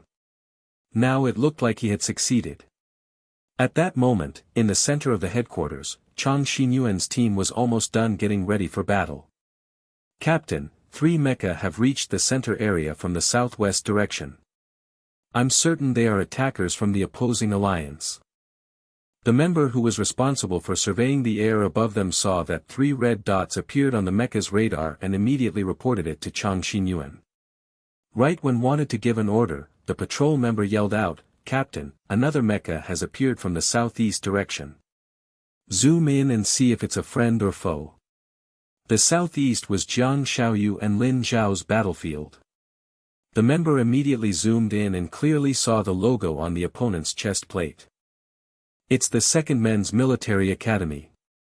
Right when he said that, another member yelled out, "There's another mecha, it's strategist Hans." Chang Xinyuan's expression was cold. Looks like that mecha managed to get out of the encirclement. *T. We'll ignore him for now. Our priority is to take down the 3 mecha from the southwest direction. All members, move out. The attack he had planned could only be effective once, thus, Chang Xinyuan naturally chose to target the 3 special class mechas. Yes, Captain. 6 mecha had been fiddling with their rocket launchers in the central area, but upon hearing Chang Xinyuan's orders, they all began to move about. They operated their mecha and moved to the locations drawn on the map. They set up the rocket launchers towards the sky according to the direction and angle written on the map. At that moment, the member responsible for monitoring shed droplets of sweat which trickled down his forehead. Whether the attack would be effective or not would depend on the accuracy of his monitoring on the enemy's location and the timing of the attack. Coordinates XX.XX. Prepare. After seeing that the opponents had almost reached the coordinates of their attacks, he immediately gave an order.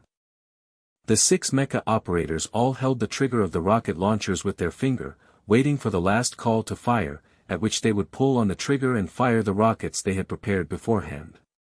Fire. Seeing that the opponents had reached their attack coordinates, the monitoring member screamed out the call to attack. The 6 members decisively pulled down on the trigger. 6 rockets shot up into the sky and followed the trajectory and angle based on the plan. At that moment, the 3 mecha, unaware of all this, had entered the trajectory of these 6 rockets. It was as though the 3 mecha were willingly ramming into the rockets. Right when the 3 mecha had reached the designated location, their mecha's AIS sounded a loud warning sound: dodge. Dodge. Dodge. Right when they wanted to operate their mecha to dodge the rockets, they discovered that they had nowhere to dodge to. The 6 rockets had blocked off all possible routes of evasion. In the blink of an eye, the 6 rockets hit the 3 mecha and exploded, making these mechas plummet into the ground head first. Yes. Seeing that the attack was a success, everyone all screamed out in excitement. Dodge! Chang Xinyuan screamed. It turned out that after their rocket's attack was successful, the mecha coming from the southeast had sighted them and fired his beam gun. Perhaps they had become too excited, or perhaps the opponent's attack was too sudden. 2 of their mecha were quickly shot down and eliminated. Chang Xinyuan quickly turned on the engine of his mecha and pounced in the opponent's direction. Right when that mecha wanted to continue attacking, he saw another advanced mecha moving towards him with a death wish. He coldly snorted, didn't even dodge and moved his mecha away as that mecha was about to crash into him. The outer shell of an advanced mecha was not comparable in toughness to that of a special class mecha. It didn't matter whether the opponent dodged or not, the advantage was on his side, but it was just that he had miscalculated. Perhaps other advanced mecha were definitely less tough than special class mecha, but Chang Xinyuan's mecha was different. In order to make sure of his safety during the battle, he had modified his mecha's outer shell to be as strong as a tortoise shell. Even if he bumped into a special class mecha, Chang Xinyuan was confident that he wouldn't lose to the opponent. It was this confidence that allowed Chang Xinyuan crash into the opponent without a care in the world. When they finally collided into each other, that special class operator knew that his opponent really had a death wish and wanted to crash into him. Boom! A loud crash sounded out and the 2 mecha crashed into each other with great force. The special class operator thought that the opposing mecha would be damaged greatly from this. However, he didn't expect that the opposing mecha didn't have a single scratch. Instead, after this crash, the originally damaged areas of his mecha had become more severe. Seeing that crashing into him had an effect, Chang Xinyuan was overjoyed. Once again, he ruthlessly moved his mecha towards his opponent. Other than the tough outer shell of his mecha, Chang Xinyuan really didn't have any other way of intercepting this special class operator. Having learned his lesson, the special class operator wasn't going to fall for the same trick twice. He operated his mecha to dodge. The difference between advanced mecha and special class mecha was put on display at this moment. Although Chang Xinyuan had used all he could to compensate for his speed, he was still slower by 1 level compared to the opponent. Bang! A slash from a beam saber came from behind. The special class operator was greatly surprised and immediately operated his mecha to dodge. Then he discovered that Han Jijian, who had been following him from behind, had arrived. Strategist Han, let's team up and take him down. Chang Xinyuan saw that Han Jijian had arrived and calmed down. Han Jijian also had the same thought. Right when the 2 of them wanted to team up and take down the opponent, that special class operator turned around and ran. The special class operator knew clearly that he couldn't be slowed down by the other party. He didn't know how long his commander would be able to slow down Lin Xiao and his men. He needed to quickly get to the center area of the First Men's Military Academy and take down the headquarters. Han Jijian and Chang Xinyuan saw their opponent had run away, and they knew clearly what he was thinking. The two of them set the speed of their mecha to the maximum and gave chase. They had to stop the opponent from getting what he wanted. In the midst of this chase, something that surprised them happened. The special class operator that was immediately about to reach the center location suddenly dropped toward the ground. The two of them looked at each other, not knowing what had happened. They were afraid that it was a trap and carefully landed their mecha on the ground. Chang Xinyuan's was tougher, thus he went to examine the fallen mecha. At the same time, the same thing happened where Lin Xiao was. The mecha of Jiang Xiaoyu, who was fighting fiercely against him, dropped down. The mecha don't have any reaction on their battery. It's just like locked mechas that are eliminated, Chang Xinyuan said to Han Jijian after examining it. Han Jijian thought long and hard and suddenly his eyes lit up. Do you think that it's because boss has already taken down the Second Men's Military Academy? Chang Xinyuan's eyes flickered.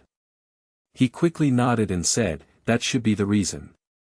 Otherwise, there's no other way to explain why the Second Men's Military Academy's mecha suddenly dropped down and was eliminated. Right when they were in the middle of being overjoyed, Han Jijian saw a short silhouette dart towards one of the tents in the center area. *T. Han Jijian screamed out. A mecha dropping didn't mean that the mecha operator had died. He had actually forgotten to check the area. Han Jijian quickly landed his mecha. The cockpit was opened abruptly and Han Jijian darted into that tent with lightning speed. Inside the tent, one mecha operator was standing in front of the receiver. He heard movement behind him and turned around. Seeing Han Jijian, he immediately laughed and said, I'm very lucky and you're late. The opponent had already pushed down the button and was waiting for the signal to fully cover up the original signal, after which the First Men's Military Academy's headquarters would become their trophy. Han Jijian felt his heart drop. He quickly pounced towards the opponent, throwing a punch. Although his physical skills were not comparable to Qi Long, Luo Lang and the others, he had successfully reached the beginner level of Qi Jin after training with boss. The opponent decisively met his punch with a punch of his own. Boom! A large force almost collapsed the entire tent. The opponent couldn't take the power that came from Han Jijian and was knocked back by 3 steps and almost fell on the receiver. The opponent looked at Han Jijian with fear. He didn't expect that someone as young as he had actually reached the level of Qi Jin. This made it so that he, who had only gotten halfway to reaching the level of Qi Jin, was unable to compare with Han Jijian. He quickly looked at the screen of the receiver and saw the information shown, his eyes now showing extreme happiness. It seemed that the signal covering the original signal had reached more than 90%. Even if he was defeated, Han Jijian wouldn't be able to change the outcome of being eliminated. Finally, the receiver showed that it was 100% complete. That person laughed hysterically and said, we've broken through the First Men's Military Academy. The First Men's Military Academy that was on a pedestal had finally been eliminated by the alliance of these low-level military academies. Han Jijian was already beside him. He believed that Han Jijian was eliminated and did not pose a threat to him. He didn't defend himself. But then he suddenly saw a silver line flash before his eyes. He turned around dumbfounded, and said with great difficulty, You broke the rules. After saying this, he became unconscious. It turned out that he was put to sleep by Han Jijian's tranquilizer. I also hope that I have broken the rules. Unfortunately, in my communicator, I didn't receive a report of the First Men's Military Academy being eliminated. Han Jijian walked towards that person and said softly. He lifted his head and looked at the receiver showing 100% completion and instantly fell into deep thought. A few seconds later, Han Jijian took off the receiver from the beacon that belonged to that special class operator and put his own receiver on top. He pushed the button once again and covered up the opponent's signal once again. Quickly, the receiver reached 100% and Area G-17 became the first men's military academy's territory once again. It turns out Area G-17 is no longer the headquarters. Han Jijian's eyes showed a hint of confusion. He knew that this was something his boss had done, but he didn't know how he had done it. In the monitoring room, they all thought that the first men's military academy had been eliminated, but they discovered that the first men's military academy was still in the game. Many of the officers were dumbfounded and screamed out, "How is this possible? Wasn't Area G-17 the first men's military academy's headquarters? Why were they not eliminated since the opponent had taken over it?" Staff members immediately searched for the real location of the first men's military academy's headquarters. Unable to explain the situation, these people naturally wanted to find out the answer. After receiving the agreement of the person in charge of the Grand Mecha tournament, the staff members finally began to search for the real headquarters of the first men's military academy. "It's here." A few minutes later, the staff members finally found the location of the first men's military academy's headquarters. "It's in Area Q9. "That's not possible. Area Q9 is the second men's military academy's headquarters. How could it be the first men's military academies?" After this answer was given, everyone in the monitoring room was in an uproar, showing expressions of disbelief. Ling Xiao discovered that the first men's military academy hadn't become eliminated after Area G-17 had been taken, and then he had started to think about why.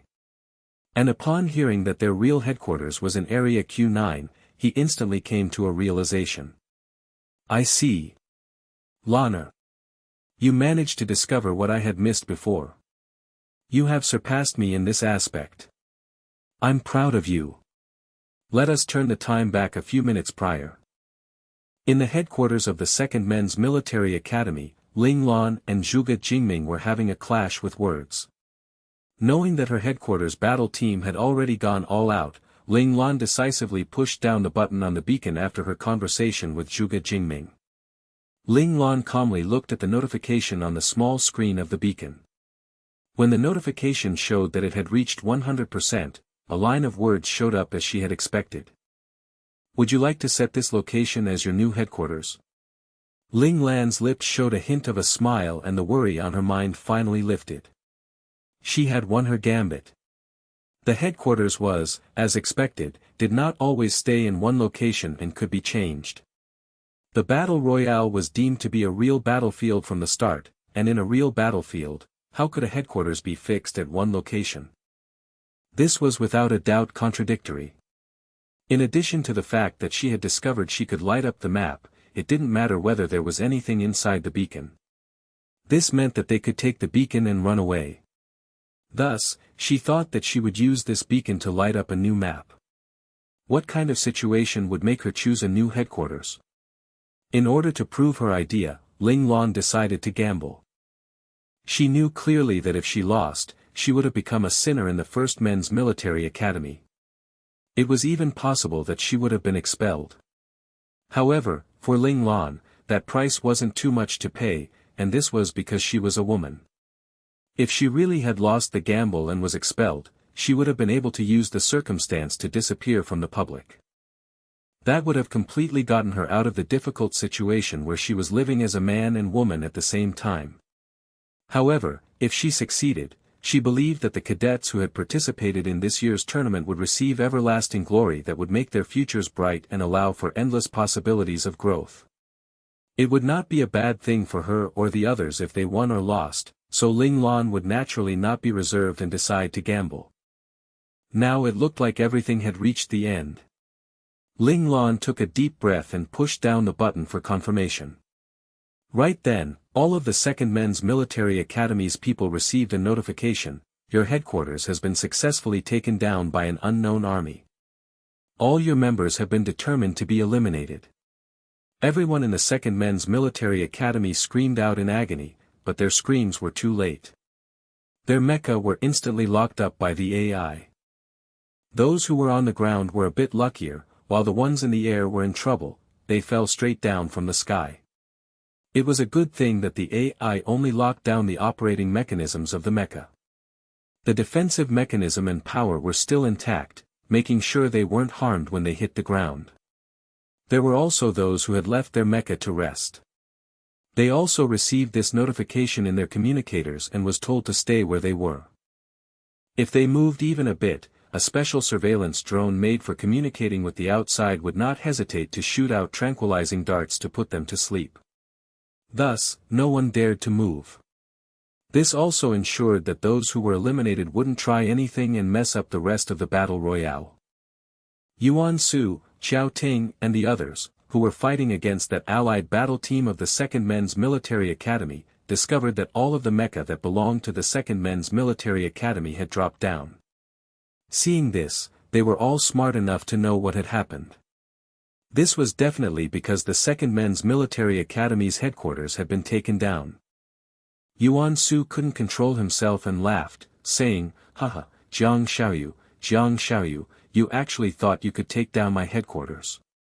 In the end, it's your headquarters that's been taken down. This time, I'll see if you dare to boast in front of me again." In this year's tournament, Jiang Xiaoyu had made himself the boss. He was always teasing and mocking Yuan Su, who was the 1,000-year 4th place, and this had led to Yuan Su harboring a deep hatred for him. Now, seeing that the 2nd Men's Military Academy had been eliminated, he had to laugh out loud and let out his frustration and anger. Xiao Ting and Yuan Su were both outstanding leaders. While the opponent's allied forces were in a fit of chaos, they set out battle teams to counterattack. The allied battle team's forces' mentality was wavering because of the 2nd Men's Military Academy's unexpected elimination. They didn't have the intention of fighting anymore and instantly broke down. The reason that they were no longer willing to keep fighting was that they were worried about their own headquarters. Even the 2nd Men's Military Academy's headquarters had been taken down, how then could their headquarters be defended? Now they didn't have the thought they had at the beginning to get a high score. They only wanted to return to their own headquarters to protect it. Now, they only hoped to be not eliminated. Thus, they retreated back into Area Q and M, and returned to their own headquarters to defend it to their death until the end of the Battle Royale. In Area G17, Jiang Xiaoyu was in a fierce battle with Lin Xiao. Suddenly, he lost control of his mecha and the AI announced without remorse, "Your headquarters has been successfully taken down by an unknown army. All members are determined to be eliminated." "That's not possible." Jiang Xiaoyu roared angrily. Victory was at hand, yet why was his own 2nd Men's Military Academy's headquarters taken down when he hadn't even taken down the 1st Men's Military Academies?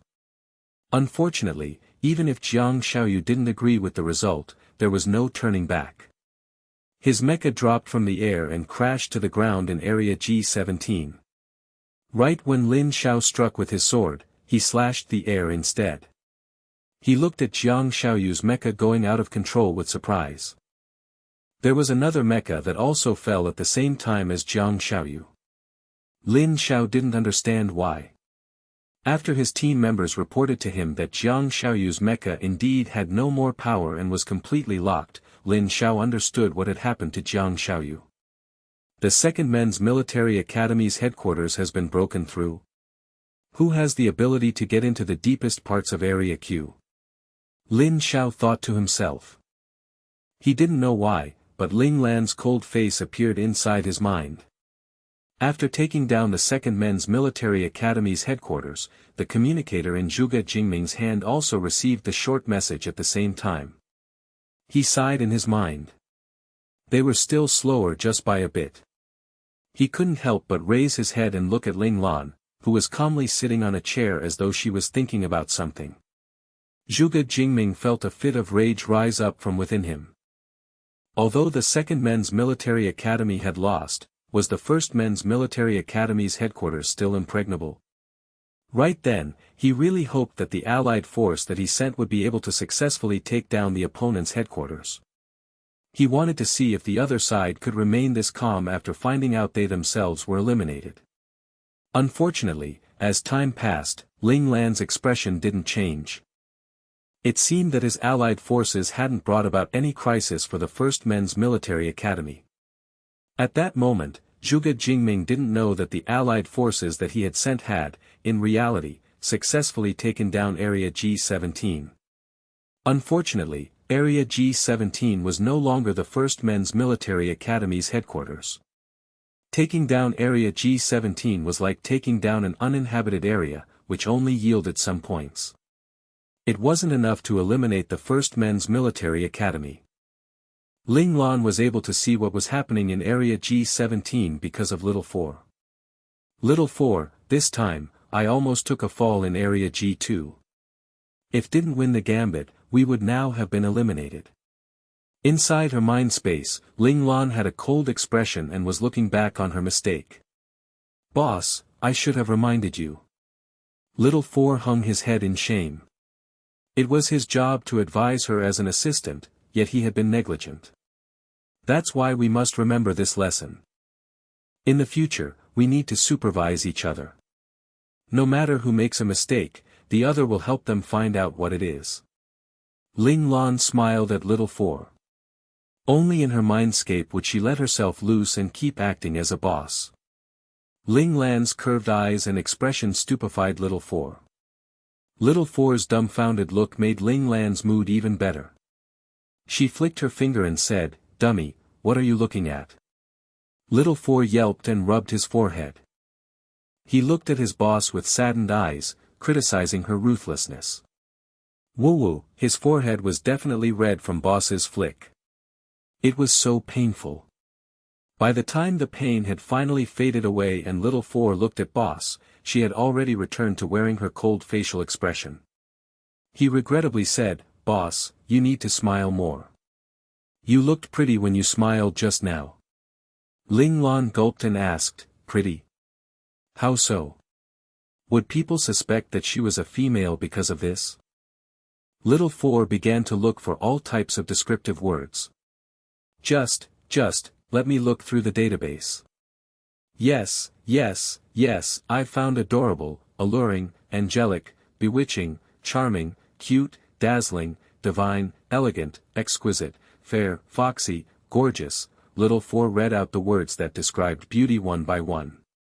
Stop. It can't be that exaggerated, right? Ling Lan didn't know what to say. If she had indeed grown up to be like that, her friends would have already suspected her to be a woman, right? Little 4 looked at Ling Lan blankly. Were these kinds of descriptions exaggerated? But why did he feel that it was very proper? When boss smiled a moment ago, even an intellectual entity such as himself had 70% of his energy sucked out of him. If it wasn't for the fact that boss had flicked him, he may have just shut down right away. Little 4's blank expression made Ling Lan laugh out loud. As expected of small children. They always said exaggerated things. She took out her hand and rubbed Little 4's hair and asked with a smile, "Little 4, just tell me this. When I smile, would people suspect me to be a girl?" Little 4 thought for a moment carefully and shook his head without hesitation. "No, not really. When boss smiles, you give off the feeling of a father." It was the same kind of warmth that would make people want to dive into. Hearing this, Ling Lan told herself that she couldn't smile randomly. Although it wouldn't make people suspect her as a female, it still wouldn't be a pleasant thing if people found out her relationship with Ling Xiao. Ling Lan didn't want to become the Federation's point of focus because of this. It may have been the Federation's higher-ups wanting to protect Ling Xiao's bloodline, or to weaken Ling Xiao's influence in the army after Ling Xiao had unfortunately sacrificed himself. No matter who it was, whether it was the Ling family or others, they were all told to not speak a word of her birth. Ling Xiao's bloodline was not publicized, and thus the public would definitely not know. Afterwards, when Ling Xiao was revived, it was by pure luck that Ling Lan was mistakenly put into the First Men's Military Academy. In order for Ling Xiao to protect Ling Lan, he did even more to make sure this information didn't get out. In the end, other than those who knew about it in the past, the matter was told only to some of Ling Xiao's trusted friends. This was also why no matter how outstanding Ling Lan's performance was in the First Men's Military Academy, no one would connect her with Ling Xiao. In addition, there was a theory that the descendants of a god-class operators wouldn't be very talented. This gave Ling Lan another layer of safeguarding. In the eyes of the instructors and cadets of First Men's Military Academy, Ling Lan was worse than Xiao Ting, who was another person that would become the king of the academy. How could someone as strong as him be useless and talentless? This kind of thought process caused everyone to stray further and further away from the truth. If Ling Xiao or Ling Lan didn't publicly announce it, no one would connect the two of them together. After conversing with Little Four, the frustration in Ling Lan's heart had vanished. Her expression toughened up. Everyone made mistakes. Mistakes weren't scary, but it was scary to not admit to one. Ling Lan was someone who liked to summarize everything. She knew that making a mistake meant she needed to correct it. This was also the reason why she wanted to quickly grow in the learning space. She would definitely not make the same mistake the second time. It was this aspect of Ling Lan that the instructors of the learning space admired. After criticizing herself, Ling Lan stood up from her seat. Right when she wanted to give out an order, the communicator on her wrist began to vibrate. She looked down and a hint of surprise flashed in her eyes for a second. When she hit her head again, Ling Lan had already returned to being calm. She ordered Zhao Jun, send out the signal flare and let Li Lanfeng proceed with step 2 of the plan. Yes, boss. Zhao Jun took the order and walked out of the tent. A few seconds later, a silver flare rose from the Second Men's Military Academy's headquarters. In the outskirts of the Second Men's Military Academy, Li Lanfeng, who was being cautious of his surrounding, saw this signal flare and he laughed out loud. The flare signified that Ling Lan and the others had completed their mission. Li Lanfeng's excitement lasted only for a moment before he quickly calmed down. He took out a medicinal agent from the storage box in the cockpit, and he opened and drank it. It was a painkiller agent for quickly getting rid of pain. A few seconds after drinking it, it would numb all the pain in the body, and the effect would last for half an hour. According to the plan, after Ling Lan took down the headquarters, he would return to Jianxiao Military Academy's headquarters and make it their territory. This would make all the headquarters in Area Q fear for their lives, fear that they would be the next to be eliminated. This way, they would place their forces in their own headquarters, while Ling Lan's group would be able to stay safely in the Second Men's Military Academy's headquarters. As expected, 10 seconds later, the extreme pain he felt from just moving slightly had vanished completely. Li Lanfeng controlled his excited mood and sat on Ling Lan's control seat. Ling Lan's seat had her own scent. A lightly cold scent seemed to slide into Li Lanfeng's nose. He couldn't control himself and took a deep breath and he felt his heart was being satisfied. It was as though Ling Lan was beside him, looking at him with an encouraging expression. Li Lanfeng felt that he had grown slightly closer to Ling Lan. He should be the first person to operate Ling Lan's mecha, although it was only a temporary mecha. He looked at the control panel in front of him. A few hours ago, it had belonged to Ling Lan, but now his fingerprints would be left on the control panel. Li Lanfeng's fingers touched the first button for operating. His heart couldn't contain his excitement and thumped furiously, and his whole body became hot. He didn't know why, but in his mind, an image of Ling Lan actually appeared which taught him how to operate the mecha step by step. Ling Lan's presence was everywhere, and it was as though he was in his arms.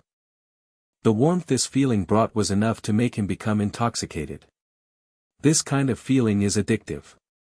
Why should I share it with others? Li Lanfeng's eyes became cold. He instantly pulled on the engine throttle. The mecha's speed suddenly increased and flew towards the Jianxiao Military Academy's headquarters like a beam of light. Among the Allied forces that were heading back to their headquarters, Jianxiao Military Academy's men suddenly had the same thing happen to them as the Second Men's Military Academy. Everyone knew that another headquarters had been broken through in Area Q. Quickly, everyone get back to headquarters. Everyone rushed back. On the other side, the Allied battle teams that were responsible for patrol were all called back by their commanders to return to their own headquarters and defend them to their death. It was because an unknown force was moving about Area Q that these military academies could only defend their headquarters. They were afraid that they would become the next trophy. Elsewhere, the military academies in Area M weren't having a good time.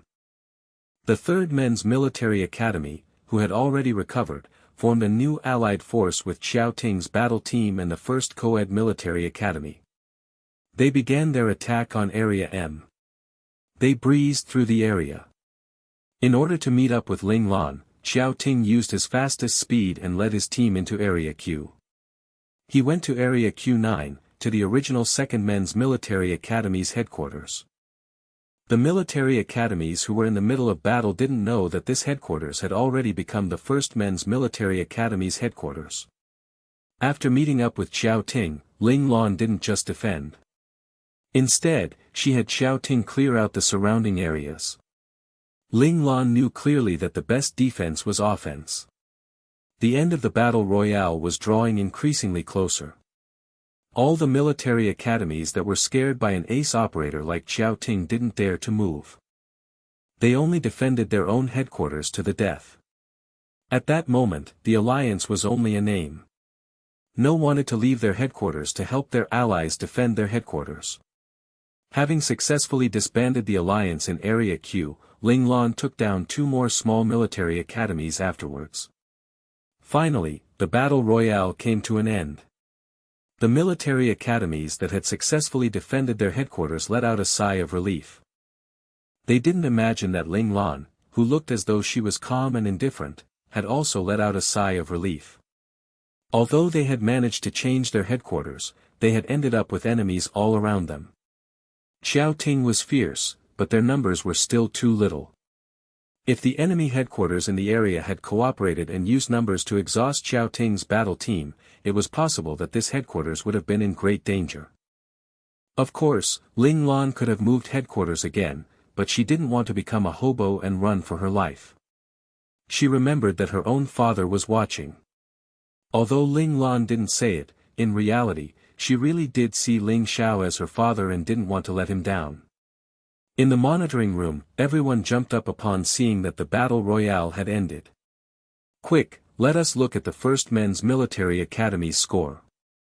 They all hurried the staff members to calculate the score. As the huge winner of this year's battle royale, everyone wanted to know what their final score was. Their overall final score is 17,894. Everyone gasped after this number appeared. They actually took more than half of the points for the battle royale. How is this possible? The 1st Men's Military Academy's performance was outstanding. It was far too excessive that they had managed to gain almost 60% of the total points that could be earned. The detailed data has come out. The large screen showed the scoring by the mainframe for each part of the 1st Men's Military Academy's score. The details in the front were all within everyone's predictions. When they got to the last one, everyone's suspicions were lifted. Not being restricted by the conditions of the battle royale, finding out the secret behind the true headquarters, and successfully moving their headquarters once. Bonus points, 10,000. Only valid on first discovery. Everyone knew why such a high and unimaginable score had appeared for the 1st Men's Military Academy. The 1st Men's Military Academy was the first to discover the secret behind the headquarters and successfully moved once. That was why they had earned so many bonus points. Who would have thought the Battle Royale had such a secret hidden in it? Great Marshal Yun actually deceived us for so many years. One officer scratched at the table begrudgingly. Back in his time, if he had known that a headquarters could be moved elsewhere, his headquarters would not have been taken down by another military academy. Great Marshal Yun, full name Yun Chongtian, was the most well-known Great Marshal in history. At the same time, he was also the one who created the Grand Mecha Tournament. In the beginning, Yun Chongtian had deliberately created a bunch of rules and restrictions that clouded one's logical thinking, and this had made everyone think that a headquarters location was to be set in stone. However, they didn't expect that they were all played by Great Marshal Yun. Did everyone forget the final words of Great Marshal Yun? In the Battle Royale, there is no difference in strength. As long as you put in an effort, anything is possible. Ling Xiao plainly reminded everyone. The rules and regulations created by Great Marshal Yun at the beginning were all meant to mislead everyone, it was all a cover for his final statement. It was just that everyone, including Ling Xiao himself, had mistakenly thought that Yun Chongtian's final statement represented his hope in the cadets. They didn't expect that this was the real rule that Yun Chongtian had set for the battle royale. At that moment, the cadets who were still in the battle royale had received a location for them to gather up. Everyone headed there. By the time Ling Lan had led Xiao Ting and the others to the gathering point, the officers and staff members who had been watching the battle royale had arrived there much earlier. Upon seeing the members of the First Men's Military Academy arrive, they all clapped their hands in applause. Ling Lan descended from her mecha and was instantly dumbfounded at this scene. She saw Ling Xiao standing before her with Lan Luofeng behind him. Compared to Lan Luofeng clapping excitedly, Ling Xiao was much calmer. His lips showed a smile and he clapped slowly, but the pride and approval hidden in his eyes were clearly felt by Ling Lan, and she suddenly felt warm. It seemed that her performance hadn't disappointed her father. Seeing Ling Lan and the others walk towards them, the vice president quickly walked up. He held Ling Lan's right hand with a sincere attitude and said, "Ling Lan, right? Your performance was phenomenal. Congratulations on getting first place in the Battle Royale and at the same time, first place in the overall ranking for this year's Grand Mecha Tournament." The vice president didn't feel the hidden killing intent behind him in Ling Xiao's eyes.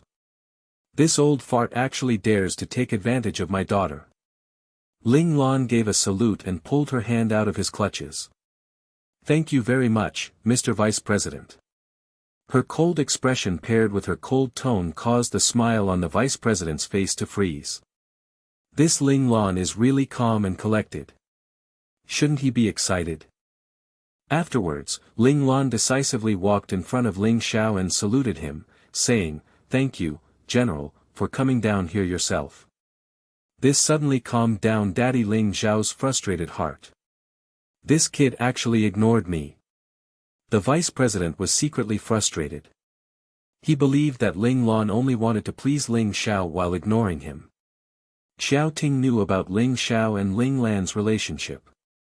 He knew that the situation was bad when he saw the expression on the vice president's face, thus, he saluted and said, "Mr. Vice President, you coming here yourself terrifies me." Xiao Ting's honestly terrified expression made the vice president's mood change for the better. The First Men's Military Academy didn't just have one Ling Lan. This Xiao Ting was even more exceptional and was the first candidate they were going to rope in. Having locked onto his target, the vice president tossed Ling Lan into the back of his mind. As a government organization, the president and vice president didn't really have much power. With everyone enlisted in the army, the military was the ruling power. Everything that the government did was to serve the army. No one wanted to be the major domo. As the highest power of the government, they also wanted to hold actual power, but in order to do that, they would need to hold military power. As luck would have it, however, the army and government were two different organizations, making it so they were unable to meddle. In order to achieve their goals, they had no choice but to secretly rope in individuals from all divisions who had potential and were younger. They hoped that after a few years passed, these people would hold military power over most of the middle to lower tier army forces and in the end, be used by them. This was the real reason why the vice president didn't care about the long-distance traveling and came to the Grand Mecha Tournament. It was because the Grand Mecha Tournament could allow cadets to show off for a short amount of time. They would definitely become pillars that would hold up large army divisions in the future, and these were the individuals that they needed to desperately rope in. Seeing that the First Men's Military Academy had the Vice President and General Ling Xiao greet them personally, the other military academies couldn't help but be envious and jealous. However, when they thought about the new score that was publicized, of the First Men's Military Academy breaking the record with a terrifying new historical achievement, the other military academies were soon in no mood to do anything. They had shown their strength and their treatment from the higher-ups was owed to the true combat they had undergone. The other military academies didn't have the right to be jealous of them. After returning to planet Chiming, they had another award ceremony for both the Battle Royale and the overall score.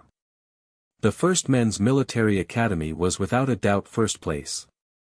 In second place was the first co-ed military academy, and in third place was the third men's military academy. The previous year's first place, the second men's military academy, did not get any points because they were eliminated prior to the end of that battle royale. Counting only their points from before, their overall score had dropped to below the 20th rank. This made Jiang Xiaoyu not have the dignity to come out and receive their award. He simply called in sick and in the end, let their strategist Zhuge Jingming lead their team to the podium. The awards were quickly distributed. The first men's military academy's team that Ling Lan had led became the most exceptional team. Based on the successful change of headquarters and Ling Lan's exceptional performance in the matter, she was considered to be the most outstanding commander. Xiao Ting was awarded the most outstanding mecha operator and battle team leader. The most outstanding logistics team was also awarded to the first men's military academy. In the battle royale, no matter if it was modifications or transporting of supplies, the logistics division that Lin Zhongqing was responsible for had performed exceptionally and was acknowledged by most of the referees. However, the title of most outstanding strategist was somehow given to someone else. Zhuge Jingming from the second men's military academy had received the award. Han Jijian and Li Lanfeng had both actually performed very well. However, Zhuge Jingming's last move in Area G2 was too good and was life-threatening to the first men's military academy. If Ling Lan hadn't successfully moved their headquarters, the first men's military academy would definitely have been eliminated. The referees believed that their arrangement was a godlike move and was too amazing. That was why Li Lanfeng and Han Jijian lost to him. Seeing the looks on Li Lanfeng and Han Jijian's faces turn depressed, Ling Lan coldly said, "It's only one loss. There will be many chances in the future to regain what you have lost today." Ling Lan's words shook Han Jijian and Li Lanfeng, and their expressions quickly returned to normal. However, there was killing intent hidden in their eyes as they looked at Zhuge Jingming. Zhuge Jingming's Most Outstanding Strategist Award comforted the now hurt Second Men's Military Academy. However, it made Jiang Xiaoyu jealous and hate him. A crack instantly formed in the relationship between Zhuge Jingming and Jiang Xiaoyu. Facing all of this, Zhuge Jingming was still as calm as always, and it was his friend who felt very worried instead. After all, they were all fifth-year cadets and were about to sign up for a division. For the second men's military academy, they would usually cooperate with the 2nd Division, 9th Division and 17th Division. These divisions were all under orders of the 2nd Great Marshal.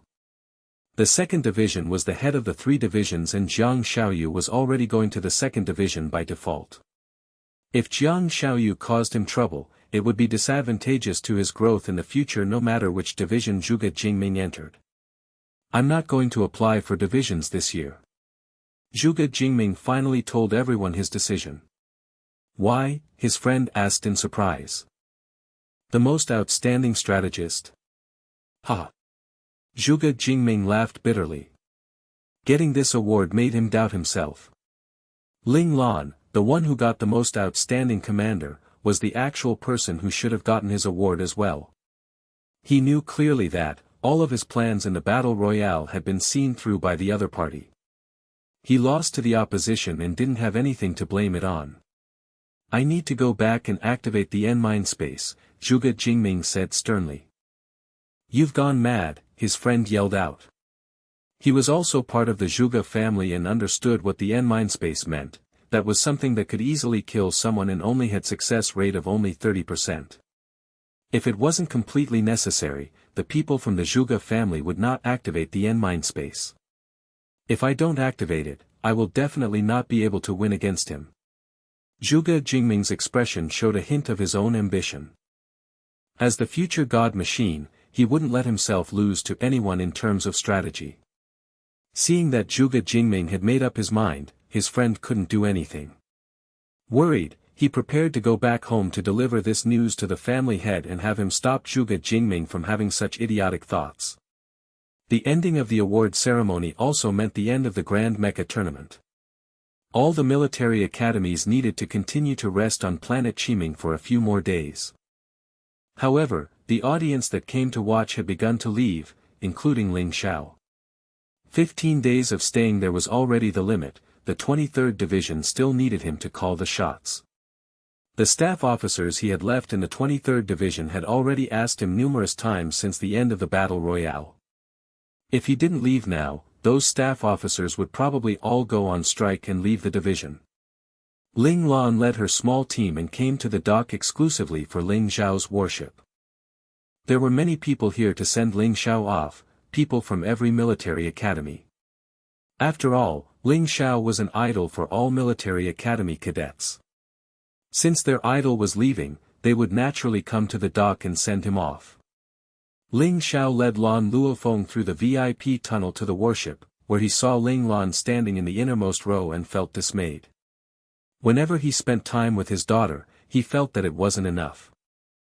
He hoped that his daughter could stay by his side and that he could see her every day. Ling Xiao regretted it the more he thought about it.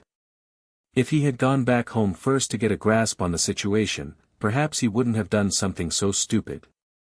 Unfortunately, the ship had sailed and no amount of regret from Ling Xiao would change the facts. Salute. Suddenly, a cold voice rang out from on the dock. This voice pierced through the cheering of the crowd on the dock and went straight into Ling Xiao's ear. Ling Lan and her friends presented him with a cool and handsome salute. It was as though she was telling him that she was enjoying this kind of life, that he needn't worry about her. Ling Lan's action made all the other military academy cadets on the dock follow suit. A series of salutes could be heard as all of the military academy cadets paid homage to Ling Xiao. They used all of the respect in their hearts to send off their idol, who was an anchor holding down the Federation. The loud chattering on the dock suddenly became silent. The respect of the military academy cadets coming from their hearts excited Ling Xiao. He sternly gave a salute to everyone on the dock. "Dad, have a safe flight." Ling Lan mouthed silently. Ling Xiao almost burst out into tears at this. His daughter had finally called him dad. Ling Xiao took a deep breath, held down the excitement inside of him and lowered the hand he used to salute.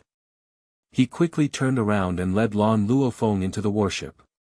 He had to turn around because he was afraid that if he stayed there any longer, his tears would start falling. "Lanner, just wait 2 more years. After 2 years, you'll be free," Ling Xiao thought to himself. Ling Xiao's plan was very perfect, but he didn't know that sometimes changes could happen before a plan was set into motion. When Ling Lan joined the 23rd Division, he wouldn't be able to hide her for any longer. Ling Lan had brought back enough glory for the First Men's Military Academy, and this made her name and the Lingtian Mecha clan become the hot topic for conversation. Ling Lan was even considered an idol by the younger cadets. In the First Men's Military Academy, Ling Lan became the next idol after Qiao Ting to be worshipped by the academy. However, she always lived alone, and in addition to her coldness she brought about, people didn't dare to get too close to her. The idolizing didn't affect Ling Lan's lifestyle too much.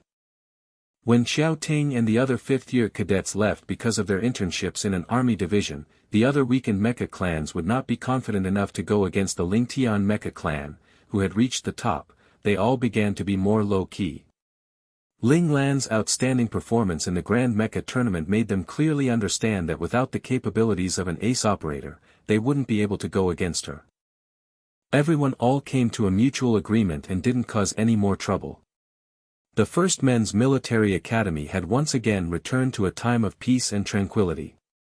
Very soon, another 2 months passed and the 5th years who were successful in their applications for their internships in a large army division were finally going to leave the First Men's Military Academy. All the mecha clans were emotional at this. They all went to the spaceport and sent off their seniors. On the spaceport, 23 warships formed a straight line. They were the 23 divisions of the Federation.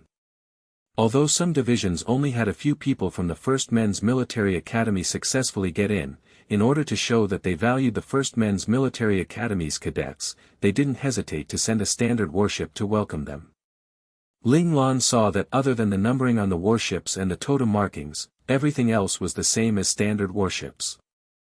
She suspected that this may have been the result of the divisions going against one another. However, it didn't matter. The ones who benefited from all this was the 1st Men's Military Academy's cadets. Compared to normal passenger ships, warships were incomparably more comfortable and safe on many levels. Ling Lan wasn't the only one who came to send them off. The entire Ling Tian mecha clan had all come out to the docking area of the 23 warships to send off their seniors. Perhaps it was because 70 to 80% of the cadets were 1st and 2nd years, who were curious about the army divisions and wanted to see it for themselves. In the end, they all came and were surprisingly enthusiastic. Ling Lan's head trembled and hurt as she looked at the crowd of Ling Tian clan members. She could almost see in her mind the empty classrooms that all the instructors were looking at, as well as the angry and frustrated look they would have on their faces. Ling Lan sighed internally. Today was a good day, so she shouldn't get angry. Thus, Ling Lan decided to ignore these members. She was looking forward to whether or not they would be reprimanded and punished by the instructors when they got back. This time, Ling Tian Mecha clan was sending off 3 people, and they were Li Lanfeng, Zhao Jun and Li Shiyu. It couldn't be helped, as the Ling Tian Mecha clan had just been founded. Other than the 3 of them who had decided to join the year before, Ling Tian didn't have any achievements that were enough to attract other senior cadets to join. After Ling Lan and the others returned in glory, the 5th years who were focusing fully on evaluations didn't have the time or the state of mind to join a new mecha clan. Quality over quantity. Although Ling Tian only had 3 5th years apply for army divisions, these 3 5th year cadets were the most outstanding in their own field. Li Shiyu had graduated at the top of his class in military medicine. Right when his application was sent to the 23rd Division, Ling Xiao wrote him off instantly and gave him the no extra exam treatment, and this had made everyone else become green with envy. Zhao Jun and Li Lanfeng had both advanced to ace level during at the end of the Grand Mecha tournament. Although Li Lanfeng's ace operator level wasn't stable, no one denied it. As long as Li Lanfeng was given time, he would definitely easily advance into ace level. No matter which military division they went to, ace operators were all welcomed. However, compared to Zhao Jun's smooth sailing during examinations, Li Lanfeng had tripped on some of the steps. Although Li Lanfeng's mecha operating talent had moved the examiners of the 23rd Division, his poor physical constitution had the examiners worried. Li Lanfeng used all of his strength to operate the mecha and could only hold on for 10 minutes. This was his biggest issue and made the examiners very hesitant. With this kind of physical condition, even if his operating was top-notch, he would still be throwing his life away on the battlefield. They really wanted to give up on him. After all, the number of people they could take in was limited and considered to be valuable, so they couldn't afford to waste a slot. Although it was cruel, they had to be responsible for their own division. While examining the capabilities of a cadet, they would also think about whether they would undergo growth in the future or not, and living a long life was the most important point. Even when it came to the strongest and most aberrant talents, if they couldn't live long, it would then all be for naught. However, they couldn't let Li Lanfeng go because they saw another possibility in Li Lanfeng. He was able to advance during battle while under pressure, which would allow Li Lanfeng to have hope of living a long life. The examiners could not come to a consensus and neither could they convince the others on their opinions. Instead, they sent Li Lanfeng to the Staff Officer Department of the 23rd Division to determine his fate. They wanted the Staff Officer Department to decide whether they would take him or not. In reality, Li Lanfeng's fate wasn't certain, and Ling Lan knew that very clearly. When Zhao Jun and Li Lanfeng were going through their assessments, Little Four, who was curious about the details, had sneakily broadcasted their assessments live. Ling Lan didn't stop him.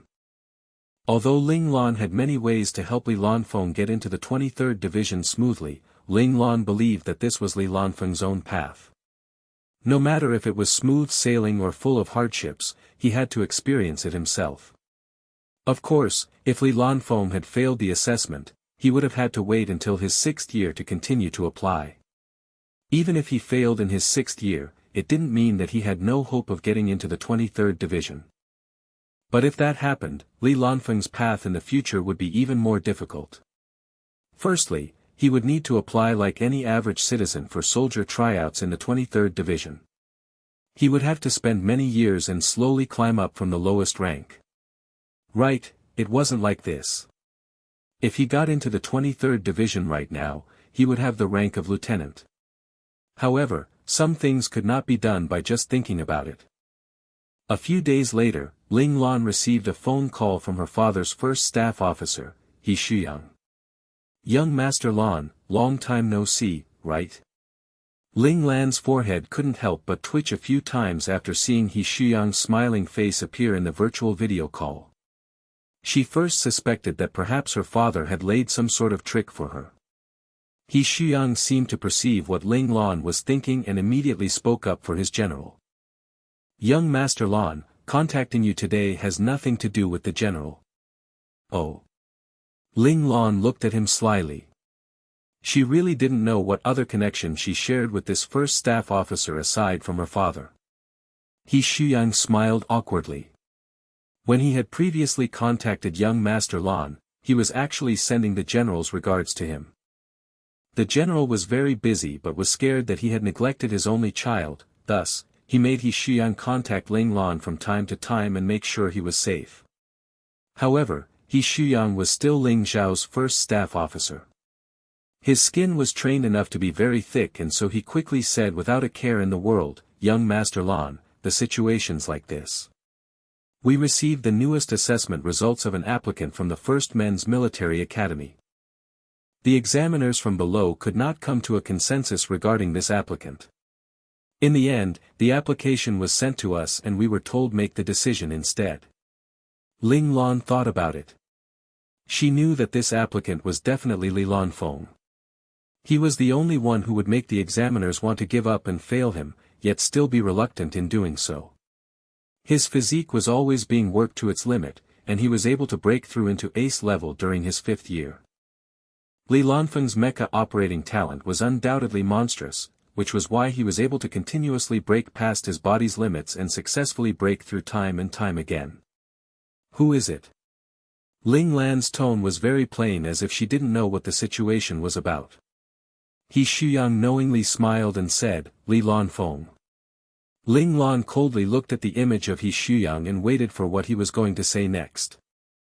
I know Li Lanfeng was in your mecha clan and could also have been in your battle team, He Shuyang continued. Although Ling Lan's team's team member list wasn't told to the public, He Shuyang had reached a verdict. Even if he hadn't seen the real list of names, he would be able to determine it from Ling Lan's arrangements in the battle royale. Yes. Ling Lan naturally knew about this and admitted to it outright. You should know Li Lanfeng very well. I just want to ask, do you think Li Lanfeng has a chance? He Shuyang didn't beat around the bush and asked the question he was concerned about. Ling Lan knew He Shuyang wanted to ask whether Li Lanfeng had a chance to continue to break through in the future. The army divisions accepted applicants from military academies not only to increase their military strength, but also to choose the exceptional seeds that could be nurtured to become a backbone in the division. Officers who were the backbones were 80 to 90% nurtured by the divisions as their own, inside men. Only these officers would be loyal to their own division and would be able to hold the division together. In the Federation, the longest legacy was the 1st, 2nd and 3rd divisions. Their appointed division commander would always become one of the 3 great marshals. This was the legacy. However, because every great marshal was developed by these 3 divisions, this made the 3 divisions always become the 3 strongest divisions in the Federation. However, nurturing a general would use up countless resources, and this was also why army divisions attached so much importance to every military academy's evaluations. These applicants were their future pillars, and thus they couldn't be sloppy with any of the slots reserved for the cadets. They had to take every detail into consideration, afraid that their negligence would result in taking in a piece of trash. This would not only waste a spot, but also waste countless resources of the division. Ling Lan frowned and asked, why ask me? Isn't this something the 23rd Division should be dealing with? Actually, Li Lanfeng was logically going to be given up on, He Shuyang said. However, he's one of yours, so that made me hesitate a bit. Ling Lan's hands made a fist, her eyes becoming more colder than before. What, he's different because he's one of my men? Yes. He Shuyang's words caused the anger in Ling Lan to rise. She felt that she and Li Lanfeng were being humiliated. Perhaps it was because she was Ling Zhao's son. That was why she had special privileges. Was Li Lanfeng someone that would accept this kind of gracious handout because he was one of her men? Heh.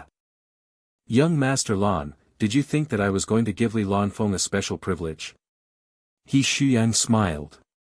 He had sensed Ling Lan's unhappiness from the coldness between her brows. You're saying that's not the case. He Shuyang words instantly made Ling Lan calm down and the placidness returned to her eyes again. She shouldn't have been concerned. He Shuyang was a very moral person and would definitely not give the general's son a backdoor of sorts in order to get on the general's good side. He Shuyang's eyes showed a hint of approval. Ling Lan's cold and heartless appearance actually showed that she was very emotional. She cared deeply for those around her and didn't allow anyone to look down on them. However, Ling Lan wasn't someone to be controlled by emotions. When she needed to be calm, she would be calmer than anyone. Of course not. He Shuyang smiled, and then his expression became serious. Young Master Lan, I understand you. The people that you set your eyes upon are all remarkable individuals. Li Shiyu is one of them and Zhao Jun is the same. Then I must assume that this Li Lanfeng is the same as well. Although it seems like he doesn't have a future now, being able to become your subordinate, he definitely must have had enough exceptional talent to attract you, and I just want to know what he is exceptional in and whether that is valuable enough for the 23rd Division to invest and nurture him. Ling Lan went silent for a moment, then slowly said, why should I tell you? It's a win-win situation for the both of us. Don't tell me you don't want to get into the 23rd Division in the future. If that's the case, just wait until General Ling Xiao chases you down with his God-class IN mecha from miles away, He Shuyang threatened. Ensuring that your battle team stays complete would be very beneficial for your future development, young Master Lan. If Li Lanfeng really is worth nurturing, the 23rd Division won't pass up on the opportunity. It's always a good thing for us to add another strong member into our division. Young Master Lan, don't forget that the 23rd Division is the division of your father, General Ling Xiao. Are you not afraid that I would give you false information out of selfishness? Ling Lan asked with raised brows. If young Master Lan was that kind of person, then he wouldn't be our young Master Lan, He Shuyang responded, half smiling. Well. Since you said that, I definitely can't tell a lie, so that I won't let Staff Officer He Shuyang's trust go to waste, Ling Lan replied. Give him some time. It isn't impossible for him to advance to imperial level. He Shuyang's eyes lit up, but this wasn't enough. As expected, Ling Lan continued, and, he is also capable of becoming an exceptional strategist. After hearing Ling Lan's answer, He Shuyang ended his call with Ling Lan in satisfaction. Seeing the screen suddenly turn black, Ling Lan was dumbfounded. This He Shuyang was too much. He was this heartless after getting what he wanted. Not even saying a word of thanks. He Shuyang didn't know how Ling Lan was criticizing him. He walked in front of his desk and picked up the report. He thought it over for a moment, then wrote down one statement and signed his name. Allow Zhao Jun enter the 23rd Division as the rank of Senior Captain. Allow Li Shiyu enter the 23rd Division as the rank of Senior Captain. Allow Li Lanfeng enter the 23rd Division as the rank of Second Lieutenant. Compared to Li Shiyu's and Zhao Jun's ranks, Li Lanfeng's rank was very low. One only needed to be at the level of Advanced Mecha Operator to obtain the rank of Second Lieutenant. Although Li Lanfeng's Ace Mecha Operator level wasn't stable, he was still easily at the Special Class Operator level. According to the ranks given accordingly to the levels of Mecha Operators in the Federation, Li Lanfeng's rank should be First Lieutenant and not Second Lieutenant.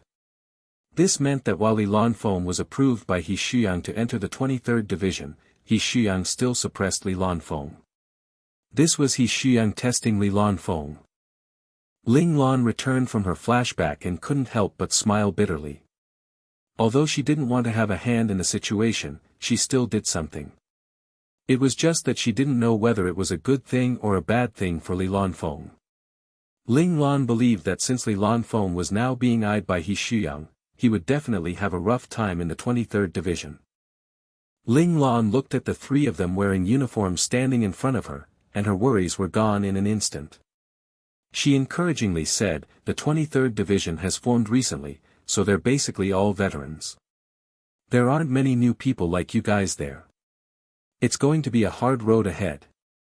However, at the same time, it is an opportunity for you guys, since the 23rd Division lacks pretty much everything. As long as you guys behave well, you won't have to be like in the other divisions where everyone has his own task and there's nobody to spare, needing to waste time and resources just to rank up. Maybe when we're 5th years and enter the 23rd Division, you guys will be our superiors then. Don't worry, boss. Even then, you'll still be our boss," Zhao Jun said with a smile. Li Shiyu said, "When you guys come, even if you guys train until your last breath, I will make sure to revive you guys instantly." Li Shiyu's words were vicious, but what he meant was that he would definitely take a spot as a military doctor and not have them worry about the future. Li Lanfeng looked at Ling Lan with a complicated look. He hadn't expected that Ling Lan would give him such a big surprise when they were about to leave. His expression was very serious and it seemed like he was making a promise as he said, "Rabbit, I will definitely finish that training. When you come to the 23rd Division, you will see a flawless Li Lanfeng." It turned out that Ling Lan had told Li Lanfeng to quickly resolve the issues of his physical condition. She had created a training regimen along with 3 sets of extremely valuable basic fundamental physical skills training from the learning space. She told Li Lanfeng clearly that he needed to stick to the training every day and finish the 3 sets of physical skills, as this way he would be able to resolve the issue of his physical constitution. This unexpected gift had made Li Lanfeng feel ever so grateful. Ling Lan's training regimen seemed to be meant for just resolving Li Lanfeng's issues on his physical constitution, but only Li Lanfeng knew what Ling Lan had actually given him. He had given him the chance to be reborn, a chance to turn his life around. Right then, the docks rang with a sound telling the cadets to get ready to board the ships, and this caused dismay to show on the faces of the 3 who were going to leave the academy for their division. Looking back at the 5 years they spent in the military academy, only the last year had been fraught with dangers and surprises, and all this was brought about by the person standing in front of them. "Seniors, go take a look at the 23rd Division. We're counting on you," the members of the Ling Tian Mecha clan all screamed out after seeing that the 3 of them were about to leave. "Good luck, seniors. Let's get together again after 3 years. These were the second-year cadets who were reluctant to let these 3 seniors who had treated them well leave after getting to know them in the past year. They also knew that Boss Lan was going to the 23rd Division in the future, so they were prepared to go there as well. There's still us after 4 years. These were the first years. They had just joined and hadn't formed any relationships or bonds with these 3 chosen ones, yet they were going off to join the 23rd Division, making the first years feel that it was a shame they couldn't get to know them. At that moment, they all called out, not caring whether the 3 of them could hear or know who they were. The enthusiasm of the Mecha clan members made the 3 of them emotional. Li Shiyu was the softest in terms of emotions. To begin with, his eyes grew even redder than before and were on the verge of shedding tears. Although he had ended up joining Ling Tian because of Ling Lan's tricks, after 1 year of being together, he had come to see Ling Tian as family. This scene in front of him made him even more reluctant to leave. "All right." Seeing that it was getting out of control, Ling Lan quickly spoke up, and this made the entire scene become instantly silent. Every member looked towards Ling Lan and waited for their boss Lan to say something. "You guys have to remember that although there's only 3 of you, you guys are representing the Ling Tian Mecha clan and Ling Lan. If you get bullied by people in the 23rd Division, don't bring shame to Ling Tian," Ling Lan said coldly. Zhao Jun's eyes flickered. Didn't that mean that if something really did happen, boss would be able to deal with it? He happily nodded and replied, "Understood, boss." Zhao Jun's behavior made Ling Lan's forehead throb. She quickly looked towards Li Lanfeng and added, "No bullying." She was right. She should be worrying about the soldiers in the 23rd Division and not the three in front of her. Li Lanfeng had so many tricks up his sleeve. Li Shiyu was the top cadet for military medicine, and even Zhao Jun was a person with a silly face but an evil heart. This made it so that they certainly wouldn't be bullied by others. Her worry just now was really pointless and made her head spin. Li Lanfeng held in his smile after seeing Rabbit's frustration from not knowing what to do and his head hurting.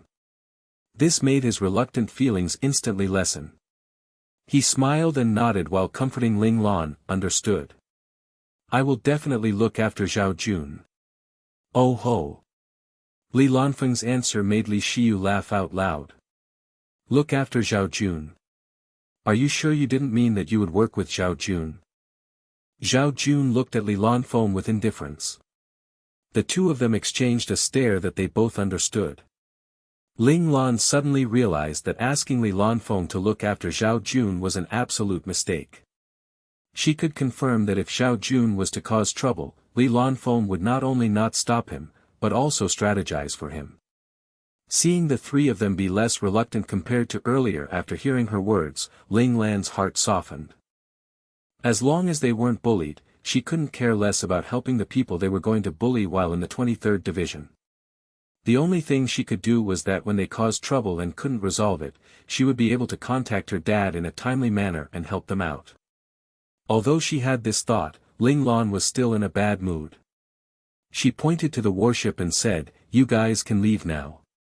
If they stayed any longer, she would have definitely given them a beating. What kind of members had she scouted? Not a single one of them didn't make her worry. Hearing this, the expressions of the three changed. They knew that the time to leave had come. They exchanged looks, raised their hands and saluted Ling Lan. "Thank you, Captain. Thank you for letting me understand the significance of friendship. I am no longer a lone wolf." Zhao Jun's eyes were red at that moment. "Thank you for letting me find myself and help me find the correct path." Li Shiyu couldn't control himself and ended up blinking. One teardrop dripped down silently. "Thank you for giving me the friendship that I had always wanted. Thank you for letting me have the chance to change my fate. Thank you." Li Lanfeng's eyes were steady. Finished speaking, he lowered his hand and said to Zhao Jun and Li Shiyu, "Let's go." The three of them turned around and walked into the warship, disappearing at the loading dock. Seeing Li Lanfeng and the other two disappear into the ship, Ling Lan got ready to leave with Qi Long and the others. But right when she turned around, she saw a familiar face walk towards her. That person saw Ling Lan. His eyes instantly flickered and stopped his footsteps. "You're here to send them off." Ling Lan was still a second-year cadet right now, so she couldn't be the one going to the 23rd Division. Ling Lan lifted her brow in surprise. "Senior Nye, long time no see." "Long time no see. You're here to send off members from your mecha clan. Or you wouldn't possibly appear here." Nye Fengming looked around him. The Lingtian mecha clan had almost everyone move out. If these people weren't from their mecha clan, who else could they be? He moved his head and thought for a while about the list of this year's applications that were approved and came to an understanding. It's Li Lanfeng, Li Shiyu, and Zhao Jun. These three, right? Yes, Senior Nye. Ling Lan looked at the uniform he was wearing. It had the logo of the 23rd Division. "Congratulations, Senior Nye, you've also entered the 23rd Division successfully it seems." Nye Fengming looked at Ling Lan silently, then suddenly said, "Ling Lan, 1 year ago, I hated you to the bone. In the battle arena, you were ruthless and wounded me severely, which caused me to miss that year's evaluation. You made me waste a whole year's worth of time, and so I could only get into the 23rd Division this year." Ling Lan nodded and said, "I know, but I don't regret it. If it was to happen again, I would still do the same thing." She wouldn't have let someone who wanted to hurt her friends off that easily. Returning the same level of harm was the least she had to do to take revenge. "I know, you weren't in the wrong. After a whole year, I've calmed down and realized that it was my own fault, Nie Fengming said, then continued sarcastically, but even though I know it's my fault, I still have to take my revenge or else I won't be able to continue on with life. Nie Fengming pumped his chest with his fist. After lying in bed for 7 months within the treatment pod's narrow space, he had almost gone insane from the suffocating environment.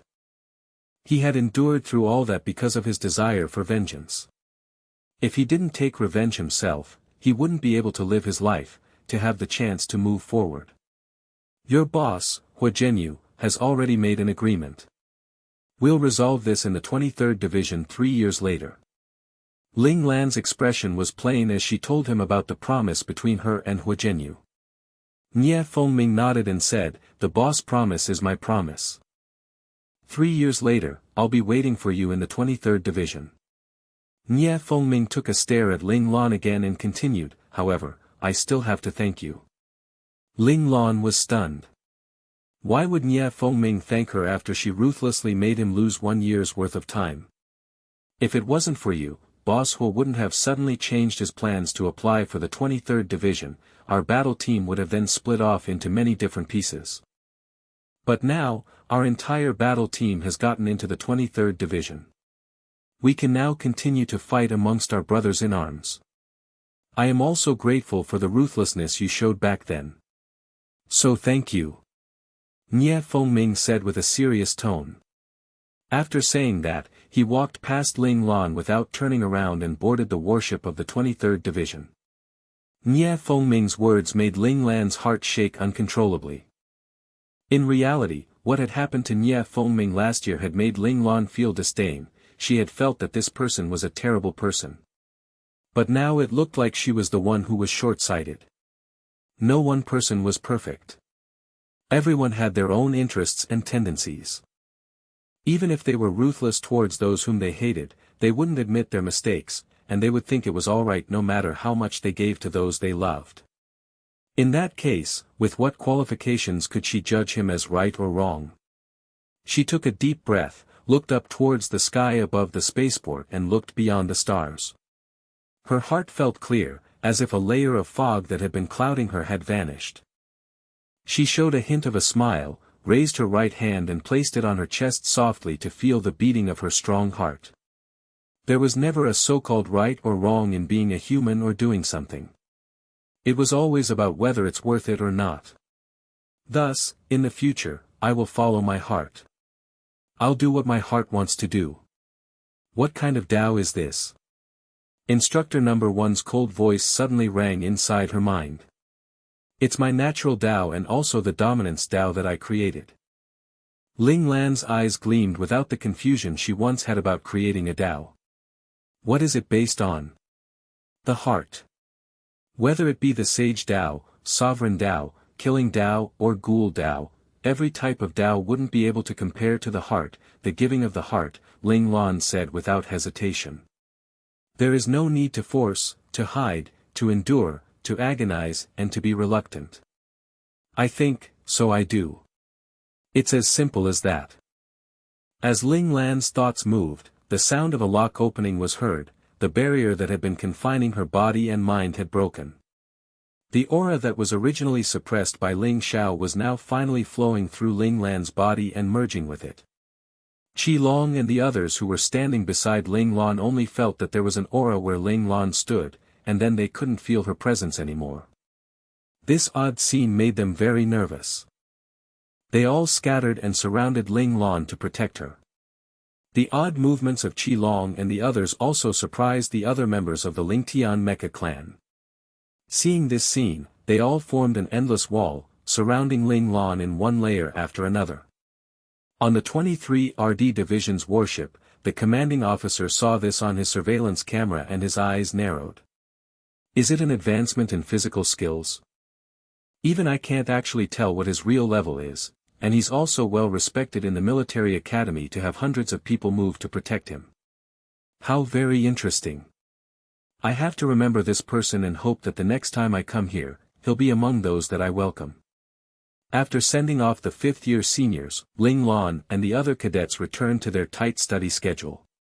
During this time, Ling Lan had increased the demonic training regimen for Qi Long and the others. Luo Lang came behind Qi Long and was the second person to successfully advance to Special Class Operator. Not only that, Ling Tian Mecha Clan's other battle teams had good news. Wu Jiong and Liangjie had almost advanced to Special Class Operator at the same time. These two had seen that every member of Ling Lan's team was training crazily. This had moved them, and thus they took their own battle teams and followed the training regimen behind Ling Lan's team. No matter how much Ling Lan had shooed them away, they still wouldn't leave. Wu Jiong was a smart person. There definitely had to be something mysterious about the training regimen since the members in Ling Lan's team were all quickly advancing to special class level. If he followed and trained with them, it would definitely be good for him. Although Liangjie wasn't as smart as Wu Jiong, Liangjie still knew that following him was definitely the right choice. Since Wu Jiong gave up his dignity to follow Ling Lan's team and train with them, he would naturally follow suit as well. It had to be said that their decision in this matter was very correct. After giving a beating to all her members, Ling Lan saw their eyes yearning for the training. Wu Jiong and Liangjie were yelping in horror. It wasn't yearning in their eyes, it was fear and terror, okay? So she graciously allowed them go to the center of the arena and beat them ruthlessly. This made them almost not have enough energy to crawl out of the training room. After going through thick and thin, Wu Jiong and Liangjie's friendship became stronger. These two people, who originally didn't like each other, had in the end held on to each other as they left the training room. After being beaten like this for 2 months, Wu Jiong and Liangjie advanced to Special Class Operator one after the other. The time they took to achieve this was 1 year less than their original estimate of 3 years. After tasting the sweetness of the beatings, the two of them were no longer willing to leave, and thus the 3 battle teams fought each other and held battle royales between the battle teams as well. Since Ling Lan's battle team was stronger, Wu Jiong and Liangjie's battle teams would always cooperate to go against Ling Lan's battle team. Although the members of Ling Lan's team were all stronger, because Ling Lan didn't fight with them, they would lose more time since they had less than half the number of people compared to the other 2 battle teams. Of course, after losing, what awaited them was a more terrifying hellish training. This also made the members of Ling Lan's battle team perform crazily in every fight. However, this also made Wu Jiong and Liangjie's battle teams counterattack in a crazed manner as well. These wild confrontations that were similar to real battles caused the capabilities of all the members of the 3 battle teams increase exponentially. As autumn passed and spring began, the second half of the school year for the second years passed by silently in training and studying. Wow, this the first men's military academy? It's so big. Among the crowd of new cadets for the first men's military academy, a baby-faced youngster from one of the teams was surprised that this military academy was as large as a city as he looked around the scenery. His huge eyes that looked terrified, as well as his baby face, made him seem adorable. "Captain, I'm so excited. I didn't think that I'd be able to get into the first men's military academy." The baby-faced person was wearing a dreamy expression on his face. It was as though he still hadn't woken up from the happiness and joy from receiving his acceptance letter. "Tao Xiao Tao, can you be quiet?" A somewhat dispirited-looking youngster appeared to have gotten a headache from the loud noise made by the baby-faced person. He couldn't help but clutch at his forehead. "Speaking isn't a crime. Aren't you excited? This is the first men's military academy. You know, the academy that took more than half of the overall score of the Grand Mecha tournament last year. They probably had more than 20,000 points compared to the last few military academies. A score like that also broke the record for the year when General Ling Xiao had participated in." Someone talking to him made Tao Xiao Tao even more excited. Yan Wuyo's defeated expression made a young man beside him lose control and start laughing. "Rong Zirua, you also agree with me, don't you?" Tao Xiao Tao saw Rong Zirua laugh out loud and immediately jumped beside him like a hamster to ask him this question. Rong Zirua saw that he was now entangled with Tao Xiao Tao and immediately clutched at his forehead while smiling bitterly. He regretted laughing out loud. Once someone became entangled with this Tao Xiao Tao, they wouldn't be able to get away. He was also someone that would never shut up. Hey, answer me man. Rome 0 0 0 0. Tao Xiaotao began to chant his name. Xiaotao, don't disturb Zero anymore. A young, handsome youth beside Rome Zero wore an expression that seemed a bit sorry for him. He quickly advised, otherwise, the captain's going to get angry. Hua Qingxin, I'm not going to believe your sissy remarks. Tao Xiaotao wasn't scared of Hua Qingxin's threat. Shut up. A cool youth, who had been in the midst of deep thought, was awakened by Tao Xiaotao's voice. He glanced at Tao Xiaotao with dissatisfaction and coldly told him to stop making noise. Tao Xiaotao's body suddenly froze and he immediately bowed his head. This made Hua Qingxin hold his hand to his mouth and snicker in secret. Tao Xiaotao looked at him angrily and responded with his head down, yes, Captain. The captain's expression was so cold, Xiaotao was so scared. Beside the cool youth, there stood a young man with a friendly expression on his face. He glanced at Tao Xiaotao, who was pleading to him for attention, and thought it was funny. He couldn't bear to continue looking at Tao Xiaotao's pitiful expression, thus he said, Ling Yi, Xiaotao was only really excited. Just let him off this time. Ling Yi stared at Tao Xiaotao for a moment before saying, Tiange, the first men's military academy isn't the scout academy we were just at. It is a gathering spot for all the geniuses in the Federation. Powerful people are everywhere. Xiaotao's jumpy personality could easily cause trouble. For his own good, he must keep it in a bit. The person who was called Tiange had a surname of Yi and he was their team strategist. Upon hearing Ling Yi's words, Yi Tiange felt that he was right and thus he said, Ling Yi, you're right. Xiaotao, shut your mouth now. If you speak another word, I'll let the captain beat you up. Hearing this, Tao Xiaotao's body trembled. The captain's operating skills was too terrifying and he didn't want to experience it, so he instantly nodded to show his determination to not speak. He also covered his mouth exaggeratedly to show that he would not speak another word. After taking care of the jumpy Tao Xiaotao, Yi Tiange remembered something. He looked towards Ling Yi and said, Ling Yi, you've trained with your life on the line before. Even if you were wounded all over, you still wanted to improve your capabilities. When I asked why you put in so much effort, you answered that you needed to chase someone and hoped to have a chance to fight alongside him someday. Yi Tiange words made Ling Yi's eyes flicker and show a bit of nostalgia, a bit of pain, a bit of desire, and most of all, resolve. Yes. Ling Yi confirmed Yi Tiange's words. His affirmation came deep from his throat and actually sounded somewhat hoarse. Then can you now tell us who that person is? Yi Tiange finally asked. Yi Tiange's questions made the others look towards Ling Yi. The other 5 members of the team also knew that Captain Ling Yi had trained with great effort in order to chase after someone, only, the captain was never willing to tell them who it was. He gave in to pressure in the end, but was only willing to tell them after they got admitted to the first men's military academy. Ling Yi went silent for a few seconds. He took a deep breath and replied, in the Grand Mecha tournament last year, do you guys remember who led the team of the first men's military academy? Yi Tiange nodded and smiled, saying, yes, of course. I remember because the leader wasn't Xiao Ting, the ace operator that everyone looks up to, but instead an unknown second-year cadet called Ling Lan. It's also a coincidence that he has the same surname as you. After Yi Tiange finished speaking, he suddenly thought of something.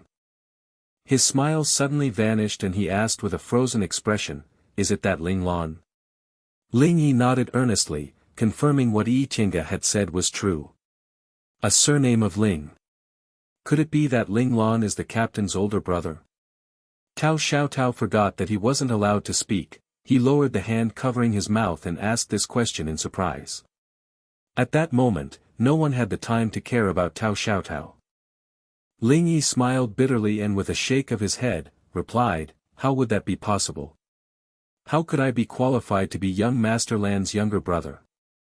Seeing that his team members had expressions of curiosity, Ling Yi checked the surroundings and after seeing that there weren't any other people around, he continued, what I'm about to say next is originally not allowed to be told to you guys. However, you guys are all brothers that I trust. I trust you guys. I'll only say it once. Once you guys hear it, just let it sink in and never tell it to anyone else. The team members all nodded, showing that they understood. Ling Yi's words made them very emotional, and made them grow closer than ever. They were ready to die for one another. Young Master Lan is the master of the Ling family, and I am young Master Lan's loyalist. Ling Yi finally told them his identity. He instantly felt liberated after telling them, because he had felt he was being untruthful to his team members by hiding his real identity. Ah! Captain is actually a loyalist. Everyone yelped in surprise. A few of them had come from large families and understood what it meant to be a loyalist. They were individuals born to serve and die for their master. Their entire life would be enveloped in darkness, never to see the light. Aren't loyalists only allowed to stay in the family and not be allowed to apply for military academies? Yi Qingge asked what everyone else was confused about. It's because I received permission from young Master Lan and was allowed to attend military school. Ling Yi's cool expression showed a grateful smile, instantly making him seem to have a warmer personality. Permission? Could it be that your young Master Lan asked your family head for you? Yi Qingge involuntarily frowned. He understood clearly the importance of loyalists for a family. They were the most secretive existence in a family. Normally, families wouldn't even allow loyalists to come into contact with the outside world, fearing that they may have a change of heart. If the family had nonchalantly agreed to their child's requests and didn't care for the family's rules, then that family would become closer to ceasing to exist. No, young Master Lan is the family head of the Ling family. Ling Yi's response surprised everyone. Ling Yi had come up from the Scout Academy and didn't join in the middle, which meant that Ling Yi was given permission to attend before he was 6 years old. In other words, Ling Lan had to have been the family head at that time, or even earlier than that. This meant that Ling Lan had become the family head when he was 6 or 7 years old. He was probably the youngest family head in history. It should be known that the family head that families chose nowadays required that they be direct descendants that were 30 years old. If the direct descendants did not meet this requirement, they would choose indirect descendants who were at the right age to temporarily be the family head. When the direct descendants became 30 years old, they would then reselect the real family head. This made sure that the family head wouldn't be controlled and cheated by servants due to young age, creating problems for the family and threatening the legacy of the family. He's not a puppet. Yi Qingge made a worried gesture with his hand. Ling Yi stared at him angrily and replied, "Of course not. Young Master Lan is the official family head. He was very strong when he was young. No one would dare to go against young Master Lan's orders." Hearing this, Yi Qingge looked at Ling Yi with a serious look, patted Ling Yi on the shoulder and said, "Ling Yi, now I can finally safely put my life in your hands. To be able to respect such a young family head and not think of taking power, everyone in your family deserves to be trusted." K off. Ling Yi brushed off Yi Qingge's hand. Those of the Ling family were all loyal, morally sound and courageous people. Otherwise, how could they nurture someone like General Ling Xiao? Ling Yi thought about this fact proudly. However, he knew very well that he couldn't say anything about Ling Xiao. Whenever Ling Qin had contacted him during all these years, he had always reminded him that in order to protect young Master Lan, he definitely could not allow anyone to know that young Master Lan was Ling Xiao's son. Ling Yi looked at the team members beside him with regret but returned to being calm the next second. He was young Master Lan's loyalist. Even if he betrayed his brothers, he would take this secret to his grave. However, loyalists that are exposed are no longer considered loyalist. Can you still return to his side? Yi Qingge finally asked a cruel question. He didn't believe that Ling Yi didn't know about this fact. Ling Yi's expression showed hesitation, but he quickly firmed himself and said, "Young Master Lan said that when I become stronger, he will let me return." He felt as if this promise had been made yesterday. He had said that he would take over Uncle Yu's position and become young Master Lan's loyalist captain, becoming young Master Lan's most devoted loyalist. He would do what he promised. Ling Yi lowered his hands and clenched them even tighter, as though this could increase his confidence. Yi Tiange sighed internally. He, Rong Zirua and Yen Wuyo exchanged glances and an understanding came to be formed from their eyes. Seeing how Ling Yi still dreamt of returning to Ling Lan's side, they didn't say anything to deter his dream. Loyalists were not allowed to be exposed. They were not allowed to have contact with the outside world and were even more so not allowed to have a battle team, friends and comrades like Ling Yi. They only lived for their masters. Ling Yi's current condition didn't even meet the lowest requirements for a loyalist. Yi Tiange believed that the young Ling Yi had definitely been deceived by his young master Lan. Ling Yi's mood slowly calmed and returned to the cool young man from before. He looked at the comrades who had grown up with him and instantly felt full of confidence and courage. He yelled, "Let's go. We're going to sign up." Ling Yi was the first to take a huge step towards the hover car station that was closest to them. Yi Tiange and the others looked at each other with faces full of smiles. This Ling Yi that was full of energy was definitely their captain. They happily followed. "Young Master Lan, I, Ling Yi, am coming to you." At the first faction of the Ling Tian Mecha clan's headquarters, Yi Su led a few members and walked into the atrium. Once Yi Su walked it, he felt that the atrium felt different from usual after walking only a few steps. Before he could think deeply, he heard the people behind him shout out, "Senior Yi, wait a moment." Yi Su turned around to take a look. It was a second-year junior who was part of the atrium's reception services. The junior was briskly walking towards him with a face full of pleasant surprise. "Something wrong?" Yi Su asked curiously. The second-year junior said while blushing, "Senior Yi, are you going to where Captain Wu is?" "Yes." Yi Su normally wouldn't go to the headquarters. If he went to the headquarters, he would always look for his own captain to discuss some things about the battle team. Ever since Wu Jiong became responsible for everything in the headquarters, the training arrangements of the battle team were given to this vice-captain, Yi Su, and this had made him become really busy. "Could I ask Senior Yi to help me give this to Captain Wu?"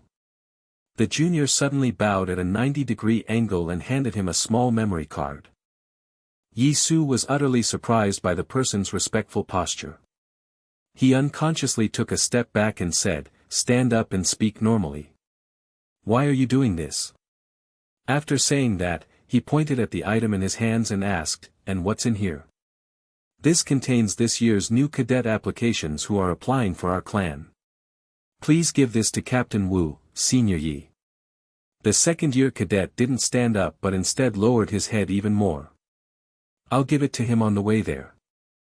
"However, did something happen for you to be this diligent?" Yi Su saw that the other person's head was almost hitting the ground and felt sorry for him, thus, he took the memory card and asked him this question confusedly. The second-year junior breathed a sigh of relief when he saw Yi Su accept the item and showed an expression of rejoice that seemed like the amount of joy he will feel throughout the rest of his life. Upon hearing Yi Su's question, he looked around before drawing closer to Yi Su and softly saying, "The boss came today." After saying that, he pointed up to show that the boss was at where Captain Wu was. It had been a while since the clan members no longer regarded Ling Lan as captain but as the boss. Yi Su gasped at his reply.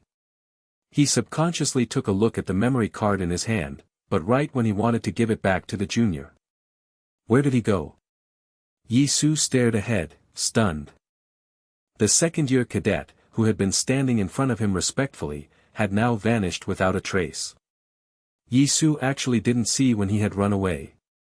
Yi Su then wanted to find someone else to give the memory card to, but discovered that the atrium that was supposed to be crowded and loud was now empty without a single person in sight. No wonder he had felt something was off when he walked into the atrium, it had been too silent. These punks. Why didn't I see them run this fast during training?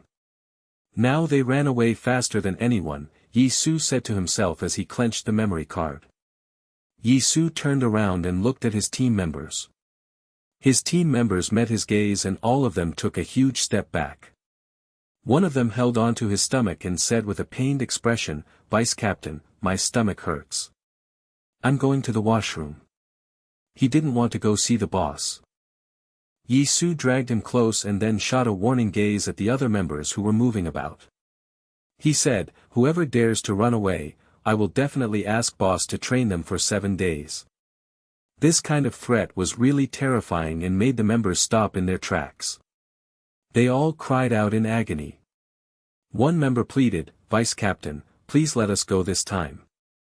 Even if we go, we wouldn't be of any help to you." "Right, right. Vice Captain, just let us go please. You guys want me to face boss by myself? No way. If we die together." Yi Su didn't let them off. He believed that having more people to take the pressure of the boss was a great idea. In addition, even if it had no effect, he would feel it fair if there were other people who were punished alongside him. Just like that, Yi Su, who didn't want to be the only one punished, heartlessly dragged his teammates into the elevator. After coming to the door of Wu Jiong's office, the members all huddled behind Yi Su and pushed him forward. If it were possible, they really didn't want to come here. Yi Su hesitated for a long while, but in the end, bit his lip and pressed down the doorbell on the door frame. The earlier he died, the quicker he'd be able to get into heaven. "Come in." Wu Jiong's voice came out from the doorbell's little speaker. As his voice faded, the door suddenly opened from the side. Yi Su took a deep breath and walked into the door as though he wasn't going to come back alive. Wu Jiong's office was very big. The first thing that came into sight was the living room, where there were many sofas surrounding a large coffee table. The glass of the coffee table was actually a large screen. When they needed to discuss something and needed to go into the virtual world to look for information or watch certain videos, they would turn on the screen and use it. Usually, the coffee table's function was a coffee table and had tea sets on top. Behind the living room was Wu Jiong's large office desk. At that moment, Wu Jiong wasn't sitting at his desk but was sitting on a sofa facing the door. He saw that Yi Su had walked in and smiled, saying, "Yi Su, you've come." Yi Su took a quick look around and didn't see Ling Lan's presence. He instantly let out a sigh of relief. "So boss isn't here?" Wu Jiong frowned and asked, "You're looking for boss?" Yi Su instantly shook his head. No, I just heard someone from below say that boss came here and was in your office." No longer feeling pressured, Yi Su began to make random guesses. Did boss go to his own captain's quarters? Or did he go to the silent room for closed-door meditation? Or maybe he went to beat up Qi Long and the others. Wu Jiong's expression showed a hint of strangeness. He quickly cut off Yi Su and asked, "If you're not looking for boss, then why are you here?" Yi Su raised the memory card in his hand and begrudgingly said, "It's those punks from downstairs. They thought boss was here and gave me this list of new cadets applying for the clan. Before I could react, they all ran away without a trace. Otherwise, I wouldn't have come to find you at this time. They're afraid of boss and I am as well." As Yi Su spoke, he looked down and began to look through the memory card he had in his hand. He wanted to know what kind of outstanding cadets were available that was worth their attention this year. "What are you afraid of?" A clear and cold voice suddenly rang out. Yi Su, who was looking at the information, thought it was Wu Jiong who had asked him. He raised his head in surprise and said, "Huh? Captain, you're joking, right? Don't tell me you're not afraid. I don't believe that.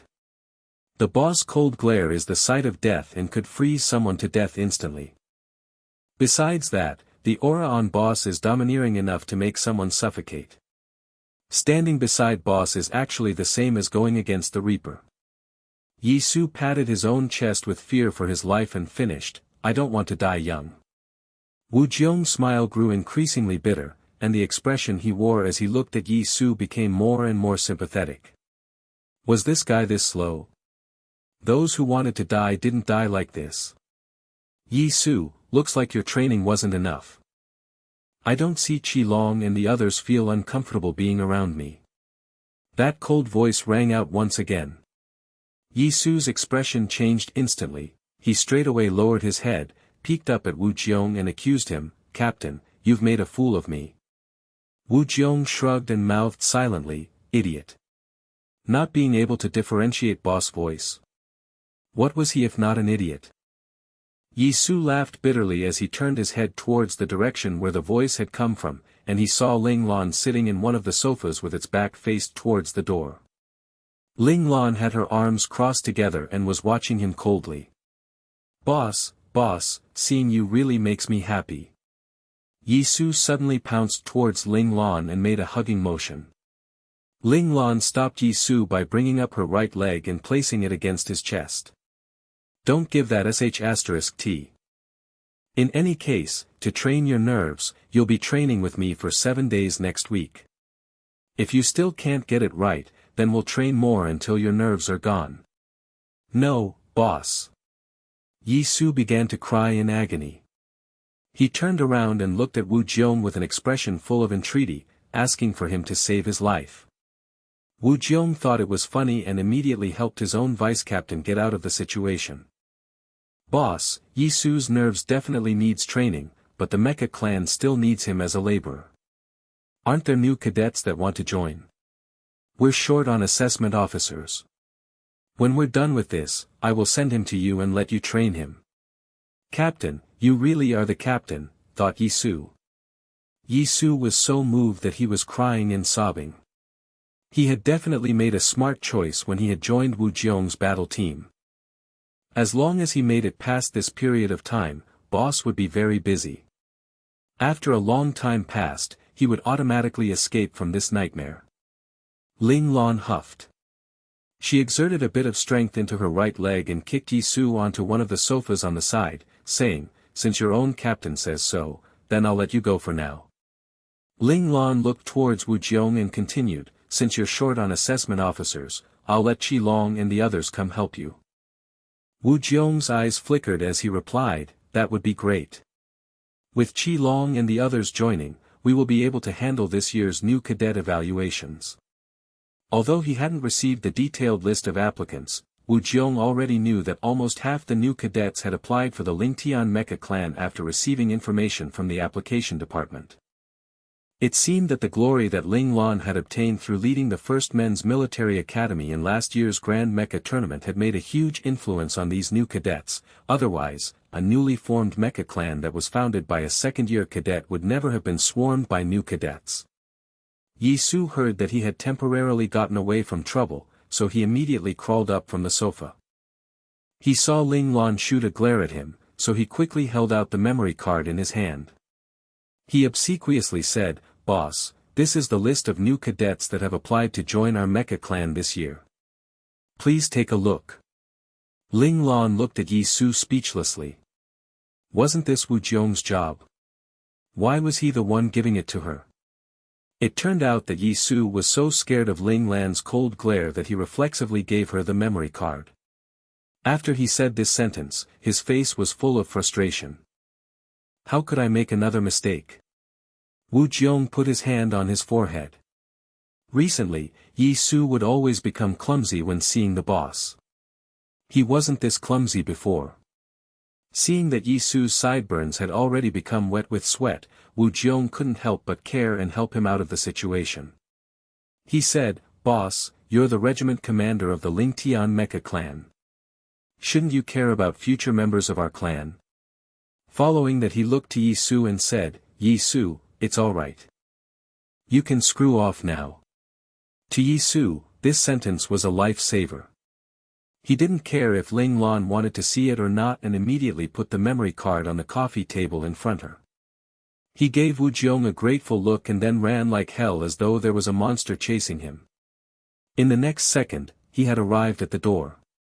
He saw his members who were peeking their heads in to see what was happening on the inside. Yi Su glared at them. These guys had no honor.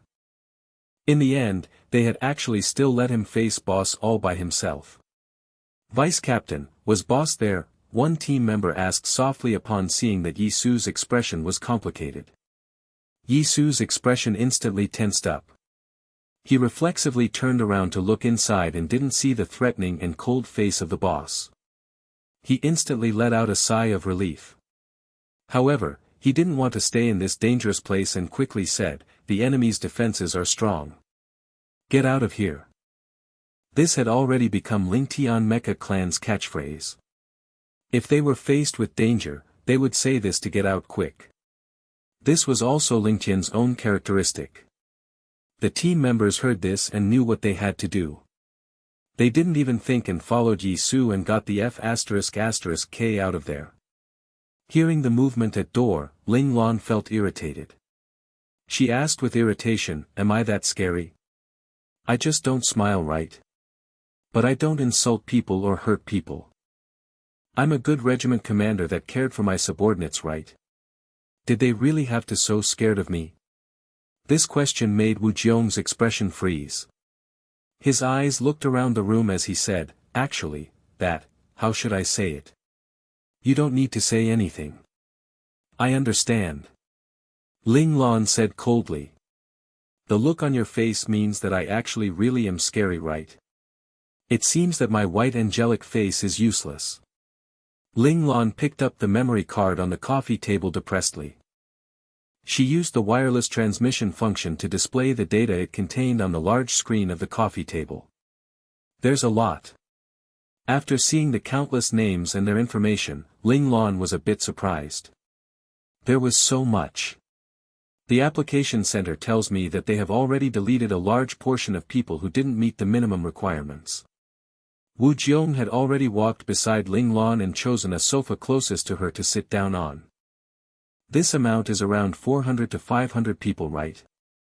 The words that were cramped onto the screen made Ling Lan's head spin.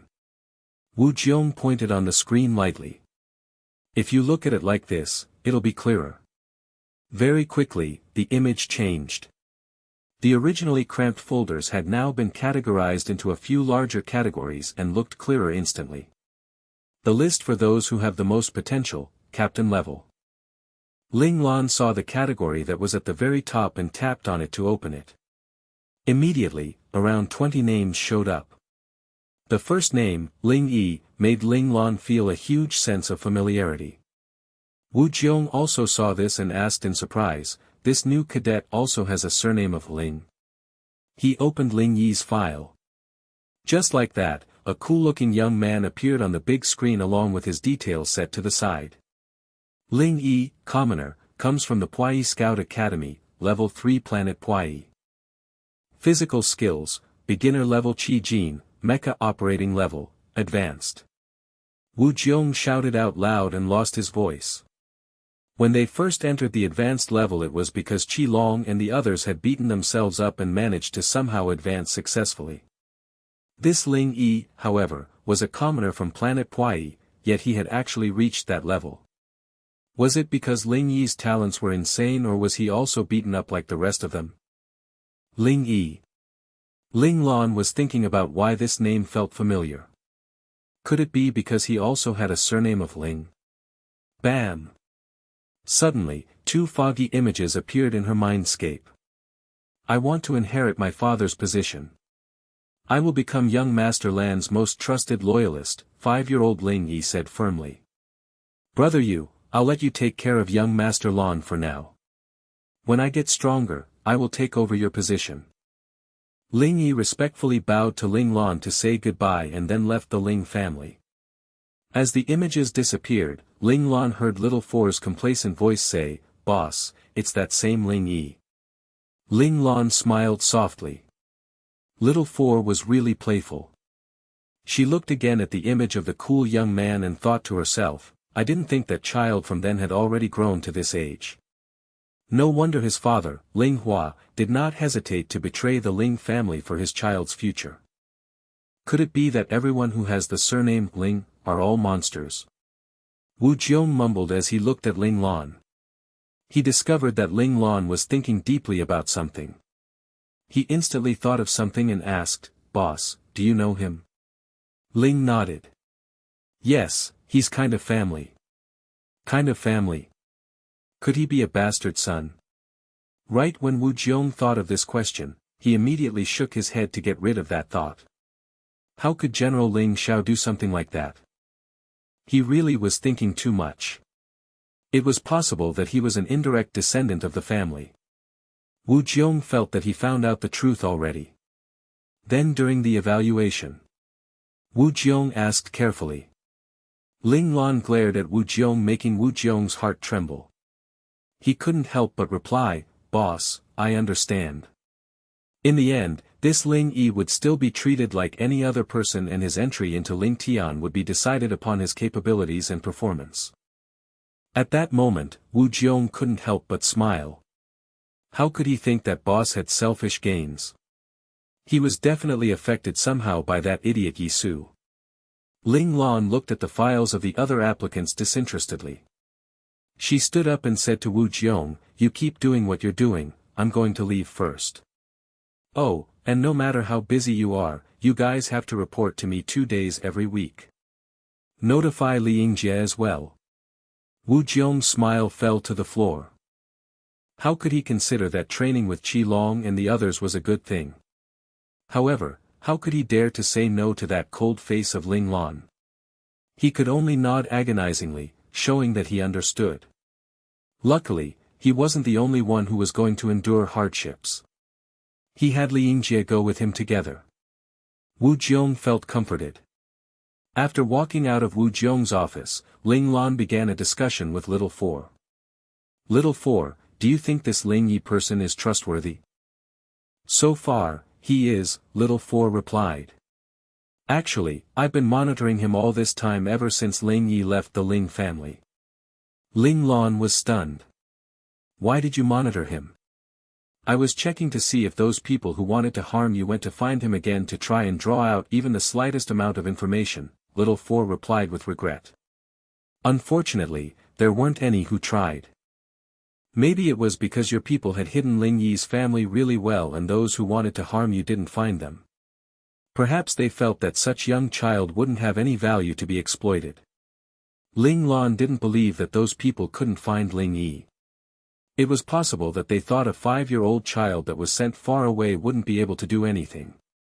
If they bribed him, it wouldn't have any effect. "Yes, boss, what you said is right. However, with Ling Yi's current abilities, he will definitely be discovered by someone." Ling Yi also thought Ling Yi's talents was top-notch. His future was boundless as long as he was given time. Isn't that great though? Whether Ling Yi will be used or not will depend on the choices he will make. When Ling Yi shows himself, those other family members would always be able to find him. Although she had already wiped away all traces of Ling Hua's betrayal, those other family members might still have proof of Ling Hua's betrayal of the Ling family. "I don't understand why you wanted to keep him, boss." Little Four was feeling very conflicted since Ling Yi, like his father, might betray the Ling family again. She should have either removed the source of trouble and gotten rid of Ling Yi, or made it so that Ling Hua had no more connections with the Ling family. Wasn't having the possibility of betrayal lingering like this inviting possible trouble for the future? Didn't I say that he is a good chess piece? Ling Lan's eyes were cold but deep in thought. She and her father's enemies had hidden themselves very deep into the world. Her father had used all his resources to investigate but didn't get anything out of it. Although they clearly knew that those people were of high ranks and stood at the highest peak of hierarchical power, they still couldn't find a way to find out who that person really was. "No matter if Ling Yi is loyal to me or not, he is still a trap I've set for the enemy." Ling Lan's eyes flashed with a bitter coldness. Back then, she might have been somewhat merciful, but now, after having gone through the cruelty of the learning space, she could be merciless. "What trap?" Little Four asked curiously. Ling Lan didn't answer him. In the next second, Little Four was shut into the little black room. Little Four was in tears.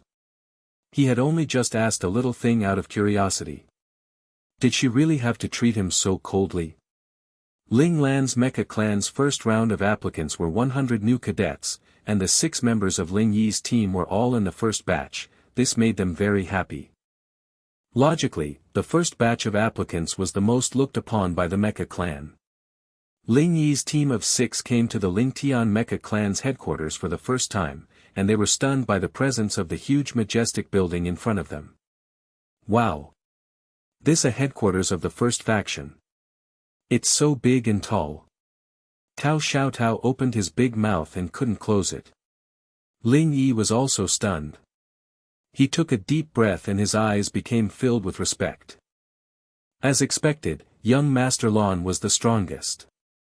They walked into the headquarters with floating steps.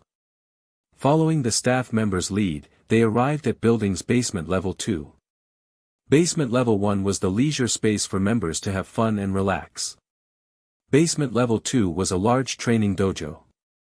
Once they entered the training dojo, Ling Yi and his team had more of an understanding of why this place had become the first faction's headquarters. This training dojo alone was enough of a reason, as it was big enough to hold thousands of people to come here to do any activity. They walked to the center of the training dojo where there was a large arena. Just this arena was big enough to hold 200 to 300 people. This large arena was used for competitions between the clan members. They could fight one-on-one or in teams. Now, however, this arena was where they were going to be evaluated. The staff member led them to the bottom of the arena, and there they discovered that there were 8 AI computers installed on all sides. The staff member pointed towards the AI computer beside him and began to explain. The AI has entered the list of seniors who are evaluating you. Whoever is ready can freely choose the senior that they would like to fight. Once you have chosen, the virtual screen at the top of the screen will show the time of the fight.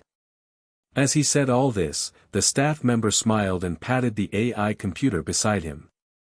Of course, these AI computers will also show the time. The preparation time for each evaluation is 3 minutes. If you still haven't gone up to the arena after 3 minutes, then that means you've failed the evaluation. Remember, don't go over the time limit. Our boss will definitely not give you guys a second chance. Hearing that, the new cadets all began to focus.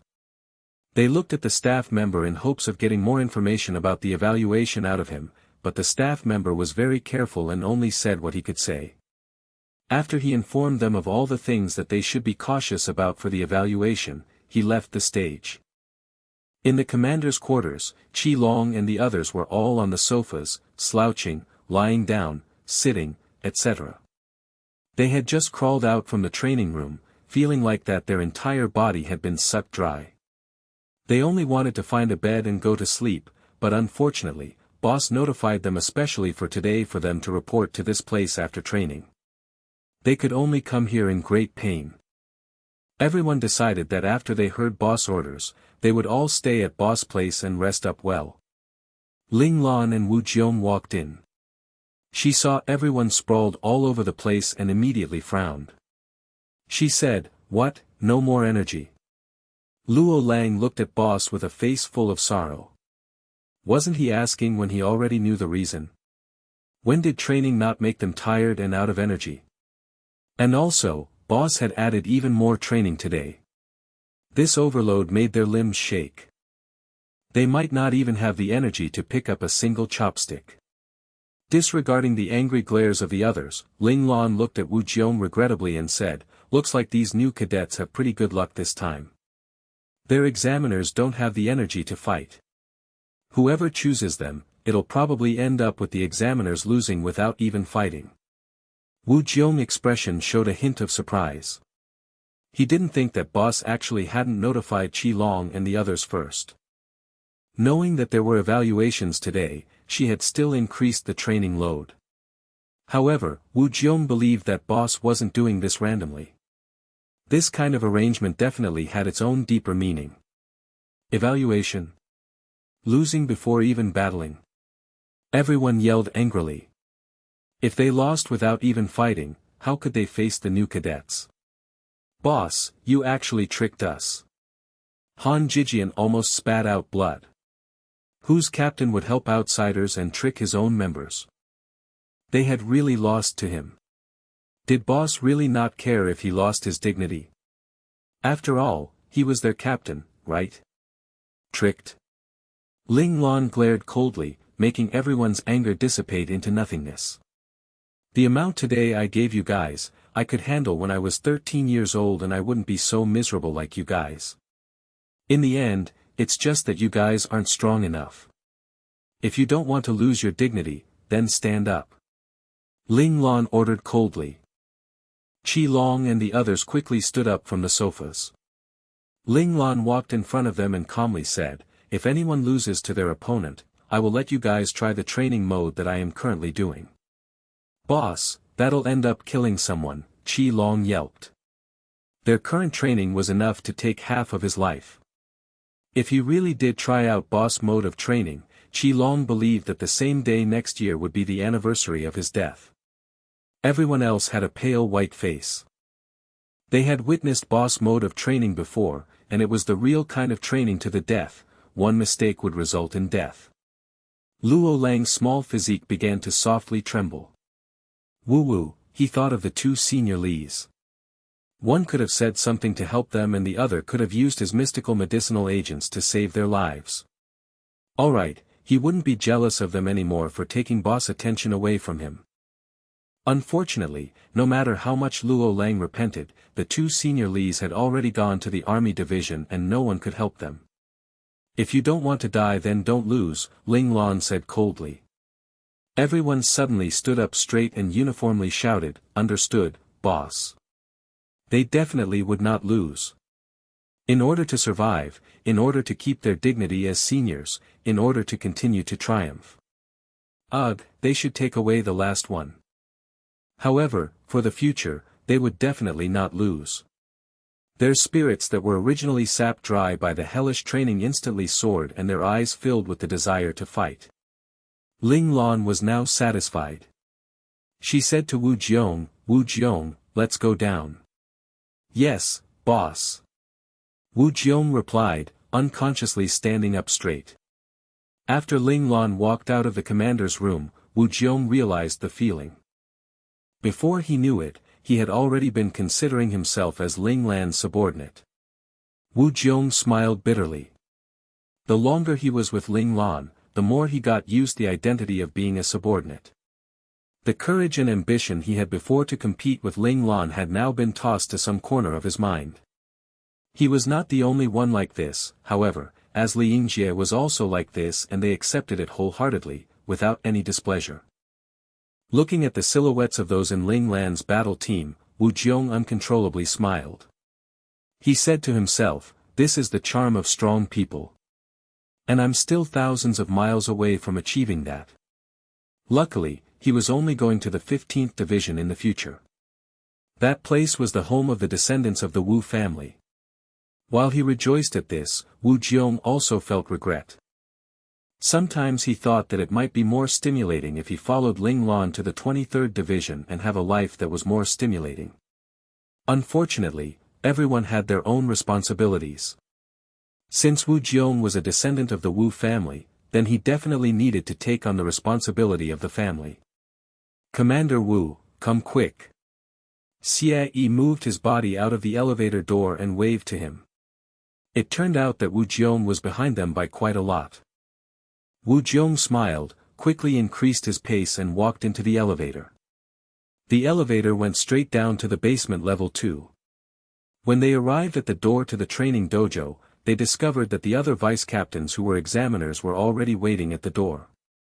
Yi Su was originally very excited to see Wu Jiong, Qi Long and the others. Right when he was about to greet them, however, he saw Ling Lan appear behind them. He immediately swallowed back his greeting, which almost made him choke. But even if it choked him, he couldn't afford to yell. Yi Su didn't forget that he had offended boss Ling Lan a few days ago. Having temporarily escaped from a catastrophe, he couldn't let his existence be known to boss and make him remember the stupid things he did. Boss! Everyone immediately cried out as they saw Ling Lan arrive. The relaxed atmosphere suddenly grew tense.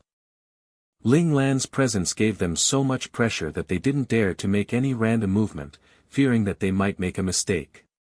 Ling Lan looked around her and then said, let's go in. They all clustered around Ling Lan and walked into the training dojo. At that moment, inside Ling Lan's mind space, Little Four was holding up his face and squatting. He curiously asked Ling Lan, "Boss, your aura has already been integrated into your body completely recently and can be taken out and put back in with ease. Why do you still release your aura to terrorize them when you face them?" "My aura has always been strong, cold and dominant. If it suddenly disappeared and I became completely in control, it would make people suspicious," Ling Lan replied. "And with this aura, they won't dare to look at me. This allows me to not have to think about how to cover up anything." Ling Lan had seen what she looked like when her aura vanished. This face of hers was a real problem. Little Four understood what Ling Lan meant. He said with regret, "So you mean that you don't want to hold back this aura in the outside world?" Little Four recalled that warm smiling face of hers he had glimpsed the other day, then he suddenly clutched at his chest and instantly disappeared from the mind space. Ling Lan looked at the empty mind space and shook her head.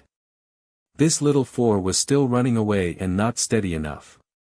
However, she thought that he was still only about 4 to 5 years old, and so she felt that she could understand why he was like that.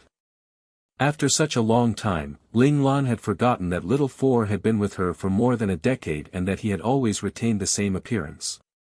In fact, Little Four wasn't that young. Little Four, who had already returned to the learning space, appeared in the space of Instructor Number 1 in the next second. "Cool me down, Number 1. Little Four had 2-tear bubbles form in his eyes, he was panicking. "Humph." Instructor Number 1 coldly snorted. He transported the both of them straight into an ice world and froze Little Four in it, making a transparent ice coffin. At that moment, several spatial tiers opened up beside Instructor Number 1 and the faces of the instructors appeared. "Number 1, we felt Majesty 4's energy fluctuating and came to where you were. Is he alright?" Although Instructor Number 9 was expressionless, her eyes still showed a hint of concern. "Don't worry, Sister 9. As long as Number 1 is here, there definitely won't be any problems." Number 5 smiled, a sense of unseen bootlicking hidden under his smiling face. "It's good there's no problem. I'm leaving." The Number 2, who was speaking in the darkness, had closed his spatial tear first. "It's not going to slow down his processing speed if he's frozen like this, right?" Instructor Number 3 asked concernedly. "If Little Four slowed down his processing, they would all be greatly affected here. Our spaces are very peaceful. How could Majesty 4 have any issues?" Instructor Number 4 replied enchantingly with a raised brow, showing an expression full of charm to Number 3. "It's okay, I'm leaving." It was as though Instructor Number 3 had seen something terrifying. He immediately closed the spatial tear he had entered through and disappeared without a trace. "Man, so boring. By the way, Number 1, is it alright for you deal with Majesty 4 so barbarically?" Number 4 asked with a half-smile. Her eyes turned to Number 1, a hint of flirting appearing in them. The aura around Instructor Number 1 was cold. Right at that moment, the ice coffin that was sealing Little Four exploded. Little Four jumped out from it and with a laugh, said, "It's alright, the microchip's temperature returned to normal." "Huh, you guys are all here. Are you guys having a meeting? Then I'm not going to bother you guys. Bye guys." Little Four saw the number of people in the room and waved to them without a care in the world. In the next second, he had disappeared without a trace. "Number 1, is His Majesty 4 really alright?" Instructor Number 4's expression had become deeply tense and serious. This time, her enchanting aura was completely gone, only, when she frowned, she would show a hint of charm that she couldn't hide. "His Majesty 4's emotions have become more and more abundant. Maybe he's reached the time for his next evolution," Instructor Number 1 replied. Number 1's words caused the expressions of the others still present to change. Number 4 was talking to himself, saying, "How could it be this fast? Was he entering the maturation stage? I can't determine the direction Majesty 4 is evolving towards. He probably still hasn't reached the period of maturation, but for some reason he has the possibility of evolving. Instructor number 1's eyes showed worry and confusion for the first time. It should be said that ever since Ling Lan had decided to walk her own path, no matter if it was the learning space or Little 4, both appeared to have some changes, only, instructor number 1 didn't know whether the change was a good or bad thing. Since it's already become reality, then we can only watch and see.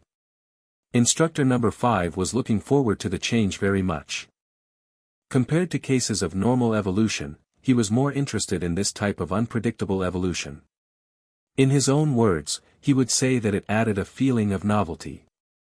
Moving away from the instructor's concerns and worries about Little 4's evolution, after Ling Lan and the others walked into the training dojo, they didn't go to the center of the arena. Instead, they walked into the spacious observation room which directly faced the arena. In the observation room, there was a transparent glass window on the side with the arena, which allowed for a clear view of any movement inside the training dojo. Of course, if someone looked from the other side, it would only appear to be a wall and they wouldn't be able to see what was inside. This transparent glass window simultaneously acted as a large screen. In front of the screen, there were rows of sofas that were set up in a shape of handheld fan. The room could hold up to a maximum of 500 audience members that could sit and watch. Beside each sofa seat, there was also a miniature optical supercomputer. The audience could freely choose the angles and spots they wanted to watch from. This optical supercomputer would also send information from the arena to the seat. For example, once a new cadet chose their opponent, these optical supercomputers would immediately receive the information and show it. The observation room was around 400 to 500 meters away from the arena. It seemed far, but for these captains whose physical skills had reached the level of Qi Jin, they only need 2 to 3 seconds to close that distance. It didn't hinder them from reaching the arena to act as an examiner. Knowing that today was the day of evaluations for freshmen, many members of the Lingtian Mecha clan had already come inside the training dojo. Very soon, the dojo became lively. Many of the older members were calling out to their friends to gather in front of the arena and quietly wait for the evaluations to begin. Finally, it was the time for the evaluations, but not one person appeared in the arena. It turned out that none among the freshmen were rushing out to choose their opponent. Those who could manage to get admitted to the first men's military academy were not blindly impulsive people. Being clever, they all wanted to watch 2 rounds of evaluations before making their decisions. "Boss, this group of freshmen are all very cautious," Wu Jiong quietly said to Ling Lan upon seeing this scene. Li Yingjie snorted coldly at that and said, "They're all gutless. If it were me, I would definitely have gone up at the very beginning to take the examiner down a notch." Taking an examiner down a notch? Everyone looked towards Li Yingjie with surprise and they saw that his head was propped up.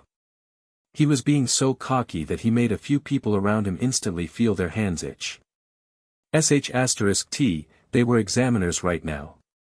Did Li Yingjie mean that he regretted that no one was coming out to take himself down a notch? It should be known that Li Yingjie was a huge fool, he always ended up drawing a great deal of hatred towards himself. Even if those around him were friends from the same clan who had known him for at least 3 years and knew of his personality, that still couldn't help Li Yingjie prevent everyone from hating him. Seeing this, Ling Lan couldn't help but shake her head silently. Even now, this Li Yingjie's words were still rubbish. As expected, he was definitely an antagonist. Right then, there was finally some movement among the freshmen who had been silently waiting for 3 minutes, which saved Li Yingjie in the nick of time. One captain discovered the information that the AI had sent over and said, "Coming." His voice diverted everyone's focus towards the optical supercomputer in front of them. No one was paying attention to the second-rate Captain Li Yingjie. At the same time, Li Yingjie didn't realize that he was almost about to have been beaten up by a large mob. He too looked at the optical supercomputer, curious as to who among them was the one chosen to go out. Wang Ko from Doha Central Scout Academy, graduated as valedictorian. Physical skills, Qi Jin beginner level, Mecha World Mecha piloting level, advanced. The optical supercomputer displayed these data points, which astonished many of the captains. They themselves hadn't managed to reach this standard when they had entered the first men's military academy. As expected of Boss Jr. He's very strong. Many of the captains looked towards Ling Lan, all of them giving compliments. Ling Lan smiled for good measure. Could it be that they thought all the geniuses that came out from Doha Central Scout Academy was her doing? But Ling Lan didn't expect her playful thought was actually a reality. Ling Lan's legacy had always remained a legend in the Central Scout Academy. The uncrowned king of the Central Scout Academy was the boss of the valedictorian. Wang Ku had also led his year's cadets and successfully jump-started the Grand Armed Melee, and became the idol of the entire Central Scout Academy. This was why Wang Ku had such amazing grades upon entering the first men's military academy.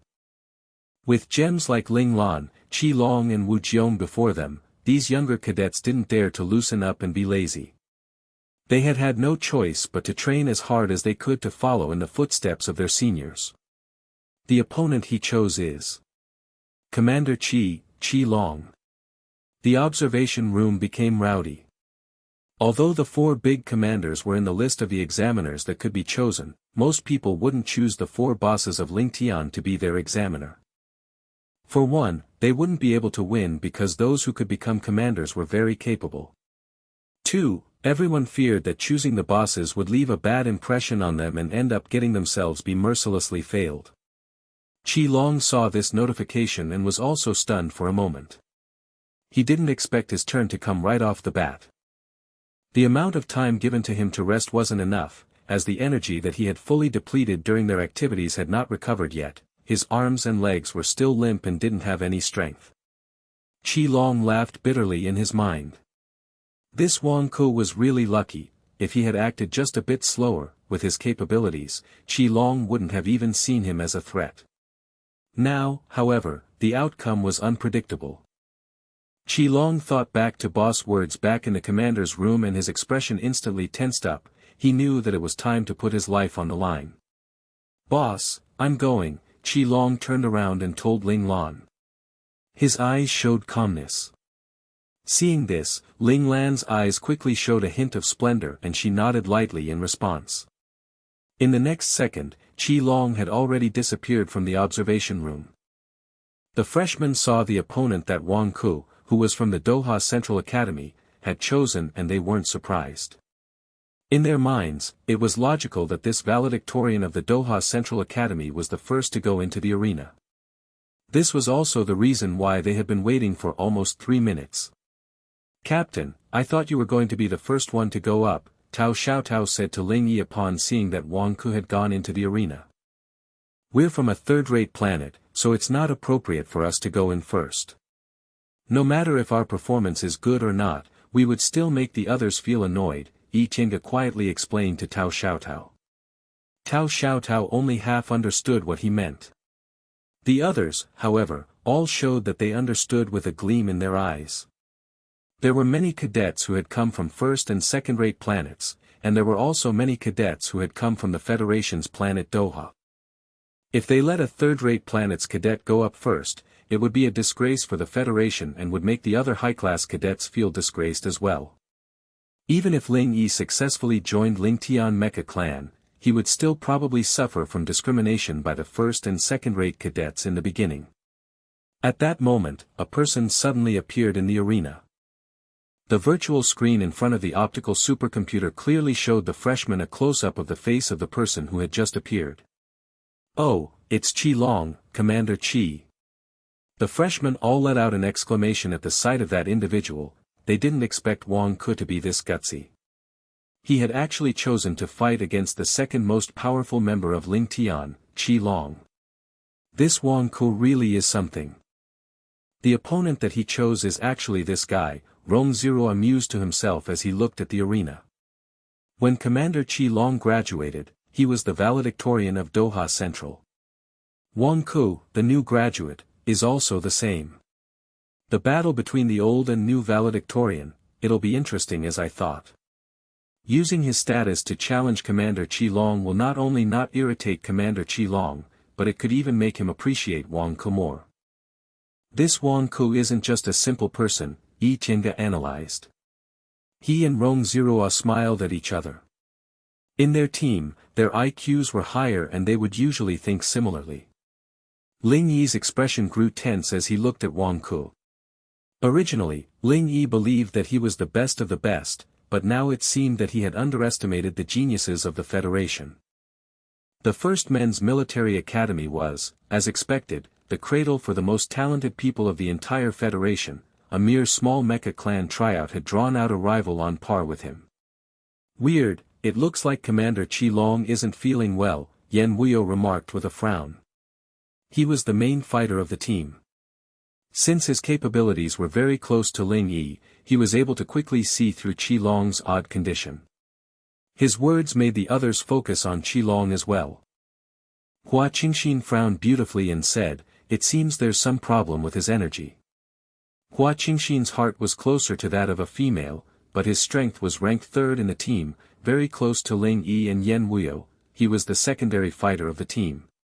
Yan Wuyo's indication allowed him to immediately see through where Qilong's issue lay. Could it be that Captain Qilong did something to deplete his energy just now? It seemed Tao Xiaotao had thought of something. He had a sleazy smile on his face.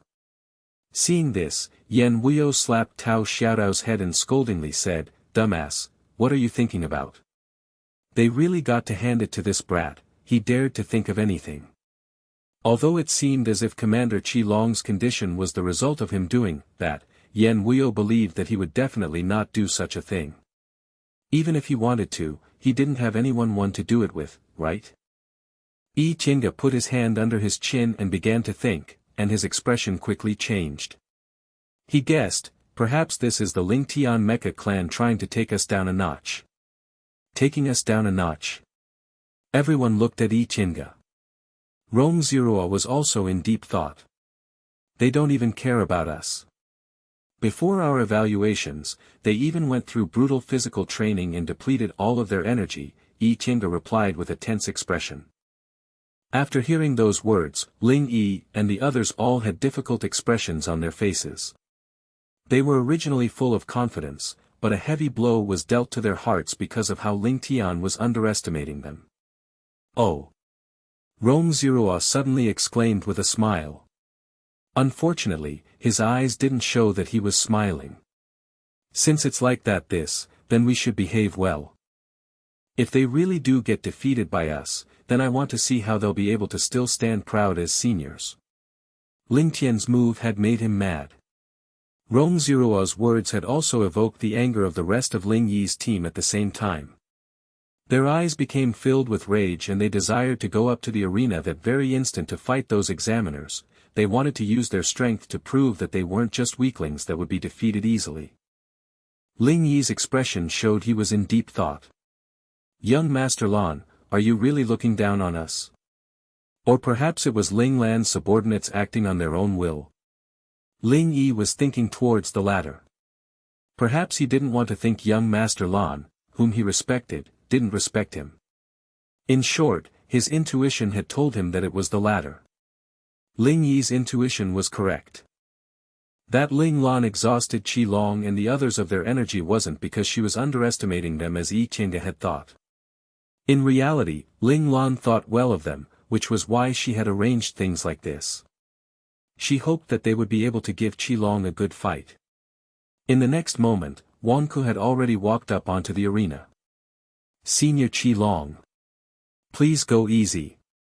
Wang Ku respectfully bowed towards Qilong. Qilong nodded towards Wang Ku before taking a defensive stance with his hands. Even such a simple movement made Qilong use up all of his energy. The energy that he had managed to recover earlier was completely depleted when he had ran from the observation room. Wang Ku frowned. Qilong's expression didn't change, but his movements were odd. Wang Ku saw through this. He didn't think that Qilong was underestimating him, but he was curious what had actually happened to Qilong's body to make his condition this terrible. Bam! Wang Ku used all his might to attack. Seeing this, Qilong didn't dodge and took the blow. The hidden strength of the beginner level of Qi Jin from both of them collided fiercely, and the resultant shockwave knocked back Wang Ku by a few steps. His blood began to boil. Wang Ku took a deep breath and held down the feeling of pain. His eyes showed a hint of caution but also a hint of pleasant surprise. Wang Ke didn't think that Qi Long's condition was so poor. The original information known to the public about Qi Long was that he was at the intermediate level of Qi Jin. Wang Ke's Qi Jin definitely didn't have a chance of going against Qi Long. Wang Ke had already thought about this problem. He knew that once they clashed, he would become wounded internally, but right now, other than the feeling of his blood boiling, he hadn't suffered any internal wounds. This proved that Qi Long's current strength was on par with his at best. On his side, Qi Long felt the same blood-boiling feeling after clashing with Wang Ke. He uncontrollably took a large step back and his expression changed slightly. As expected, he was totally exhausted and could no longer continue to use his internal energy. His capabilities had fallen to the beginner level of Qi Jin. Because of this, Wang Ke's evaluation fight would trap Qi Long in a drawn-out fight, and for him, a drawn-out fight in his current condition was very disadvantageous. Qi Long exhaled profusely, releasing a bit of the pressurized air in his body, and at the same time he shook his right hand slightly. The shockwave from the clash had made his right hand feel numb. Wang Ke stopped his footsteps. He didn't hesitate, he pounced and attacked Qi Long again. He knew that he couldn't let Qi Long have time to recover. If he did, the situation would be disadvantageous for him. Bang, bang, bang, what followed was the collision of countless punches. In the arena, Wang Ke was like the wind, he was there 1 second and over there for another, attacking Qi Long with swift movements. Qi Long, on the other hand, was like an unmoving old oak tree, standing firmly in the center of the arena. He only used his 2 hands to block Wang Ke's continuous attacks. The situation in the arena made the freshman, who hadn't seen that Qi Long's behavior was odd in the beginning, realize that there was something wrong. Ah, that Commander Qi Long. It looks like there's a problem with his body's energy. This is a way of fighting to save to energy. Commander Qi Long definitely doesn't have enough energy. Although they were freshmen, they were all outstanding individuals since they were able to participate in the first round of assessments. All of them were physical skills experts and they all clearly knew why Qi Long was using that way to fight. Qi Long's too weak. The freshman is actually getting the better of him, Ling Lan said, expecting better from Qi Long after watching until this point. Only, his brows showed a hint of anxiousness and his eyes flashed with a hint of concern.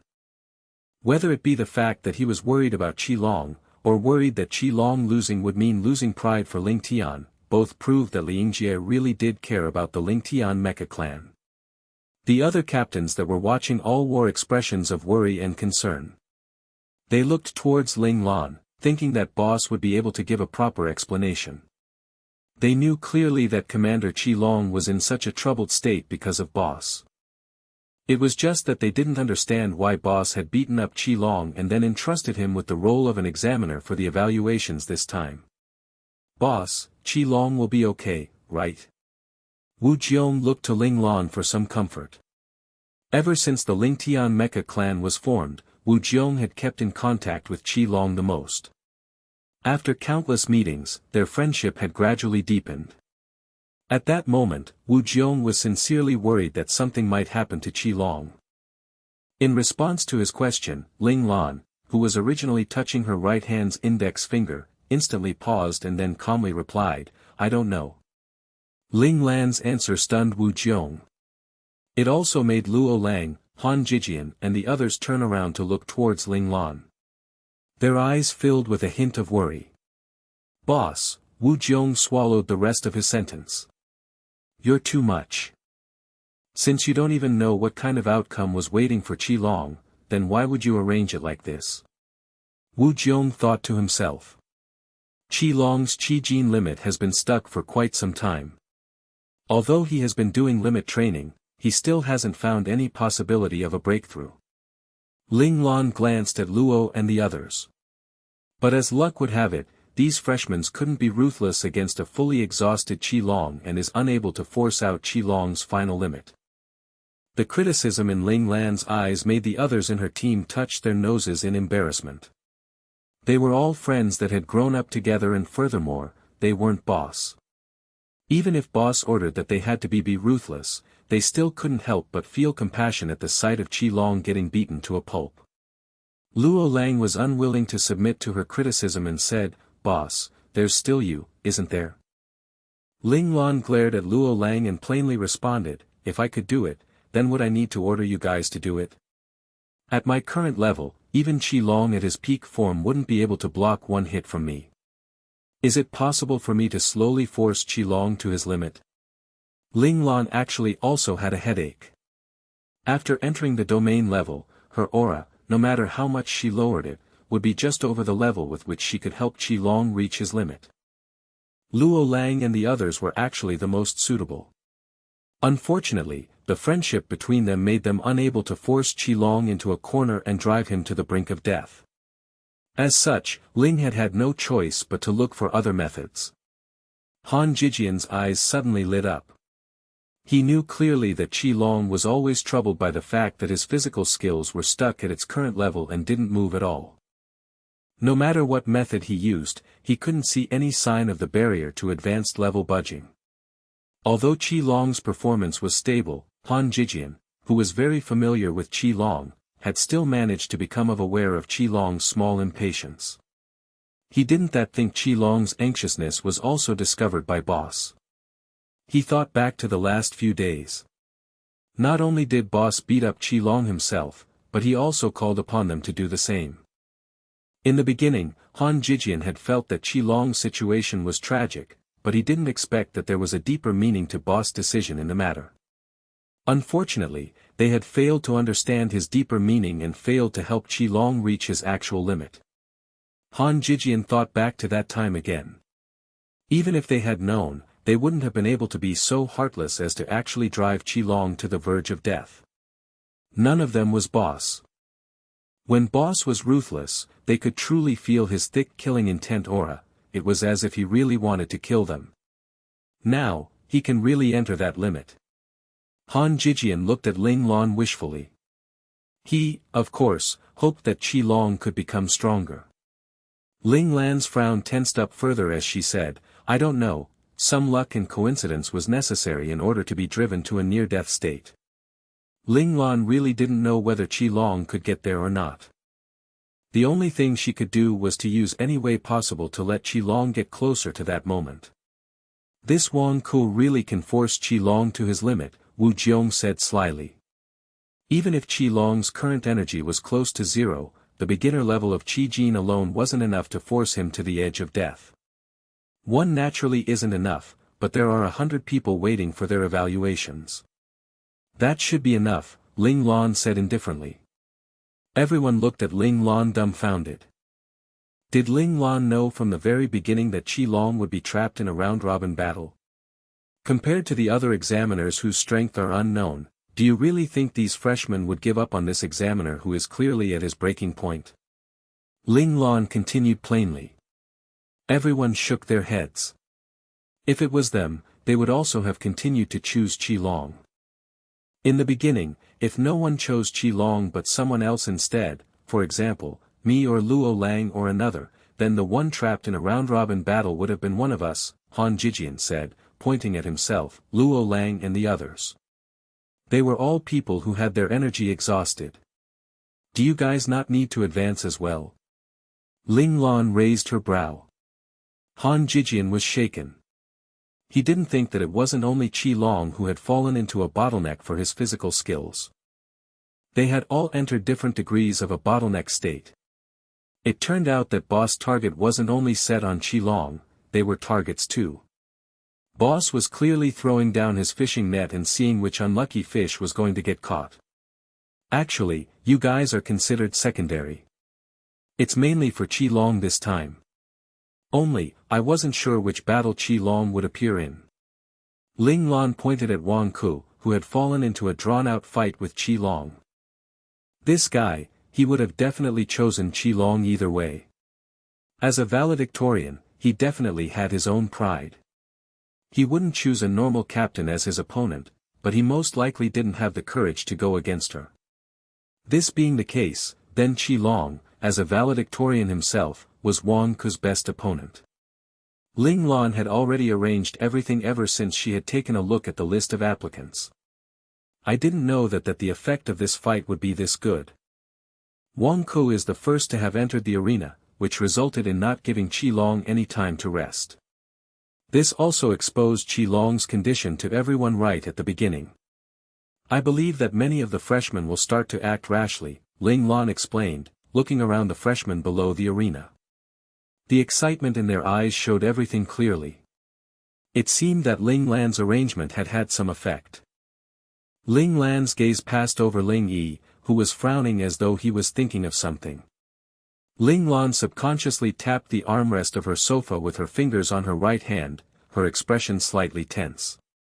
I hope this punk won't ruin my plans. Inside the arena, although Wang Ku wanted to take advantage of Qilong's lack of energy to defeat him, the latter was used when he was being beaten up by Ling Lan.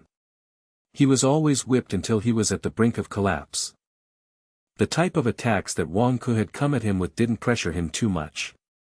In addition to Qilong's fighting experience, he was also more experienced in other ways as well. He had become adjusted to his opponent's attacks before long. However, Wang Ku was still one of Doha Central Scout Academy's top cadets. His mentality was amazingly in check. Even though he had held the upper hand the entire time and was only a step away from defeating Qilong, he was still able to remain calm and collected, holding down his impatience in order to achieve victory, and this made those who were in the observation room all nod in approval. They all believed that this person was a talent that could be used and was a candidate for nurturing to become a captain in Ling Tian. What do you guys think of this Wang Ku's performance? Ling Lan suddenly asked those around her. Luo Lang was the first to respond. Not bad. His fighting style is calm, and neither impulsive nor impatient. He thinks before he acts. Luo Lang's words made the others all nodded in agreement. Xie added, although Qilong's condition isn't very good, the level of his physical skills is still higher than Wang Ku's by at least one level. Wang Ku isn't afraid. His mentality is very good. Hearing Luo Lang and Xie's answers, Ling Lan gave Han Jijian a look that said she didn't want to express her own opinions. Han Jijian felt the glare coming from his boss and knew he needed to answer, thus, he answered seriously, my level of physical skills is weaker than everyone. The things that I can see through, everyone else will definitely be able to see through. I just think that if Wang Ku really wants to win, this type of slightly defensive way of fighting may have not be very effective. His words made Luo Lang and Xie show a hint of a smile on their lips. Although they approved of Wang Ku's performance, they still didn't believe that Wang Ku could defeat Qilong. Han Jijian words were actually what they wanted to say as well. At that moment, Han Jijian had set his eyes up on the screen and looked at the two fighting in the arena. He continued, Qilong isn't someone that would lose in a drawn-out fight. Trust gleamed in his eyes, he believed that his comrade would not be defeated that easily. Lin Zhongqing also agreed and said, I'm in agreement with Jijian's analysis. Qilong's physical constitution is the most monstrous out of what I've seen before. Normally you would think that he would be done in the next second, but as long as the pressure doesn't go past his limit, no matter how you attack him, he won't be defeated.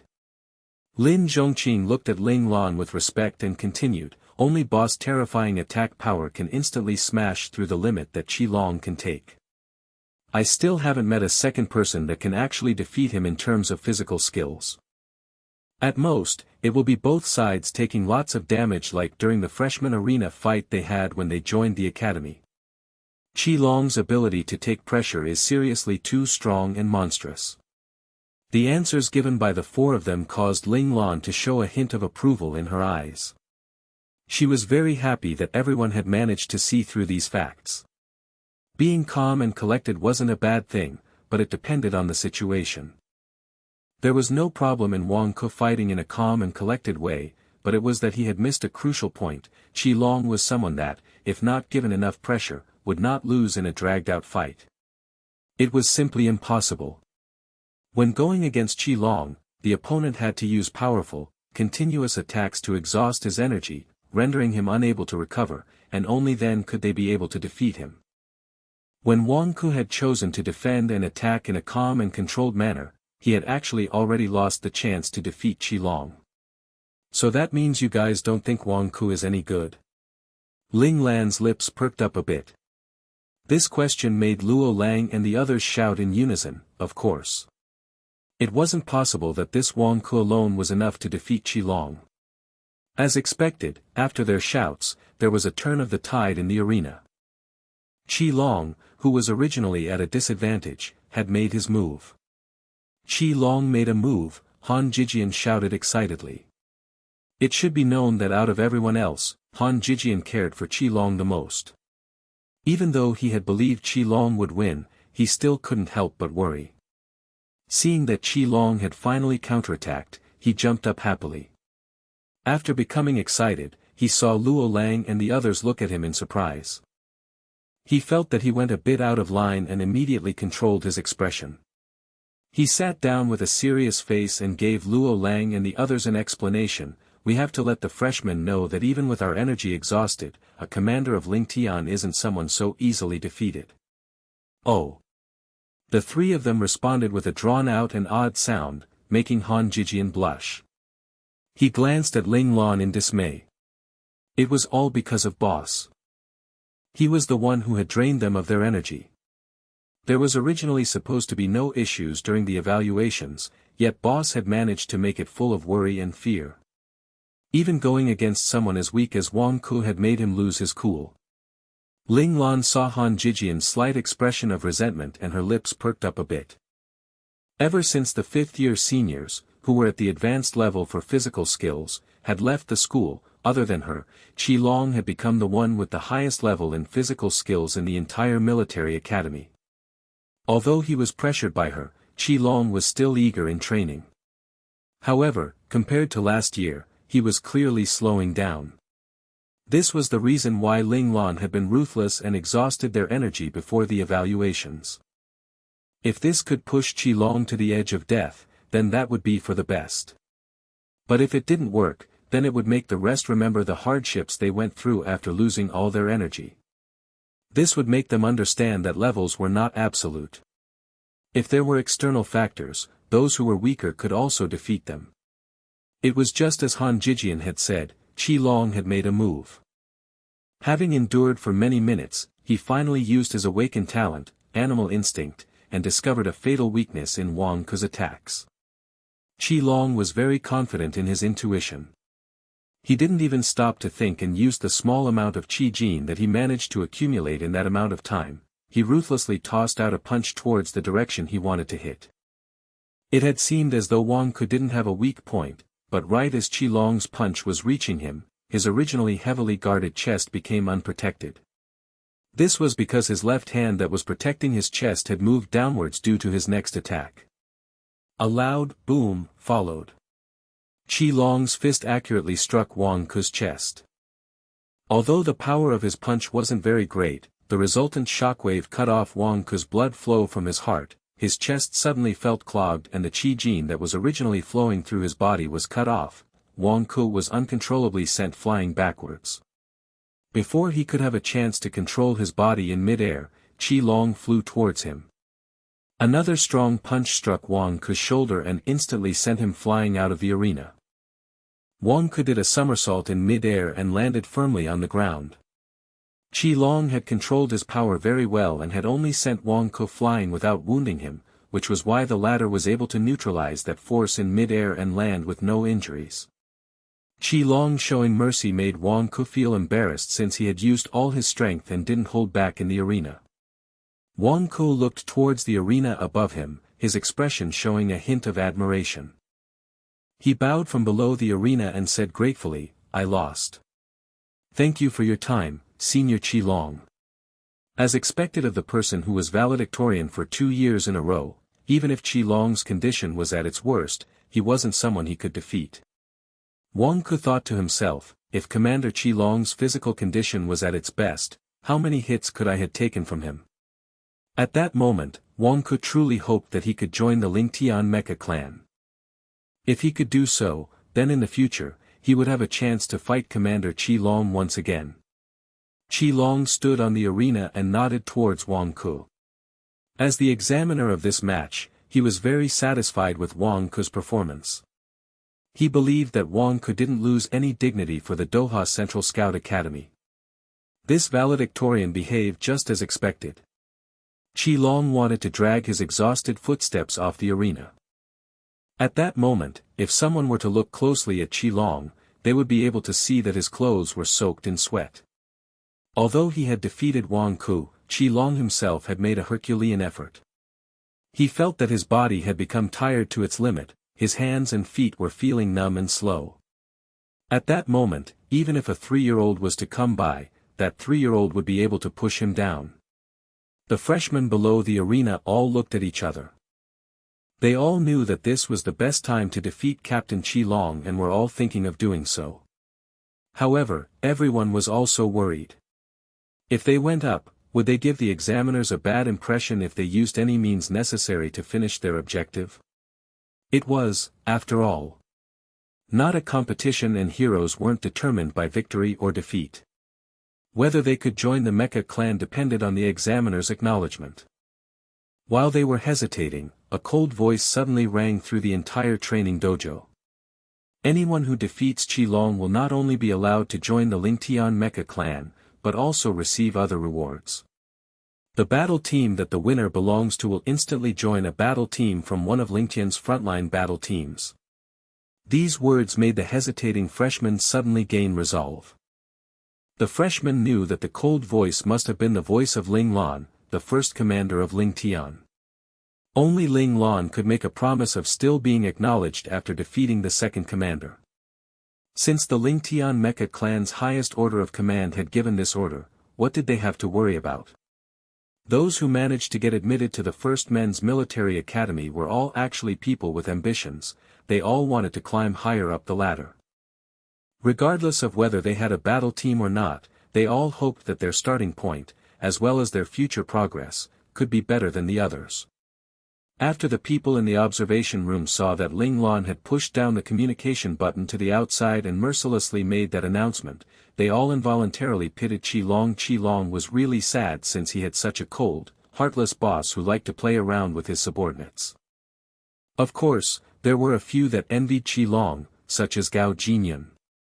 Knowing boss Ling Lan, he knew that this was definitely a way Ling Lan was using to train Commander Qi Long. Gao Jinyun felt a little bit of regret. Although he tried his best to perform and had made boss remember him, that was all. If someone wanted to receive pointers from boss himself, only those who had been beside him from the very beginning could have that chance. Gao Jinyun felt a bit crestfallen but quickly braced himself. While he had joined later than those old members, it wasn't too late. He was confident that as long as he followed boss, he would definitely have a chance. Gao Jinyun thought back to that matter which Lin Zhongqing had unintentionally disclosed to him and he clenched his fists hard. He told himself to continue to work hard and absolutely enter the 23rd Division in his 5th year. That was his only chance to follow after boss Lan. Ling Lan's words had made Qi Long freeze in place, and then he looked towards the observation room with resentment. Boss, do you really like seeing me get defeated that much? Ling Lan's words made Han Jijian, Luo Lang and others tremble. They knew why boss was doing this, and now they only hoped that Qi Long wouldn't lose too badly in the round-robin fights. Everyone knew clearly that the freshmen, who were rid of their worries, would definitely not give up on the chance to reach the top. The round-robin fights had become a reality. As expected, after a few seconds, a freshman jumped up to the stage. His face showed a hint of shame, but he still spoke out his objective. The freshman respectfully bowed to Qi Long and said, "I am Wang Ruoxu from planet Qinhuang. Please go easy on me, Commander Qi." "Go ahead." Qi Long replied, taking a deep breath. Wearing the color of determination on his face, he gestured him to start. This decision of Ling Lan's wouldn't make Qi Long actually resent her. He believed that there was definitely a deeper meaning to boss' decision. He just had to work hard and finish the mission that boss had given him. This Wang Ruoxu attacked crazily right from the beginning. Unfortunately, having only reached the peak of the late stages of Qi Jin, the pressure he gave Qi Long wasn't as much as compared to Wang Ku.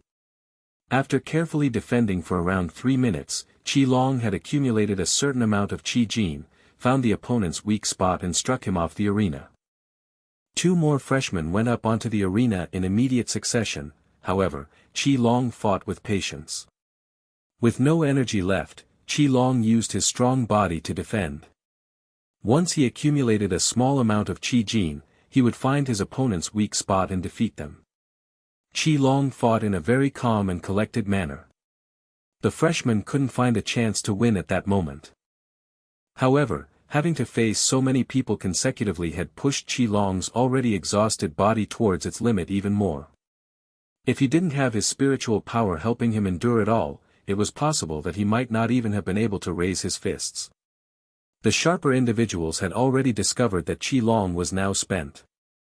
Another freshman jumped up onto the arena. "Captain, this a chance," Yi Tinga whispered to Ling Yi. "You want me to go up and defeat Commander Qi Long?" Ling Yi asked coldly. "Yes. Wang Ku already made Commander Qi Long show his limit. Additionally, the round-robin fights that these people made him go through has already squeezed out the last bit of energy from Commander Qi Long. If you go up now, with your capabilities, you should be able to defeat him." Yi Qinga spoke out his thoughts. Ling Yi went silent and looked at Qi Long, who had already reached his limit yet wasn't showing a hint of it on his expression. He was still determined to face his new opponent. His calmness and composure along with his unyielding expression moved Ling Yi's heart. "Captain, this is a good chance. If you win," Commander Ling said that he would give us the treatment of a frontline battle team. "It'll be very good for the growth of our battle team." Rong Zirua also agreed with Yi Qinga's opinion.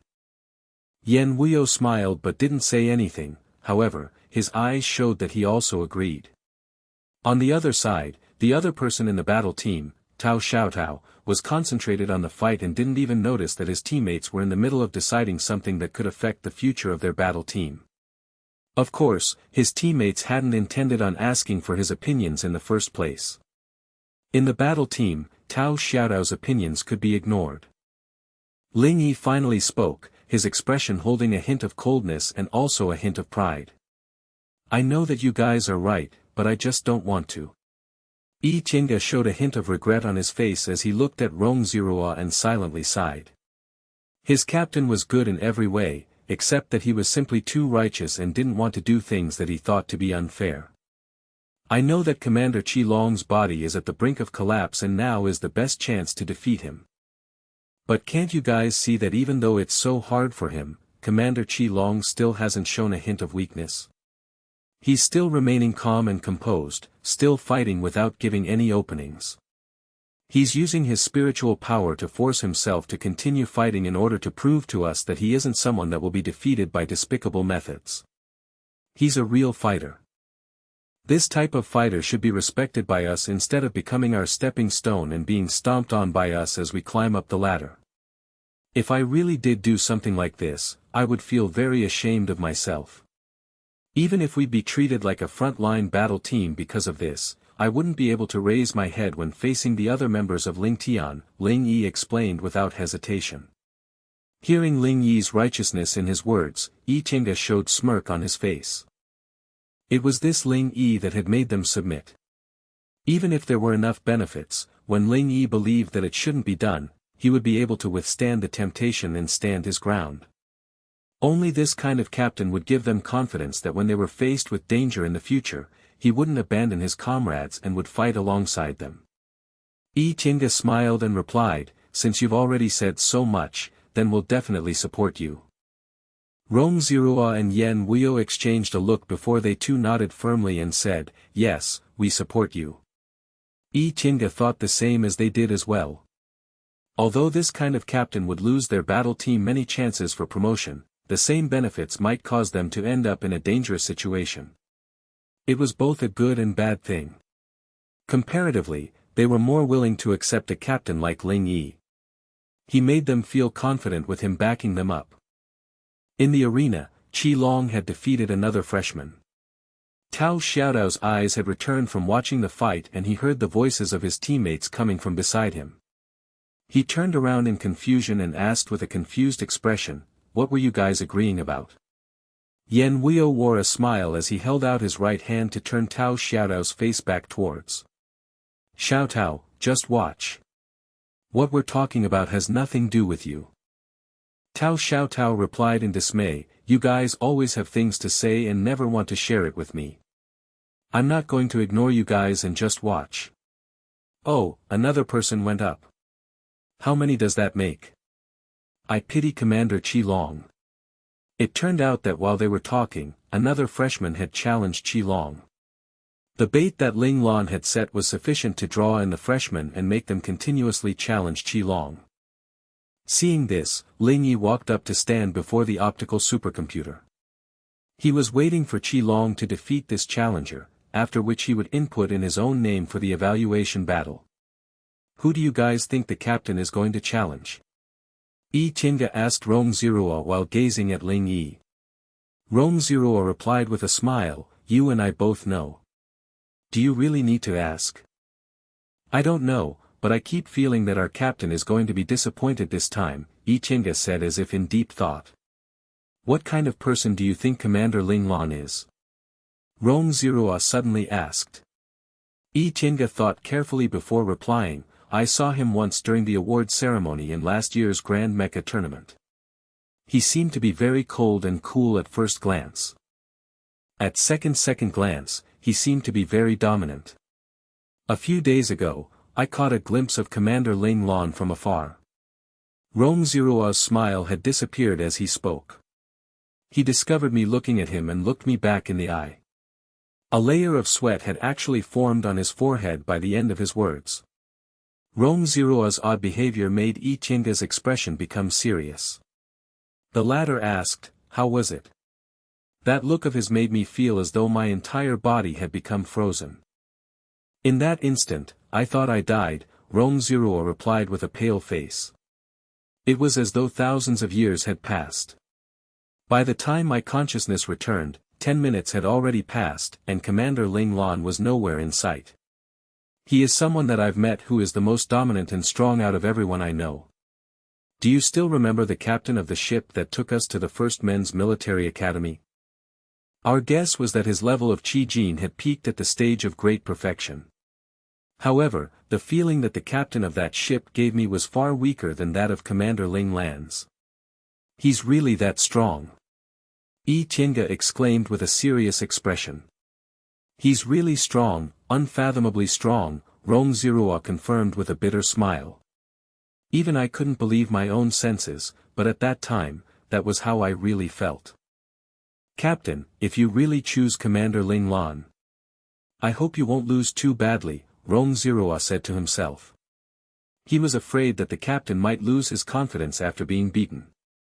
Truly strong people could not be pursued by others. Hearing this, Yi Qingge went silent. He now hoped that someone could be sign up faster than his captain. Then at least his captain would be beaten a bit later by Commander Ling Lan. In the arena, Qi Long had once again defeated a freshman who had challenged him. This time, however, he had spent almost 15 minutes in taking victory. Ever since Qi Long had defeated Wang Ku, every time he defeated a challenger, the time he took in doing so increased. This also meant that he truly had almost reached his limit. It was just that they didn't know when he would completely collapse. When the freshman jumped off the arena, Ling Yi, who was already ready, decisively pressed down on the confirm button for the evaluation. Ling Yi, a commoner from Puyi Scout Academy, 3rd class planet, Planet Puja. Physical skills, Qi Jin beginner level. Mecha World Mecha piloting level, advanced.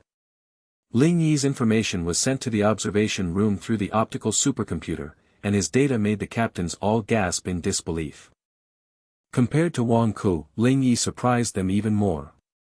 After all, Ling Yi did come from a 3rd class planet. It was very difficult for people from there to get into the first men's military academy. He had managed to get admitted to the first men's military academy, and even his capabilities ranked among the top of the freshmen.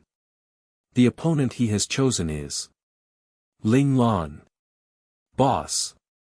Everyone in the observation room gasped in surprise. They didn't think that someone would be so daring as to actually challenge the strongest individual in their mecha clan. Did he not know that Boss Lan's physical skills was definitely the best in the entire military academy? He had defeated the previous top-ranked physical skills expert, Hua Zhenyu, in his first year. He was deemed as the most domineering individual in terms of physical skills throughout entire First Men's Military Academy. Ling Lan saw this notification and struck her armrest with great force. Luo Lang could clearly see that a crack had appeared in the armrest's hard metallic surface. It looked Ling Yi's accidental disruption in her plan had made Ling Lan angry. Qi Long had been about to reach his limit and could have been on the verge of death at any moment, but now it had all gone to waste. As long as Qi Long was given time to rest, if she wanted to push him to his current state again, he would have to have many times the amount of people fight him to achieve the state. Not only that, she was afraid that once Qi Long calmed down, he would understand why she made such plans. Once he made preparations, it would be impossible to have him become unconscious and on the verge of death. In other words, the hardships that Qi Long had endured beforehand was all for naught. At the same time, this also meant that it would be no longer possible to use fighting amongst themselves to help him reach his limit. Having prepared, if she had used the same method in the future, she would not be able to make Qi Long be on the verge of death. If Qi Long wanted to find a new way of advancing, he would need to find another shortcut. However, it was a known fact that shortcuts were discovered through luck while thinking on it day and night. To find a new way, she didn't know how long he would have to wait and didn't know whether that kind of chance would appear again. This was why Ling Lan was angry. The hope that she saw was instantly destroyed by Ling Yi. Ling Yi interfering by making a challenge had completely messed up Ling Lan's plan. I should have just choked him to death back then. Ling Lan uttered, biting her lip. Inside her mind space, Little Four rubbed his nose, rolled his eyes and didn't say anything. His boss looked as though she was angry, but she didn't have any killing intent. He wasn't stupid enough to think that boss was actually going to choke Ling Yi to death. Boss was more angry about Ling Yi messing up her plans. She had expected better from him. Everyone in the observation room looked towards Ling Lan and waited for their boss' next move. On the side, Ling Lan was looking at the arena with a blank expression as though she was thinking about something. The moment the freshmen saw that Ling Yi had chosen Ling Lan, they were shaken. At the same time, this situation also made many freshmen become discontent. After all, with his interference in the middle, Qi Long would have time to rest. It wouldn't be that easy for them to continue to take advantage of Qi Long. However, even though many freshmen were dissatisfied with his decision, they couldn't deny that they were all extremely excited as well. The examiner Ling Yi had chosen was Ling Lan, and Ling Lan was the legendary existence in the First Men's Military Academy. These freshmen definitely wanted to see the heroic figure of this legendary commander, and Ling Yi had given them the chance to do so. The members of the Ling Tian Mecha clan around the arena were actually in an uproar. *T, who is this freshman? He actually dares to challenge our boss. He's really daring. A Ling Tian member, who respected Ling Lan greatly, spoke with an angry expression. From how he saw it, these freshmen didn't even have the qualifications to challenge boss Ling Lan. Is it because he's underestimating our other captains and commanders? Someone asked. This punk is too cocky. Seeing the members of Ling Tian Mecha clan around them speak ill of Ling Yi, Yi Qingge knew the situation wasn't going well. They had already made enemies with the senior members before they could even join the Mecha clan. They were not in a very good position and could even be singled out by all the other members. Yi Qingge immediately replied, our captain respects Commander Ling Lan very much. He was originally going to challenge Commander Qi Long, but Commander Qi Long has fought countless fights and his energy has been depleted. Our captain believes that challenging Commander Qi Long again wouldn't be fair. That is why he chose Commander Ling Lan to ask for his advice in fighting. Yi Qingge's words were very logical and made some of the Ling Tian members calm down, but there were still others who remained very dissatisfied. They said, you have to defeat our captains or other commanders before challenging our boss. Also, are you guys underestimating our Commander Qi Long? Even though his energy has been depleted, defeating him wouldn't be easy. Did he really need to have an expression of empathy? In terms of showing her physical skills, ever since Ling Lan fought in the arena battle in the very beginning, she never fought again in front of everyone. In these past 2 years, Qi Long was always the one to be challenged. In the eyes of Ling Tian members, Qi Long was similarly undefeatable. Although Yi Qingge's words were of good intentions and Ling Yi was being just, there was still a feeling that made them seem they were underestimating Qi Long. This made the other members feel very discontent. Hearing all this, Yi Qingge couldn't help but smile bitterly. If his own captain had chosen someone else, then maybe those of Ling Tian would have seen him a better light. However, as luck would have it, his captain had chosen the spiritual leader of Ling Tian, Ling Lan. This made these people's opinion of his captain worsen. No matter how much more they explained themselves, they wouldn't be able to turn those thoughts around. At that moment, Qi Long was breathing heavily on the arena. He saw white flashes after being so exhausted and everything around him seemed to be really far from him. He was like a log waiting for the next freshman to come up the arena to challenge him. Challenge our boss. Qi Long's ears suddenly heard these words. What? Someone wanted to challenge boss. If you want to challenge our boss, then defeat all the captains or other commanders first. That was right. If Ling Yi didn't defeat them, then how could he have the audacity to challenge the boss? Underestimating our commander Qi Long, energy depleted to its limit, charity, underestimate. Charity. Qi Long's eyes suddenly opened, following which his originally fading 5 senses returned to him and he saw the angry expression of the members below. A cool young man stood below the arena, standing there fearlessly. He stood tall and firm as though the mockery and anger from around him didn't affect him at all. Is it him? He's looking down on me because of my condition. And because of that he also thinks he can defeat boss. Qi Long's eyes began to burn with rage. Everyone had their own friends and family. As far as the public was concerned, Ling Lan was a childhood friend that grew up with Qi Long, but in reality, the former was like a brother and father to him. Whether it be his physical skills or way of thinking, Ling Lan was the one who had taught him everything.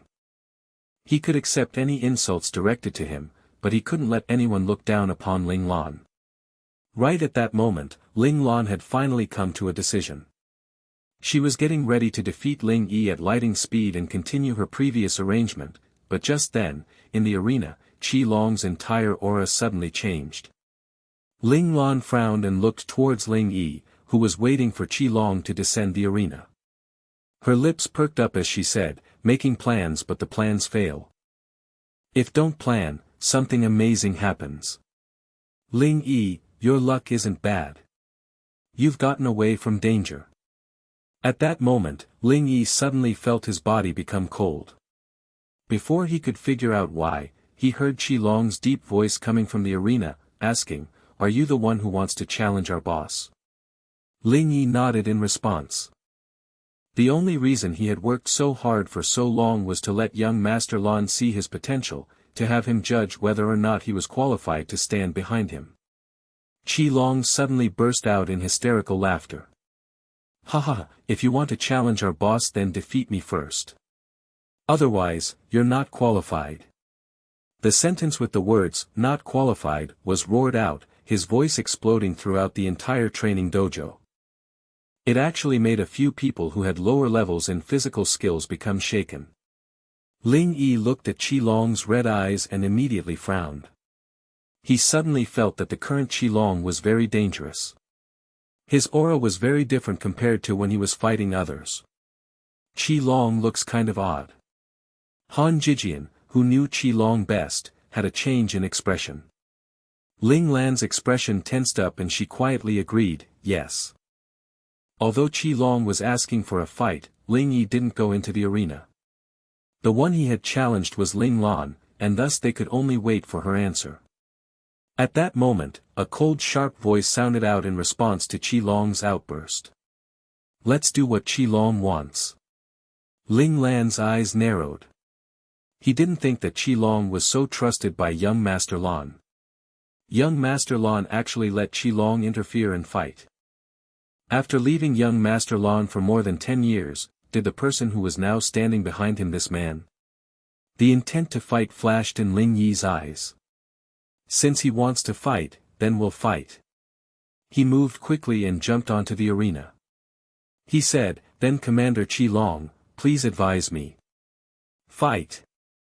Following the signal to fight, the fighting spirit from Qi Long's body poured out and almost forced Ling Yi into the ground. The aura pouring out of him had also suddenly caused a transparent light barrier to appear on the outer edges of the arena. Ling Yi's expression changed drastically. The Qi gene in Qi Long's body was quickly moving about. This definitely wasn't the intermediate level of Qi gene. The physical skills instructor at his scout academy was only at the intermediate level of Qi gene. There wasn't an existence of this type of aura that made people unable to raise their heads. Is it the advanced level of Qi gene? Or even higher? Ling Yi thought to himself as he endured with great effort. The audience below the arena all wore expressions of confusion at the appearance of the light barrier. Some of the older cadets suddenly thought of something and their expressions showed pleasant surprise. Could it be that Commander Qi Long had already reached that level? Is it aura? When did Qi Long learn how to use an aura? Luo Lang wondered aloud with surprise. Those who had previously received a beating at Ling Lan's hand all knew what it was. They had been pressured to the ground by Ling Lan's aura before. However, the day before, Qi Long clearly didn't know how to use an aura. Ling Lan's eyes gleamed. She didn't expect Ling Yi's provocation to push Qi Long to the verge of death. It had actually accidentally allowed him to learn how to use an aura. Of course, this type of aura that only came from Qi Long's fighting spirit wasn't the actual aura from later stages of Qi gene. It could only be considered a prototype and needed strong emotions to kickstart. Ling Lan already felt that it was a bit unexpected. She couldn't help but understand why it had happened. Qi Long had been stuck at the advanced level of Qi gene for a very long time. He had only needed to progress just a bit more to advance into the later stages of Qi gene. Having sensed the prototype aura earlier on was also a possibility. Everyone stared at the arena. Even though they all had their own questions, at that moment, they didn't want to think too much into the details. Even though Qi Long's aura was a prototype, for Ling Yi, it was strong enough. He endured with great effort and felt that he was going to get pressured by this shapeless pressure. Ling Lan knew that if this continued, his final outcome would be being forced into the floor and laying there. Ling Yi had trained his physical skills long and hard for more than 10 years and he was being watched by Ling Lan right now, so how could he just surrender like this? He bit his lip hard and put all of his body's Qi gene into his 2 feet. He stomped on the ground and his entire body flew towards Qi Long like a cannonball. He clenched his right hand into a fist and launched a punch towards Qi Long's head. He had to attack Qi Long and interfere with the release of his aura. Bam! Qi Long raised his right hand and blocked Ling Yi's punch. The large aura began to spread, causing the originally dim transparent light barrier to brighten up once again. Ling Yi was sent flying by this force. He somersaulted in mid-air and landed firmly on the arena. Qi Long didn't move at all. In terms of the power of the hits just now, Ling Yi's was weaker than Qi Long's by a mile. However, it was because of Ling Yi's attack that Qi Long's aura's pressure was cut off. The aura in the arena was instantly gone, making Ling Yi breathe a sigh of relief. He knew he had temporarily gotten through a crisis. That's too bad. Qi Long's aura stops once he gets interfered, Luo Lang remarked with a face of pity for Qi Long. If he could continue to pressure Ling Yi, then Ling Yi wouldn't have any chance to defeat Qi Long at all. It wasn't easy for Qi Long to get to this point since he just comprehended how to use his aura. Ling Lan knew clearly that using this kind of power would greatly burden the body. Qi Long being able to endure for this long was already a performance that was sufficiently amazing. Luo Lang knew that he was forcing his body, but it was just that he worried that Qi Long's energy wasn't enough. If he could have defeated his opponent with his aura, that would have been the best possible outcome. This was why he felt regret.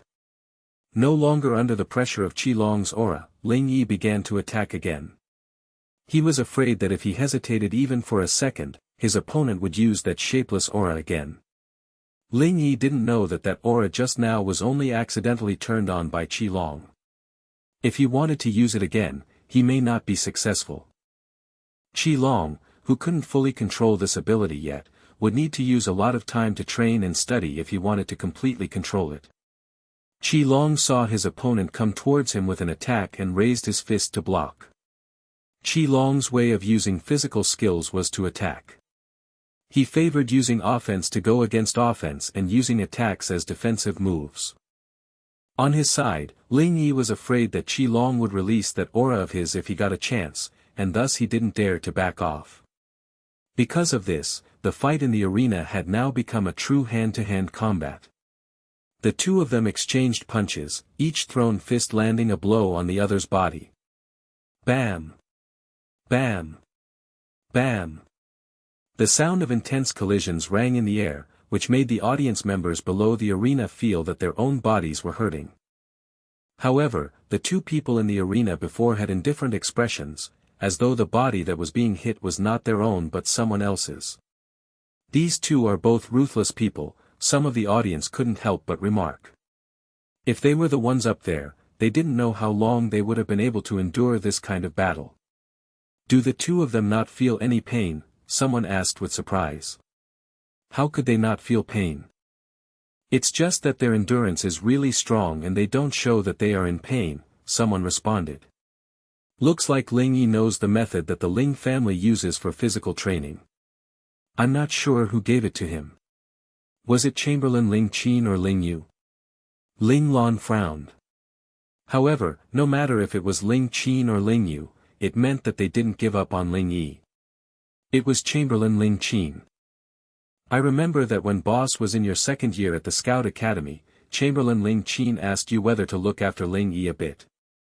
I remember your reply was that he could give Ling Yi some special treatment as long as it didn't bring about danger to the safety of the Ling family.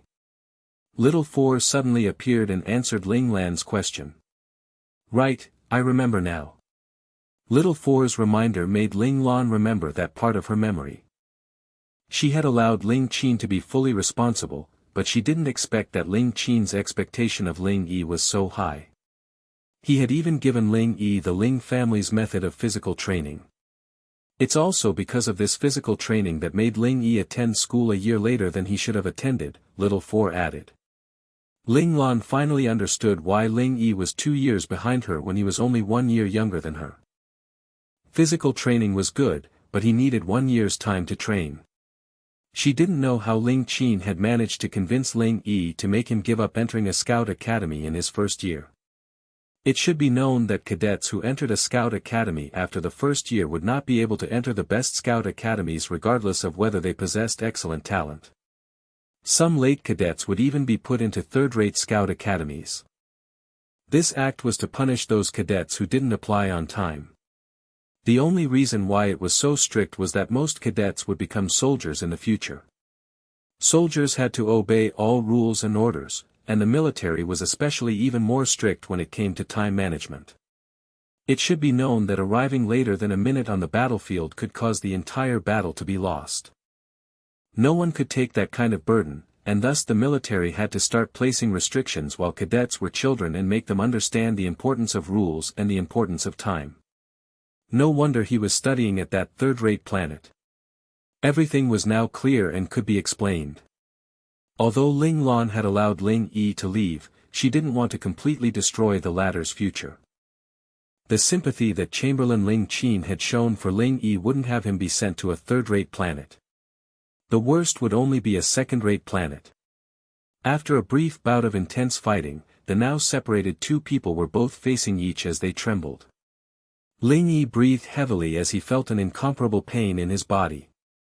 Although he had used the Ling family's special method of physical training, Qi Long's punches were fierce and heavy and still wounded him. However, Ling Yi looked towards Qi Long in front of him. At that moment, Qi Long was hunched over and his body was swaying about. Others perhaps could not see clearly, but Ling Yi could see very clearly that there was a puddle of water below Qi Long's feet. It was the sweat from Qi Long's body. It was flowing down and instantly made an entire area wet. Qi Long's endurance had really reached its maximum limit. If he didn't have just a bit of Qi Jin holding him up, it was possible he wouldn't have even had the energy to stand. Although he could stand, only a gentle hit was needed to completely push down that swaying body of his. If I defeat you, then I'll have the necessary qualifications to challenge young Master Lan, right? Ling Yi thought. Although I don't want to take advantage of the situation, I will take it in order to fight against young Master Lan. Sorry, Commander Qi Long. Ling Yi shouted. He let go of the shame in his mind, kicked off the ground and pounced onto Qi Long. He once again threw a punch straight at Qi Long.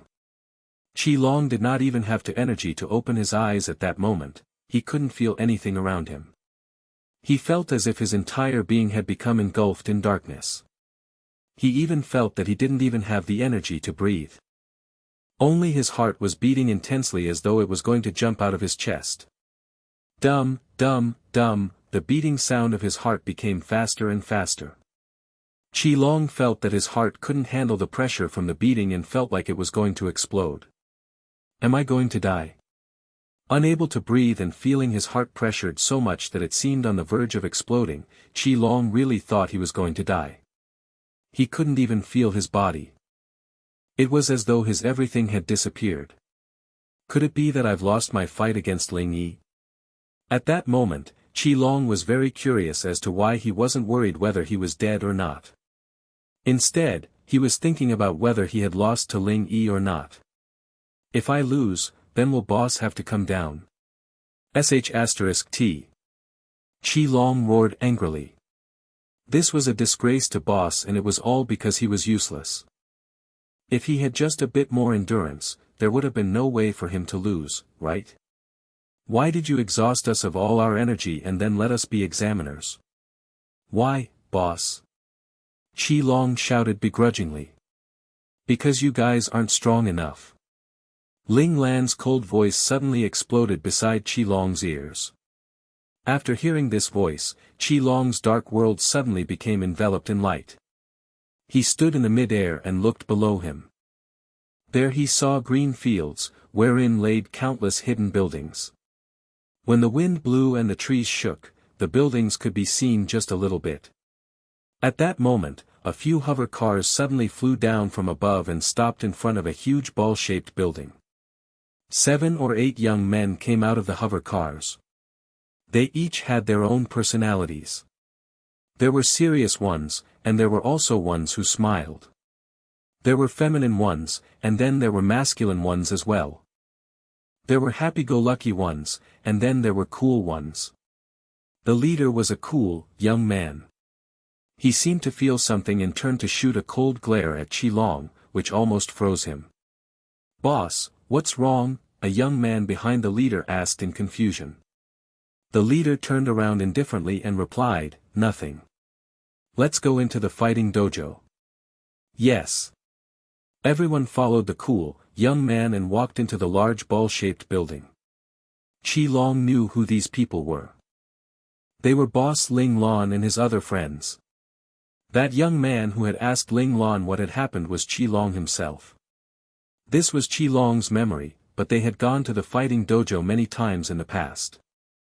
Qi Long didn't know when this particular episode had occurred out of the many occasions they had gone. What surprised Qi Long was this: how could he be inside his own memories and be watching like a bystander? Ling Lan and the others entered the fighting dojo, but they didn't go to watch any fighting competitions. Instead, they used prestige credits to rent out a private training dojo. They all walked in and then Ling Lan ordered all them to fight each other. Qi Long walked into the high-pressure chamber in the training dojo to train under high gravity. He set the chamber at 16-fold gravity just like he had before.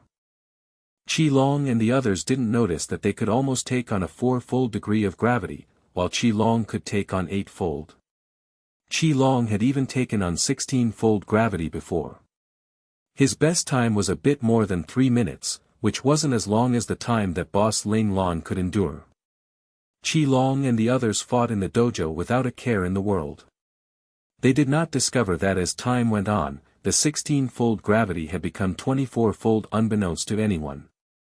Then it went from 24-fold to 28-fold. The numbers increased drastically until in the end, it stopped at 64-fold gravity. During that time, Qi Long had just been watching the fights and had only unintentionally looked at the screen for the gravity pod. However, he didn't look closely at the numbers that were changing on the screen of the gravity pod. The Qi Long that was in the air watching all this thought to himself, maybe I just glanced at those numbers for a second and just ignored them.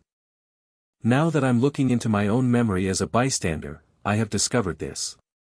It turned out that the pressure their boss could take wasn't the 16-fold they had previously thought. It was 64-fold instead. Qi Long sighed. Although we knew boss is really strong, we didn't that he was this strong. The numbers just showed the gravity was at 64-fold. This continued for around 2 to 3 minutes before the number suddenly began to decrease. In the end, it became 16-fold. Bam! The gravity pod was pushed open. The sound alarmed Qi Long and the others who had been fighting on the side. They turned around to look, but they didn't see boss come out. Qi Long walked over and took a peek in boss' direction. Ling Lan suddenly opened her eyes, and the sharp expression on her face made Qi Long unable to look her in the eyes. He quickly stood up straight and waited for his boss to come out. Ling Lan suddenly grabbed onto the side of the gravity pod and sat up. She paused for a second before jumping from the pod and landing firmly on the ground. The Qi Long in his memory didn't see very clearly, but the bystander Qi Long saw everything clearly. His boss had a thin layer of sweat all around his forehead, while his two hands that had held on to the pod's door were trembling. His landing, that had appeared to be firm, had made him shake a bit uncontrollably. This kind of behavior was what was expected of the boss. It seemed that the 64-fold pressure had completely exhausted all of boss energy. It was just that at the time, Qi Long hadn't thought too deeply about it and neglected it carelessly. Actually, he shouldn't blame himself for not figuring it out. The display on the screen for the pod still displayed 16-fold pressure, so logically he would think it was 16-fold. That kind of pressure wasn't even enough to affect boss. Thus, the small change that boss had shown was naturally overlooked by them. Let's challenge boss to a fight now since he's undergone 16-fold gravity and had his energy exhausted a bit. Luo Lang saw that Ling Lan had come out from the gravity pod and excitedly made a suggestion. Group battle? Qi Long, who was standing beside Ling Lan, asked. Yeah, group battle. Boss versus everyone else. Luo Lang nodded in agreement. His suggestion was also agreed upon by the others. At that moment, the bystander Qi Long suddenly realized it. This was his memory from 2 years ago. It was their first time fighting against boss as a group and at the same time, the last time as well. The bystander Qi Long became worried. He clearly knew the answer his boss would give, but he still couldn't help but yell out, "Boss, don't agree with us." "All right." Ling Lan replied plainly. Qi Long's heart skipped a beat.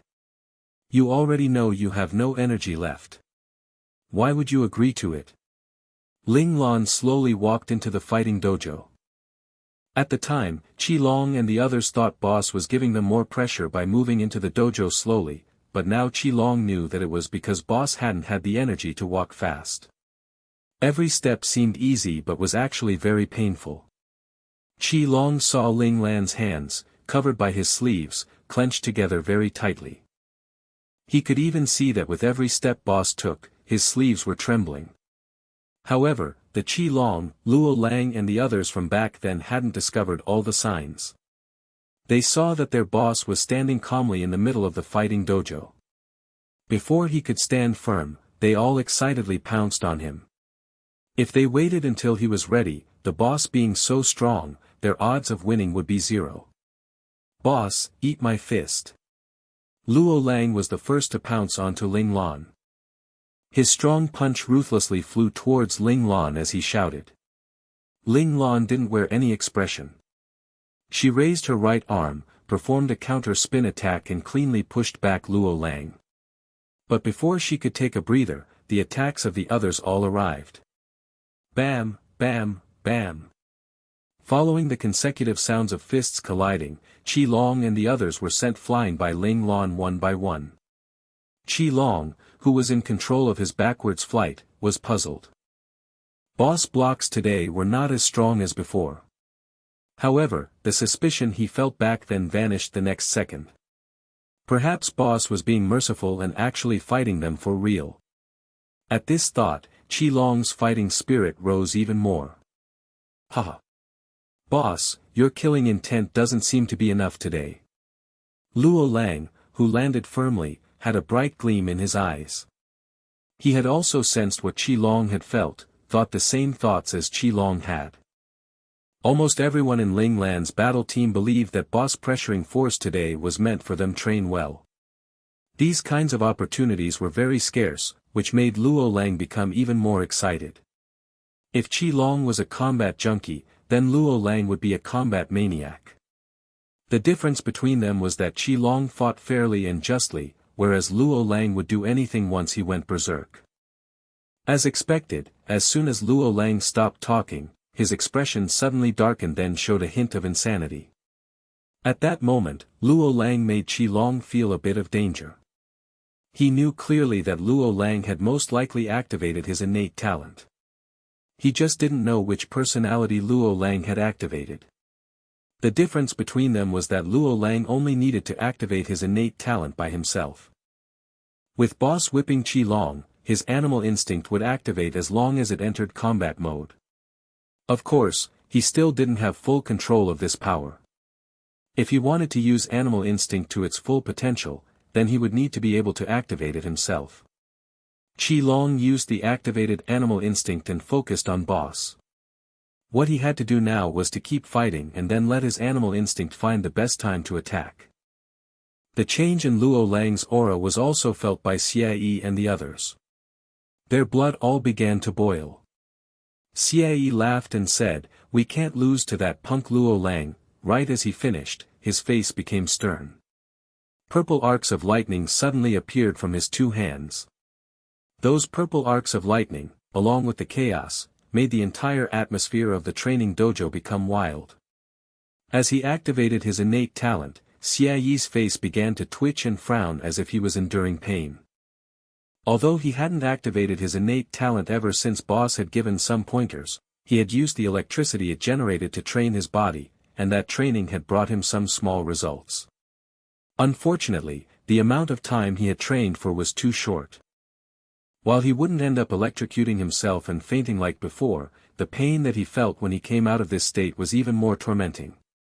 If we want to go a few rounds with Boss, how can we do it without giving it our all?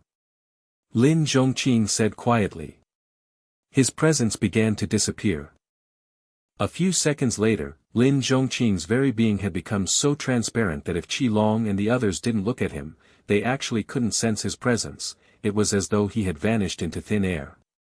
It turned out Lin Zhongqing had also activated his innate talent, concealment. He was like an assassin, silently hiding in the darkness and waiting for the opportunity to kill. Han Jijian stared at Ling Lan. With the help of his innate talent, heaven strategy, he began to quickly calculate data in his mind.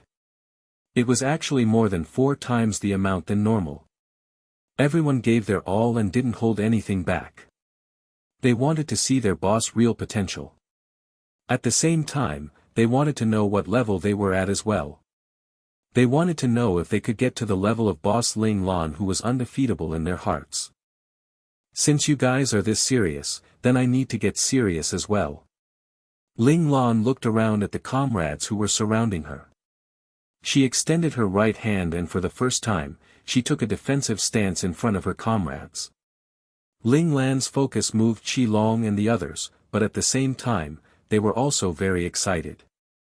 Did boss fully focused attitude mean that they had grown to the point where their boss had to be cautious against them? Had they gotten closer to their boss? The Qi Long in mid-air saw all the excited faces of everyone. His excited face from 2 years ago now seemed like a joke to me. Qi Long smiled bitterly. They weren't even close to boss level. It was just that they had come across a time when boss was at his weakest, and this was what had caused them to have this kind of illusion. However, Qi Long couldn't help but admit that that illusion was very nice. It made them mistakenly think that they had almost caught up with boss footsteps. Thus, they worked and trained even harder. Back then, they always thought that if they trained harder than boss, they would be able to get closer to him. Though afterwards, they discovered that boss was always standing in front of them. No matter how much training and hard work they put in, they couldn't catch up. However, those hardships had already been remembered in their hearts and would never be forgotten or given up on. Now that Qi Long thought about it, had their training really been that hard? No matter how hard it was, it probably wasn't even comparable to boss' all-out training method. Qi Long now knew clearly that since boss had used the gravity chamber to exhaust his own energy this time, he must have used it the same way in all the other times. Every time boss trained, he pushed himself to the limit. But what about them? They only trained until they were exhausted. That wasn't even comparable to how their boss had trained. Perhaps, they really didn't even come close to their boss in terms of strength. Rather, they were becoming further and further from him.